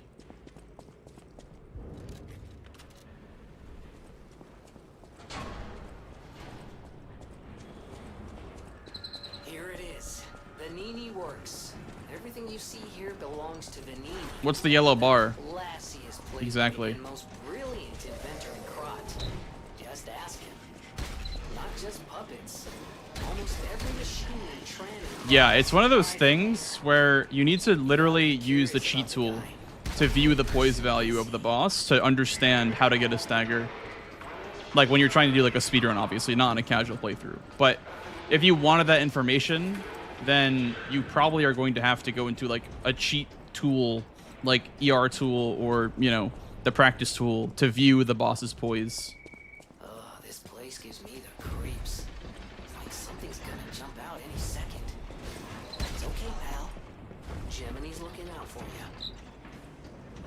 Am I doing a season of Bingo Brawlers? Well, Domo has not announced anything about season 6 yet, besides the fact that it's his magnum opus, so it'd be very cool to be a part of it, but I'm not quite sure.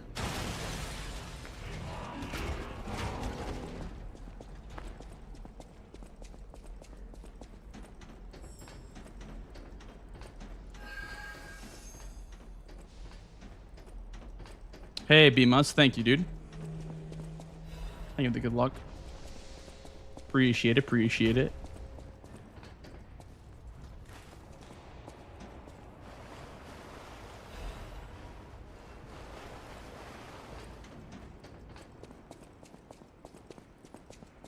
Tom against 15 AI domos, yeah.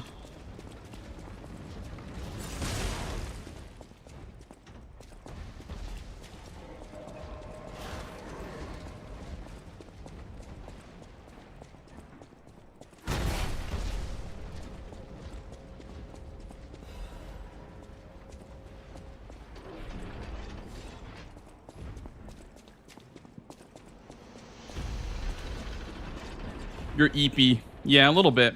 You know, it doesn't feel like I've been live for 5 hours, but...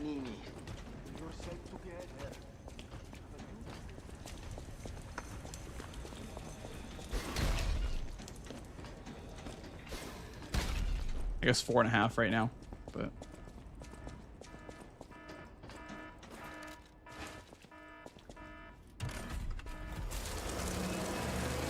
Well, naps are exhausting, to be fair. Besides when they're at 2 in the morning and you wake up at 4 in the morning sweating. Then you're wide awake afterwards.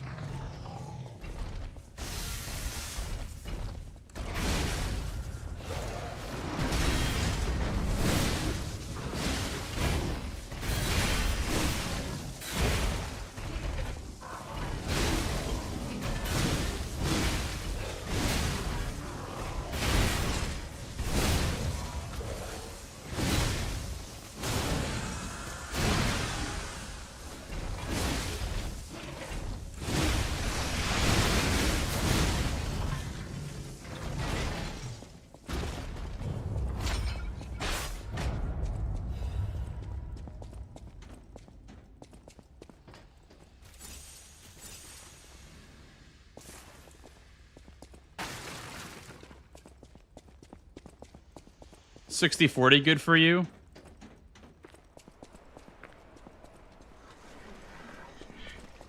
Yeah, I feel like for me naps are more like a 80-20 bad. I don't participate in naps. I don't believe in naps. I'm not part of the nap community.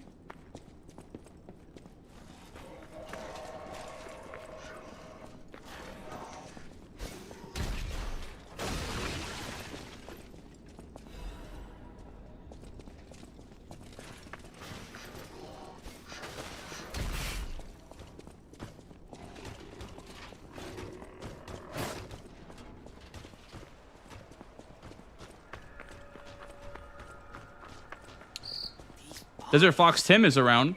Could they be from Moonlight Town? We love that guy. Whoa, did puppets do this? Yeah, most of our regulars are still around.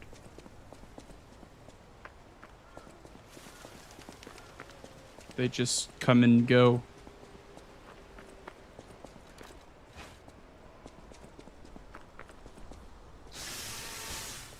Do you want to you even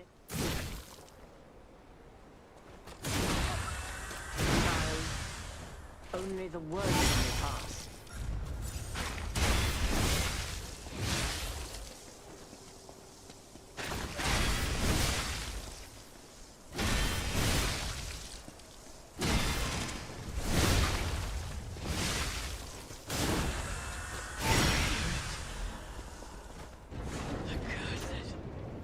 Domo versus FOMO. Fear of missing out. Final boss right there.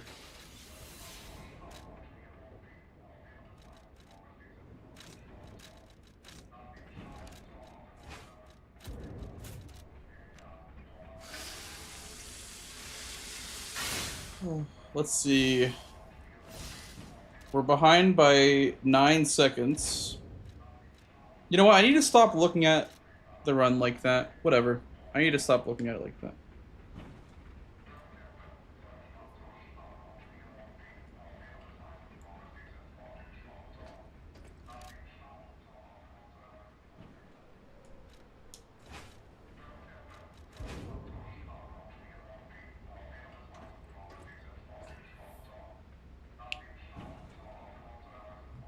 Favorite sandwich place?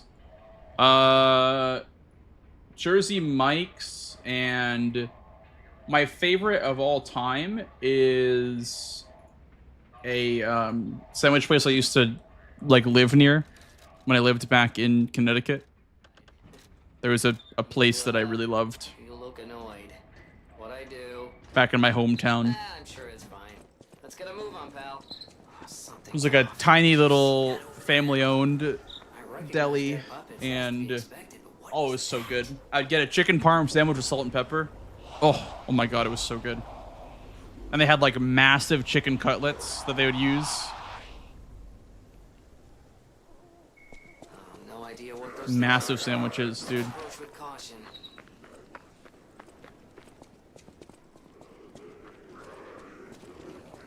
And I guess when I get like a chain, like a sandwich chain, I get either Panera or Jersey Mike's. From Jersey Mike's, I get the Chipotle cheesesteak, and from Panera, I get the toasted frontega chicken. What's their problem? Wait, their bodies are strangely altered. I don't know what's going on, but keep those eyes of yours open.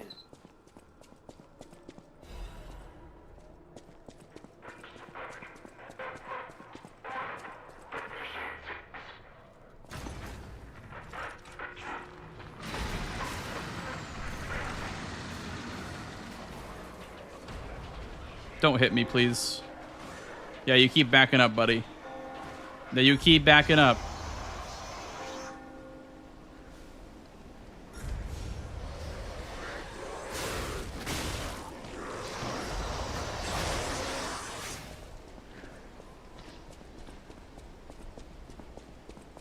I do love chicken bacon ranch, dude. I'm a big chicken bacon ranch guy too. You know what else is good sandwiches? Like kind of underrated, but Domino's is really good like sandwiches, unironically. For what you pay for, right?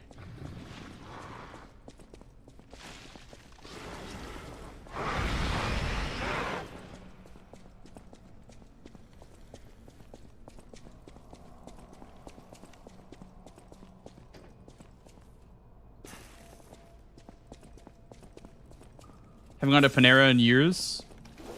I feel like it's kind of the healthiest fast food option. When I was cutting weight a lot, I was, you know, whenever I'd be craving fast food, I'd get Panera. With no, like, I wouldn't get, like, mac and cheese. I would just get, like, a whole sandwich instead.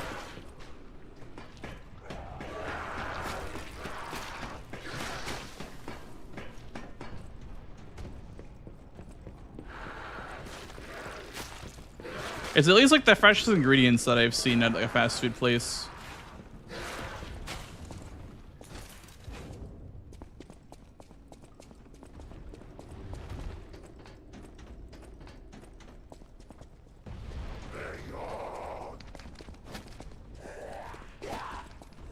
Yeah, I'm also a big cheesesteak enjoyer, but it really depends. 'Cause I'm not a garlic and onion, or sorry, not garlic, not a peppers and onions guy. So I don't have like the true Philly cheesesteak. I'm a plain Jane kind of guy with cheesesteaks.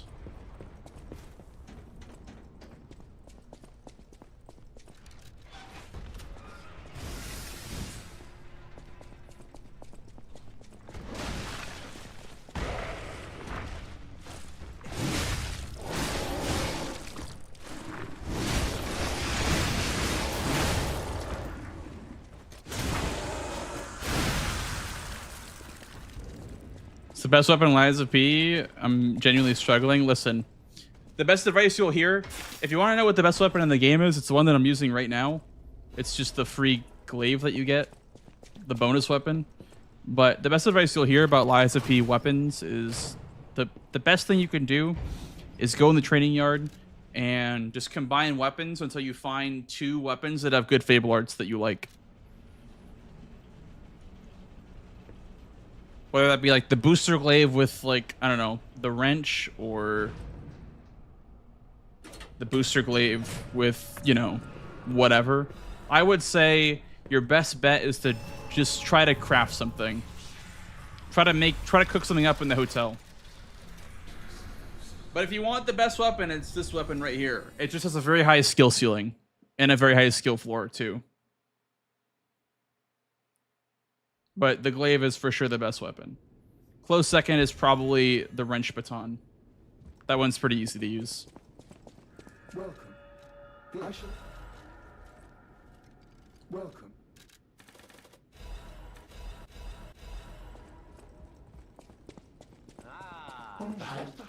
You're skydiving tomorrow? Oh my god. That is definitely something to drop in Twitch chat. Hope you have fun. I don't know if I'd go skydiving ever, honestly. Sounds kind of scary.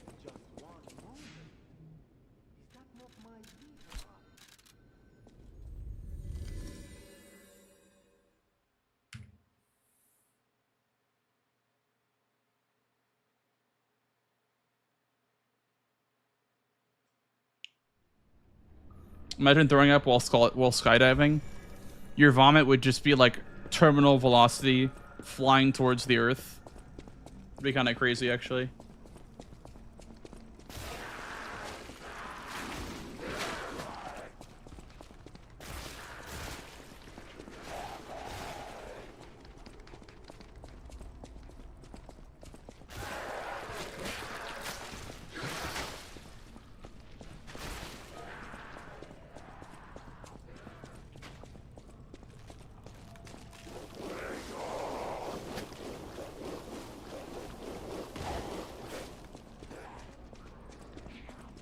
You throw up while driving to work? That sucks, man. I had it really bad a couple of years ago. 2022 and 2023. 2 years straight. I was, you know, full on throwing up all night, Christmas Day. So I think I got some good karma out of that one. Out of surviving that one.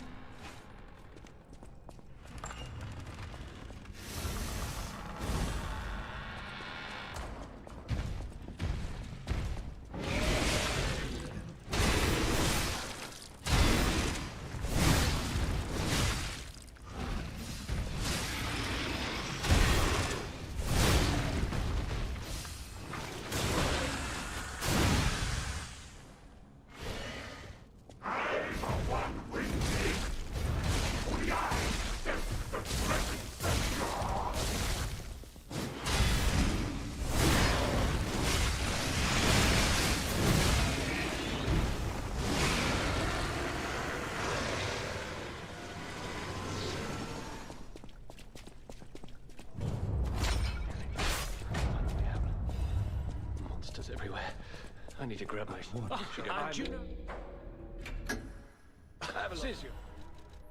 I kind of, you know, it's a small detail that they did good. They did pretty well about in this game is that like they don't just show the quote unquote correct answer like all the time in the same spot every time. You have to like think about it on your first playthrough. Like, what would you do? What would you say? Kind of a small detail, but it is actually very good for first playthroughs. I just realized that. I'm always looking for the right option there because I don't know like where it's going to spawn. It's a 50-50, right? But I feel like more often than not it spawns on the right, but It was just a small town good on to the see me. coast of little importance. Before Elysian Boulevard was built, this place literally was all there was of Krat. But when some in the city prospered, they left the old town behind. Through isolation and neglect, Krat's first incarnation became nothing but dangerous alleys and desperate slums. On the bright side, I guess, the whole city of Krat's pretty You much killed like fake that. Alidoro? I did. Old town caught up with My first playthrough I did. It's true what they say. A receding tide sinks all boats. He does have a great arm, doesn't he, Skittles? Also, his arm just came off entirely, and I'm sure they won't allow modified arms into the major leagues.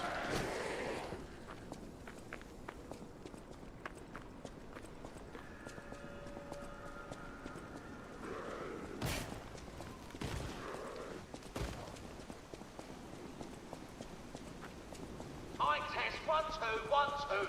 We have a schedule update for the intruder. It's time tonight. The Victorian era Andrew Luck. That's crazy. That's a crazy statement. Safety reminder for all the malcontents in the Marble district. A nasty puppet has invaded our territory. Be careful.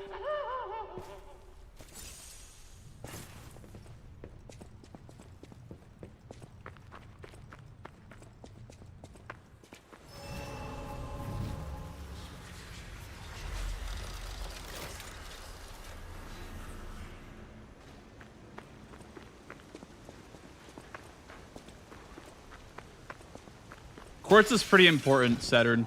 Also, putting your quartz into like useful things is also helpful too. I think if you missed out on quartz, I would say try to get all the quartz from the base game that you can if you're struggling in the DLC.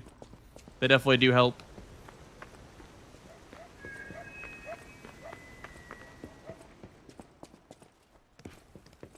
Here's a news bulletin. This just in. The intruder turned out to be Japan's puppet. This month's protection fee will be waived for anyone who wants it down. What a deal! Now hurry up. Run, you idiot!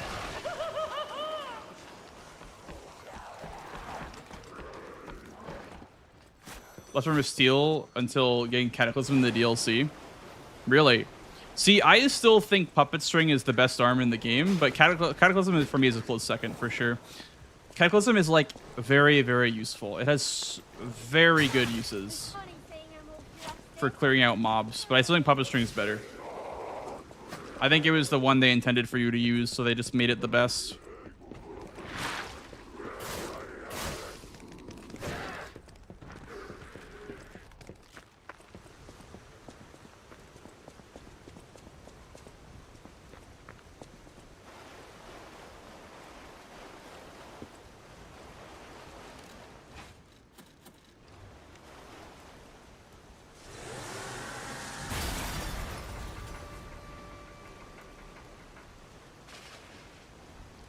Bring it on. You ain't seen nothing like my brother.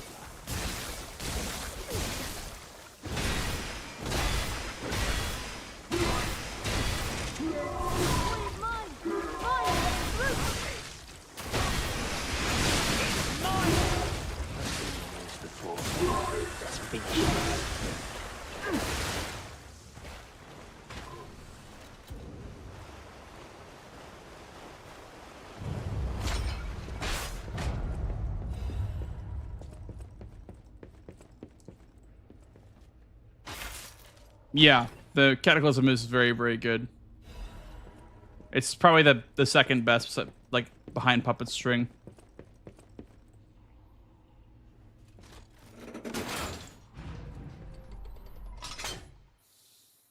Pikachu's in this game?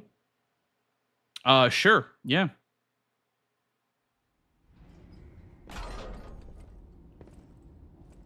Of course.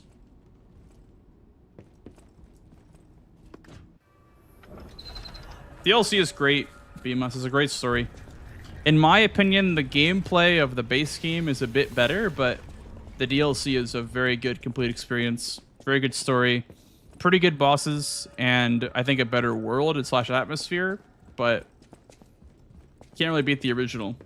You're been well.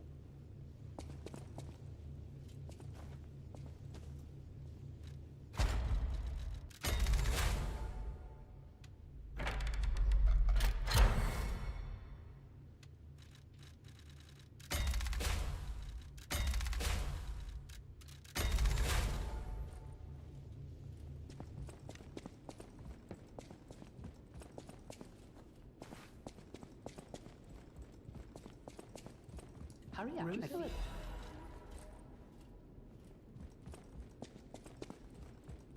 All you?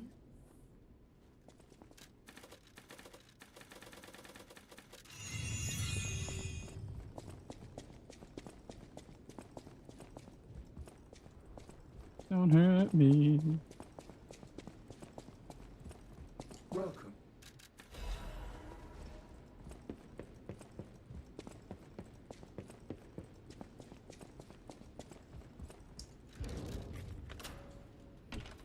Yeah, it's a little bit everywhere. Tesla Rock. I'd say it's like very much so in the middle slash late game, but there's little bits everywhere.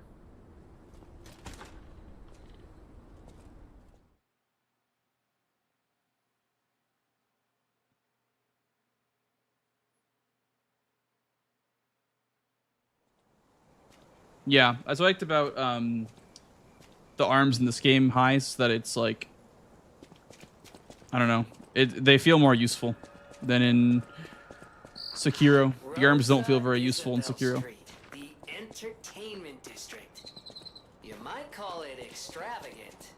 Operas, operettas, street concerts, all running 24/7. Adelina Corday, the singer in the red dress. Oh, she was the most famous of them all. The legendary Rima. I'm not sure if she's still alive, so while the past tense makes sense, it's getting a little depressing.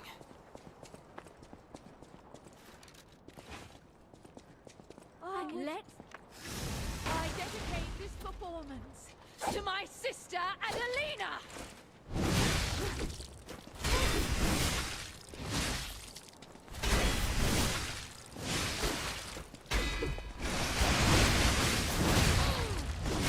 Another day, another lock cancel dropped input or some shit.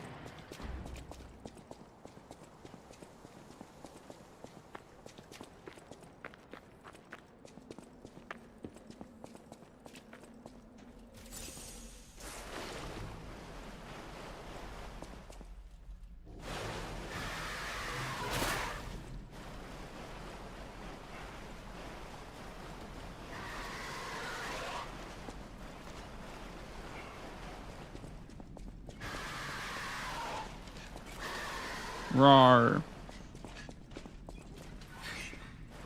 Yeah, I thought the DLC arms were definitely better, for sure. I think the DLC arms are very good. They still don't beat Puppet String, but they are both really good and have good uses.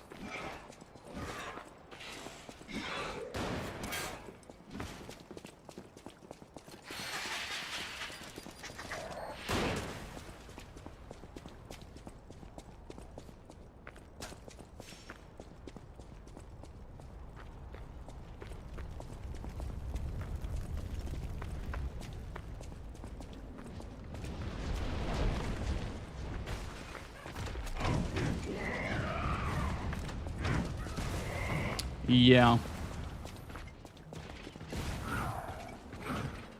It's like, if you have a weapon that's slow, it's even better too, because the slower weapons have higher like base damages, and also it's the same speed, right? Like the animation of Puppet String is not ever faster or slower. So really it does benefit like heavy weapons more to do the big follow-up. It's also, it's usable without any stamina too. That's the biggest thing too, is that you just don't need stamina to use the puppet string link attack.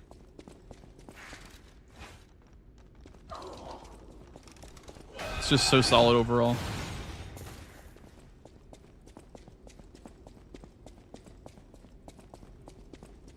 Yeah, that too. If the R2 is not very good on the weapon, it's a good way to get a stagger attack off. I wish more of the arms like were more intuitive for the actual gameplay. Like Cataclysm, for example, and Icarus. Those two are very intuitive with the, you know, the gameplay loop. But it feels like Puppet String, Cataclysm, and Icarus are the only three that do that.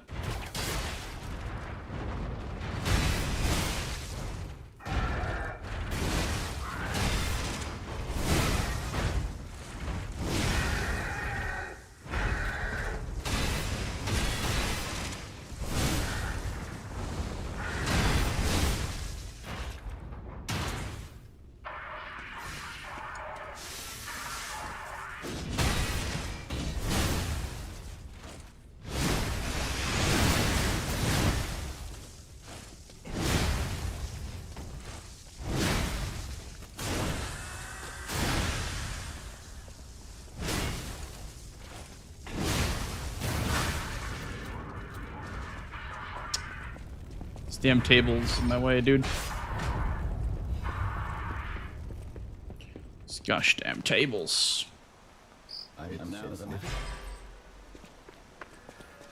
Maybe I'm sleeping on the Aegis too much. Maybe I'd add the Aegis too to the intuitive with gameplay options. You know, I've heard that the what I almost said rot. The acid arm is good, but I just can't see it being useful unless you're not using abrasives slash grindstones, right? Like, I can only see it being useful, like maybe like before you go for a riposte, you just pop the arm, you know, make the acid go on the floor, and then take the riposte while the boss is standing on it. In that case, it could be good to set up ripostes, but I just use abrasives anyway, so I don't have a need for the acid arm. And also the fire and lightning arms feel underwhelming a little bit.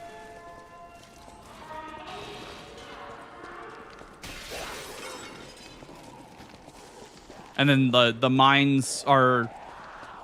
They require too much setup for a casual playthrough. And the Falcon Eyes is just a gun. You know what I mean?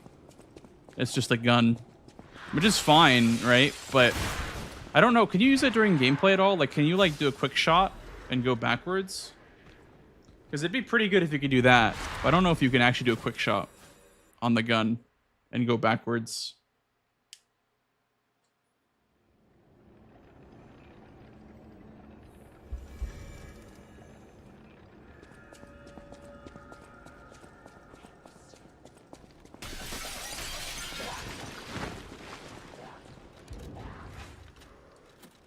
Yeah. At best, the Falcon Eyes is a worse Cataclysm, in my opinion. Which I think they wanted to go for some kind of, like, gun weapon type, and they didn't know how strong to make it. So I respect that for sure, to not make it too strong.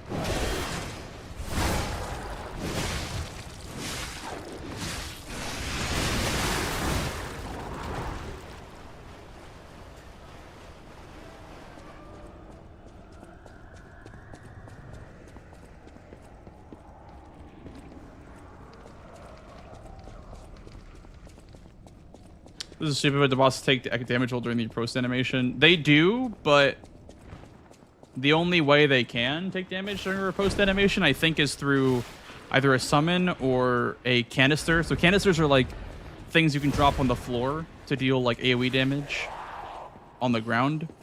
I think, well, I know for a fact that canisters work during riposte because I routed them in during the speedrun era. But yeah, canisters and then the acid arm, I guess.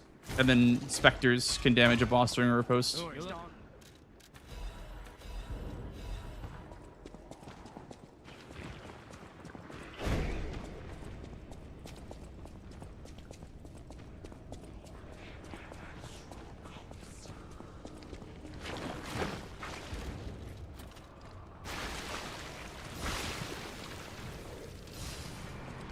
Yeah, the trip mines.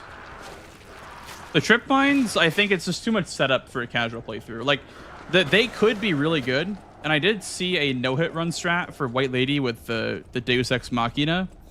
But it's just too much setup, I feel like. It's too much setup. Even for a no-hit run, it's a lot of setup.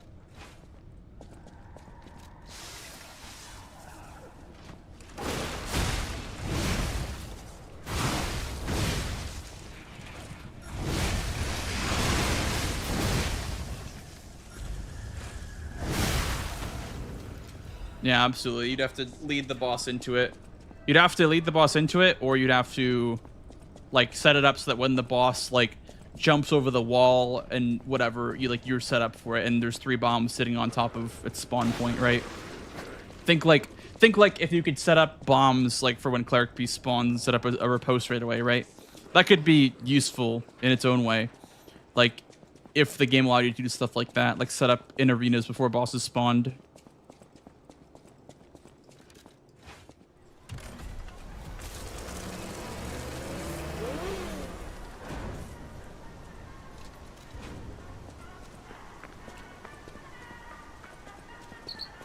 Exhibition theme was automatic puppets and City of the Future. The plan.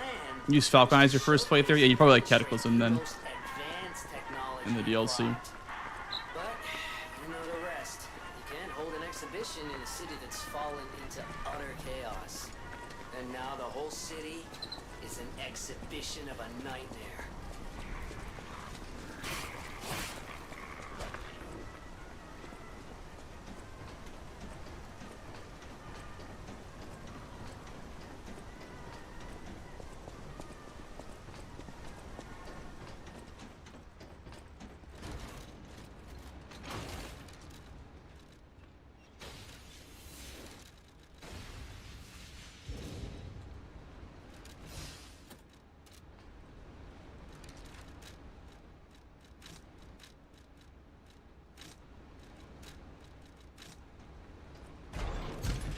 Nice Pixel Pants. Glad to hear that. Hope you enjoyed the game.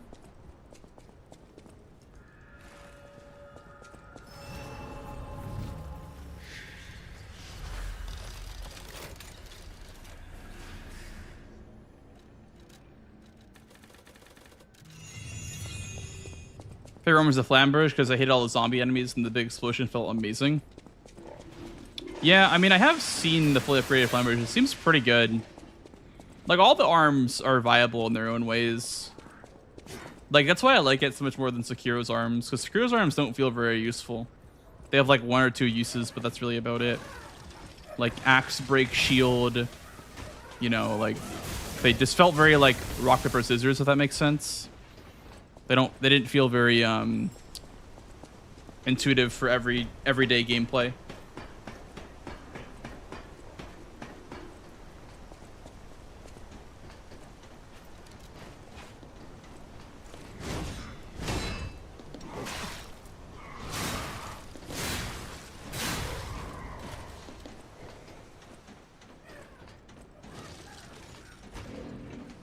That is a very annoying enemy, by the way. That one sword guy right there.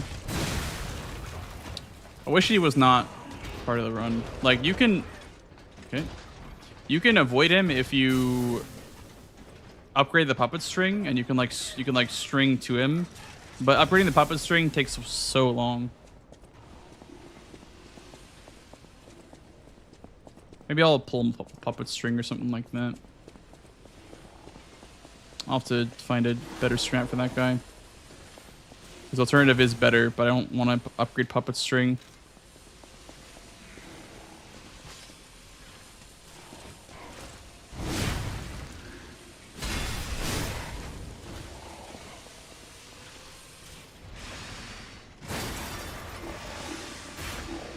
Punching people. Dude, the punch is so fun. With the puppet string, you just pull them in, then just BAM! On the ground. I don't think they ever tell you how to do that, though. Like, with the actual, like, prompt itself. Like, there's no instructions on how to use the punch, but it just is a hidden feature. I don't know why they don't tell you.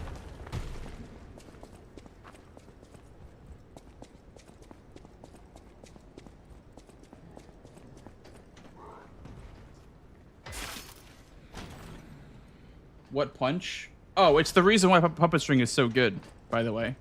You pull someone in and then just press L2 again, you punch them and they fall on the ground. And you get a free backstab. Works on every NPC pretty much. And every like humanoid enemy it works on too. Any pullable enemy, I guess, is a better way to put it. To the followers of the truth.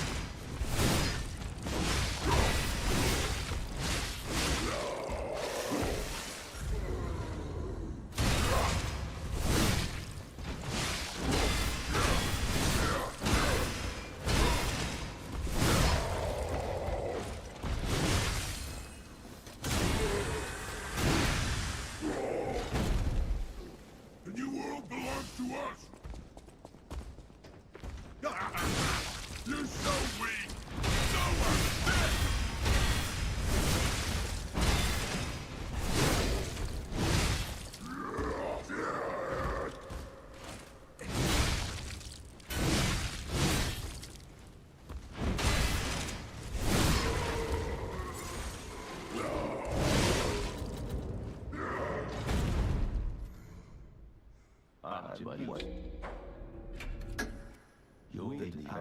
Okay, there's still a chance this run can be solid.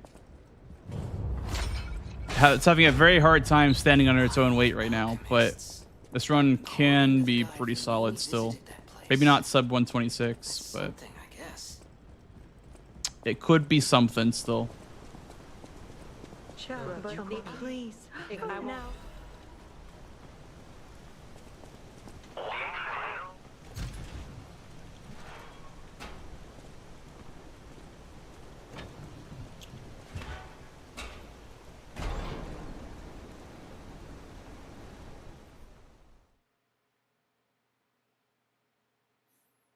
Quite a bit of endgame damage too. Yeah, so it's actually like one of the things that I use in no-hit runs to get past a lot of the enemies in the areas, that you just pull them in, punch them, and then that's really that for any pullable enemy. You just pull them and then punch them, and they're on the ground and you can backstab them, and most likely just one-shot them. This place is... Okay, there's no easy way to say this, but it's a puppet graveyard. Humans call it an illegal dumping site. The city tried to stop it, but eventually it had much bigger concerns. If the Grand Exhibition's horrific solution spread this far too, I think it's just difficult to think about. Oh, why am I thinking about it?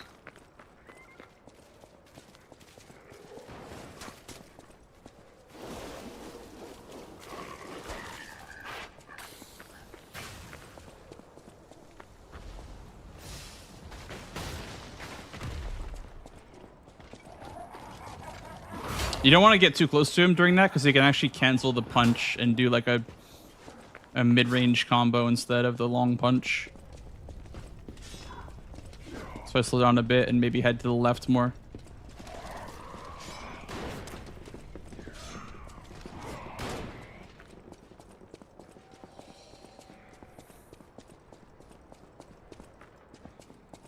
Those damn alchemists. The terms of the bargain. Yeah, you run faster on light load. You run faster on under 30% load. So we try to not have our weapon on unless we're fighting something. You run faster and regen stamina faster too. And your rolling animation's better too. It's actually like kind of the first game of its kind where it's like that. Like in, I guess Kazan's like that too. But in Souls games, like in Elden Ring, Dark Souls 3... I don't know. I think Dark Souls 1 it is actually faster to be light load, but in DS3 and Elden Ring, the run speed is always the same. It just looks like you're going slower on heavier loads in those two.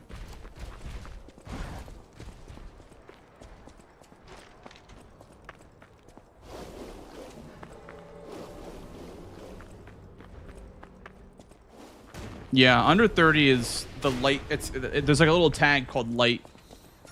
When you are under 30%, like you'll get like the lightweight notification underneath the thing where it's like slightly heavy, and medium says nothing, but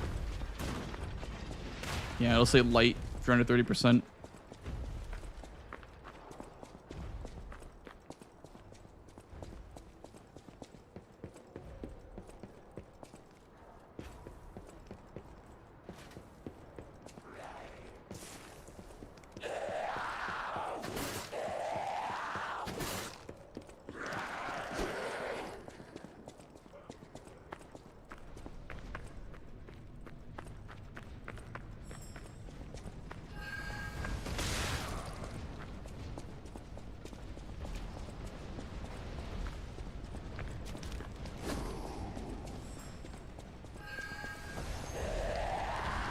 I thought heavy load made you regen stamina slower, but maybe I'm misremembering.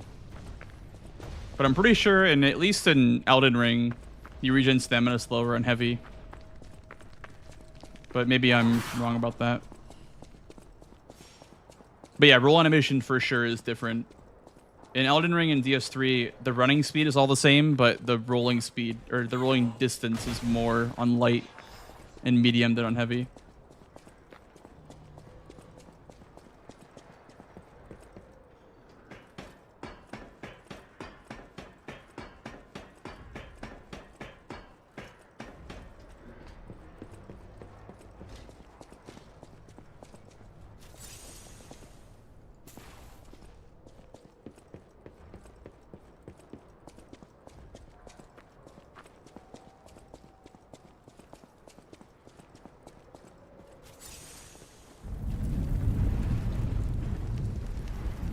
Whoa!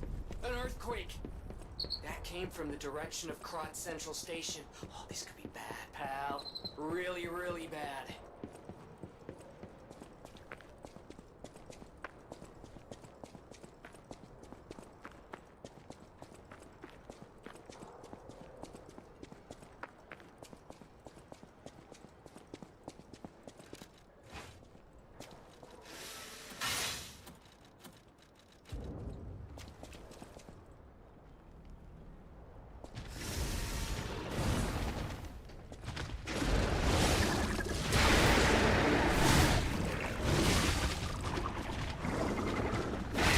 Being patient there is kind of helpful.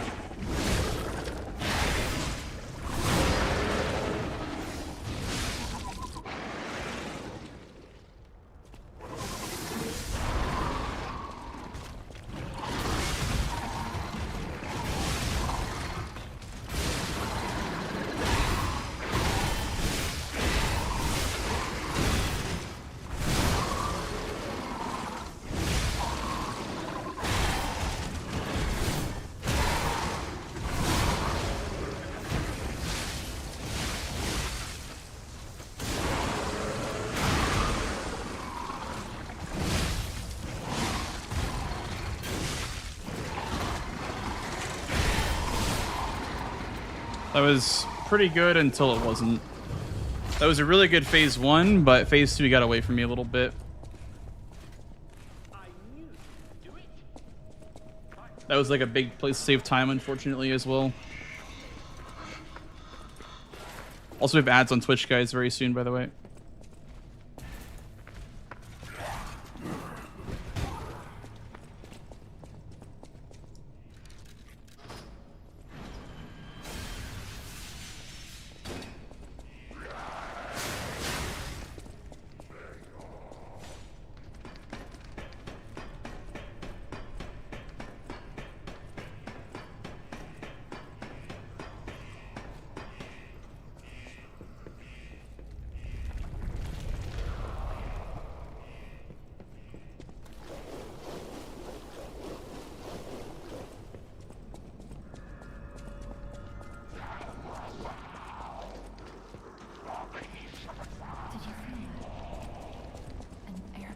Oh, I don't have any Fable to use here, actually.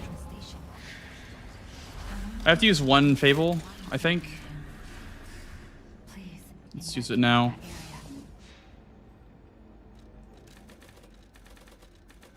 Nice. Yeah, because this bar that we have that's like half full is going to be charged up on the door mini boss because we only use one bar. And that guy, we don't do a Fable spin on anymore on him. I was thinking about grabbing the shot put here instead of the one in Arch Abbey. Probably should just grab that one instead.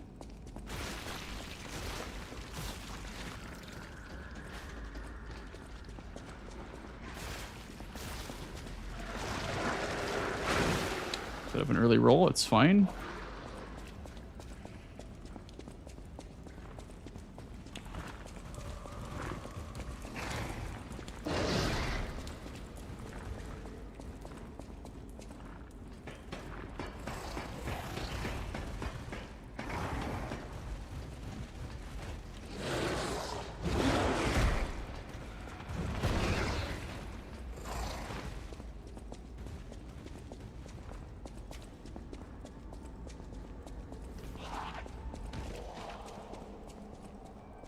lost, little lamb.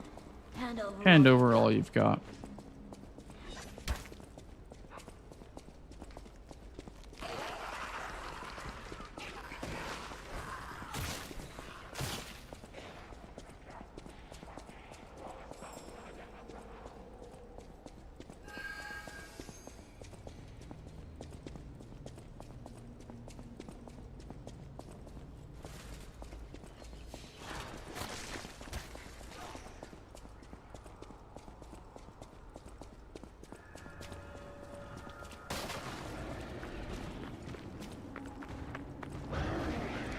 This on, because this is going to be light load still.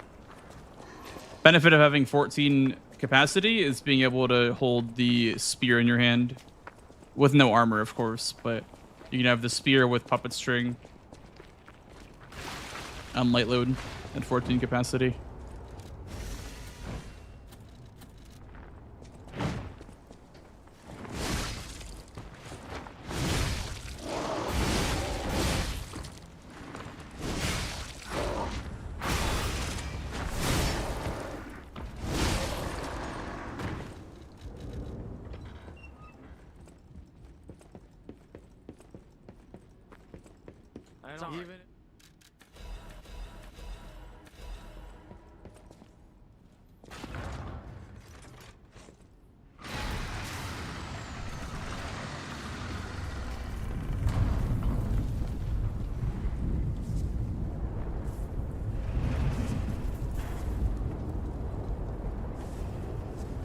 Looks gonna be pretty tight of a PB here, I think. From here on out, I think the run's pretty good, so it'd be pretty tight. Whoa. Maybe BRB has time save? I don't remember. Transportation base close to Kron's Central Station.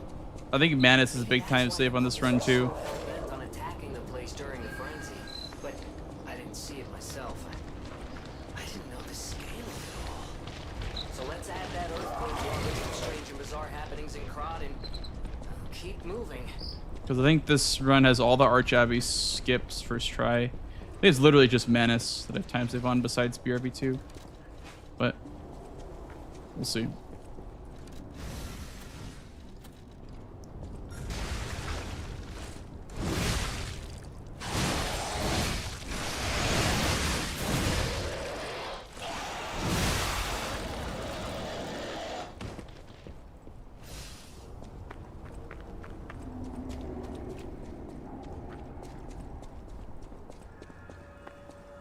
Hey, CG. How's it going, dude? Probably can gold this segment, too. Hey, Scopey, better late than never. Welcome on in. Welcome on the Glorp buses, too. You can park them right over there.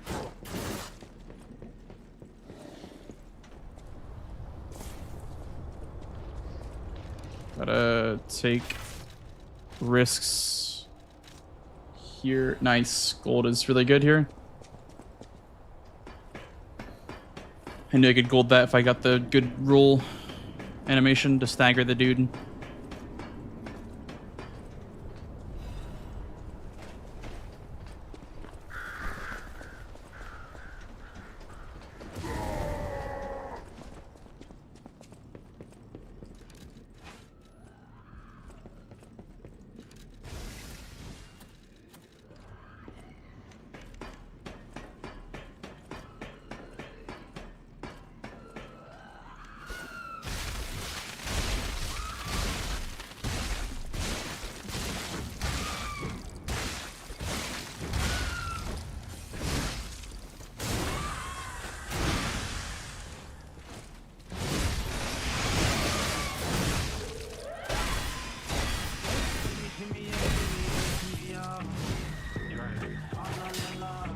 Yo, Spicy, thank you for the raid, dude.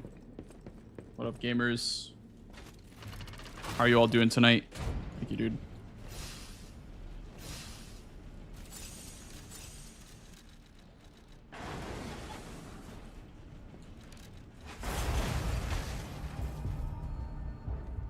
The hotel is under attack. Everyone's in danger. Hope you had a good stream today. We're approaching the end game, so good timing. Good timing for you guys. An interesting part. No. Hey, something horrible in front of the hotel. It might be Alert, worse than alert, what we saw alert. at the cathedral. All right, tighten up your springs and let's go.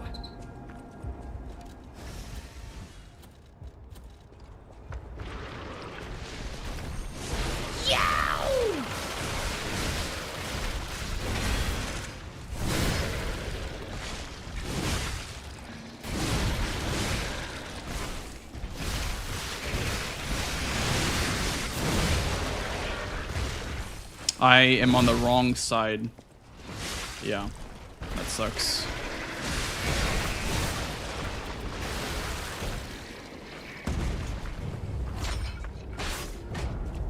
So what's happening now? I was on the wrong side. That sucks, but And our friends. at least we didn't die, I guess. That little dude never dies, I feel like, anymore. Like, whenever I do, like, the Fable spin, he never dies anymore. I don't know what it is, but... I've done level 1 runs on Souls games and Souls-likes. Yeah. Pretty much all of them. I've done a level 1 run in. Thank you for the follows, guys. We're gonna try to finish this run out. No matter what happens.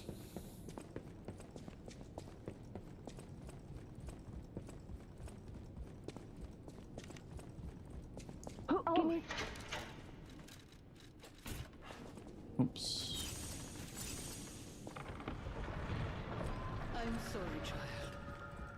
Geppetto has been keeping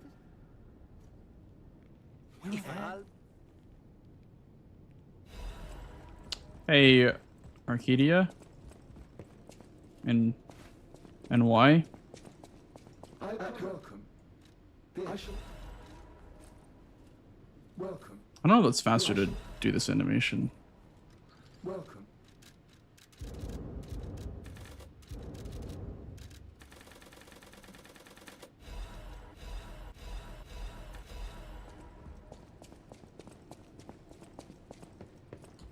You're...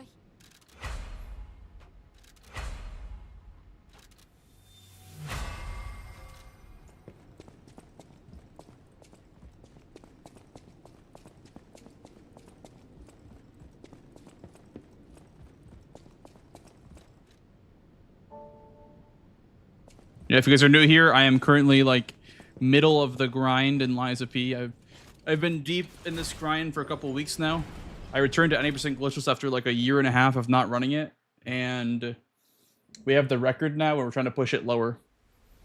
Trying to push this run below 126.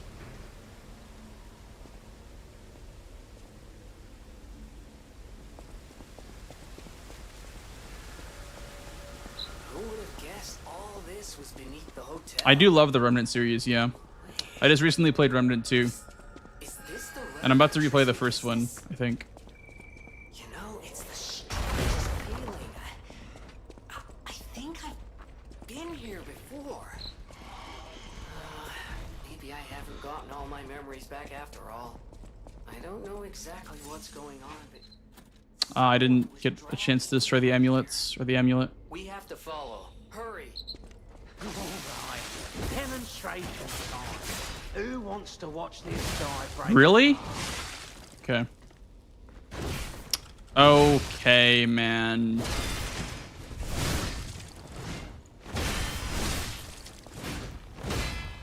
I have trained harder? Or brought better gear?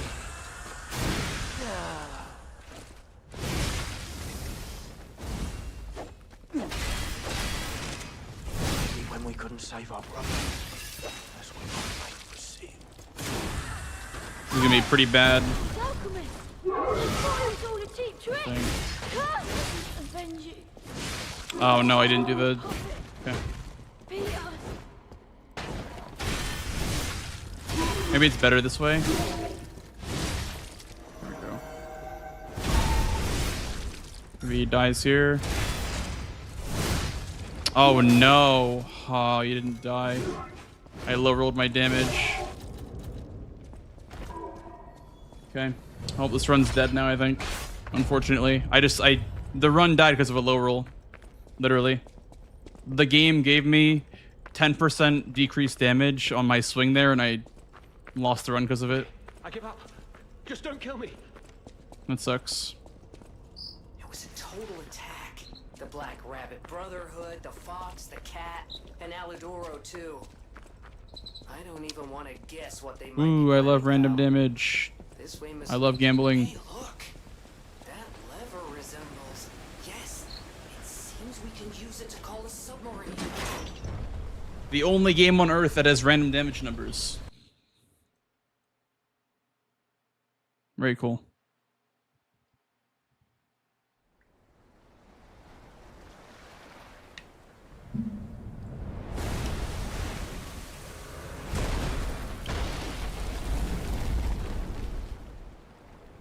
Listen, pal. Nice landing, but let's not make it a habit. What the? Hey, it's Sophia.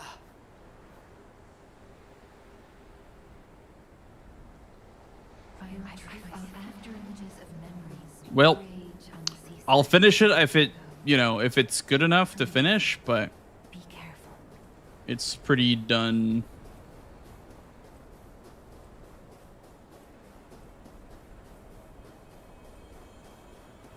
It's pretty cooked.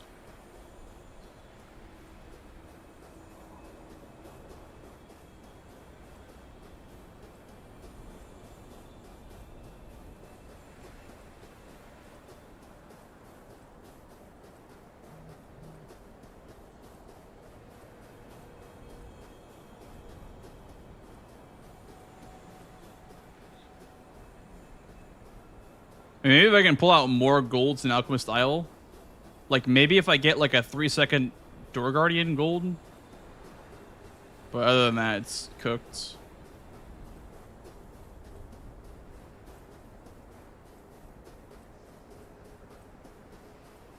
Well, 20 minutes is quite a while. 20 minutes is, like, a lot of time spent on a dead run. But I'll do it just for fun, I guess. That could be 20 minutes into a new attempt, right? So if it was like 5 minutes, I'd finish it no matter what. But if I die, I'm not going to continue, obviously.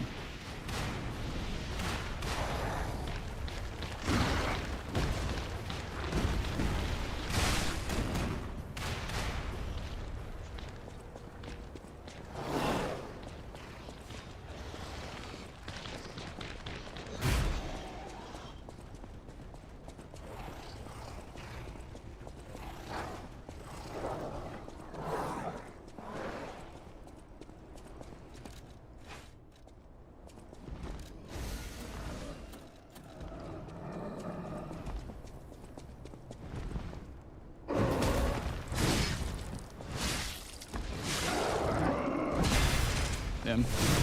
Bad RNG. Feels bad.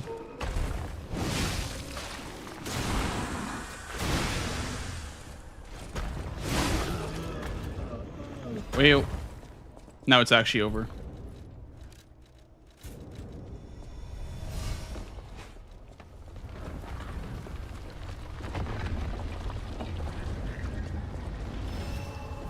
If I parried that attack with the glaive, it would have hit me as well. So you're not allowed to parry that attack.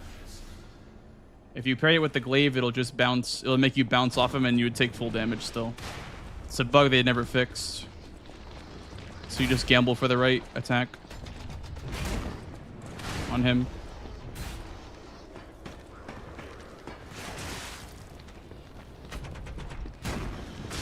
Oh, okay. Well, that'll be it, gentlemen. That'll be it. That'll do it. Didn't matter anyway, I guess.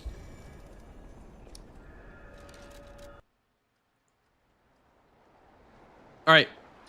That'll be it for me, everybody. Thank you so much for watching tonight. I will be live again tomorrow? Question mark. I haven't decided whether I'll do this or Elden Ring. I have Randocalypse on Sunday versus Hoosier, so I have to prepare for that. But I might do that off stream and just keep running Lies of P on stream. Haven't decided yet, but yeah, we'll do a little 5.5 hour stream for you guys. We'll do a little 5.5 hour stream for you guys. Not too shabby, if I do say so myself. Yeah, what else is there really to say? Not much. I hope you guys have a good rest of your night. If you're on YouTube, hope you guys have a blessed night as well. 07. Sorry that run had to end like that. That was pretty annoying, but it's all good. Yeah. Good night, YouTube. Have a good rest of your night. Still got a run to Alchemist Style, which was nice. Obviously, the cards were not my favorite tonight because, you know, whatever the hell that was. But we had fun while it lasted, so GG's.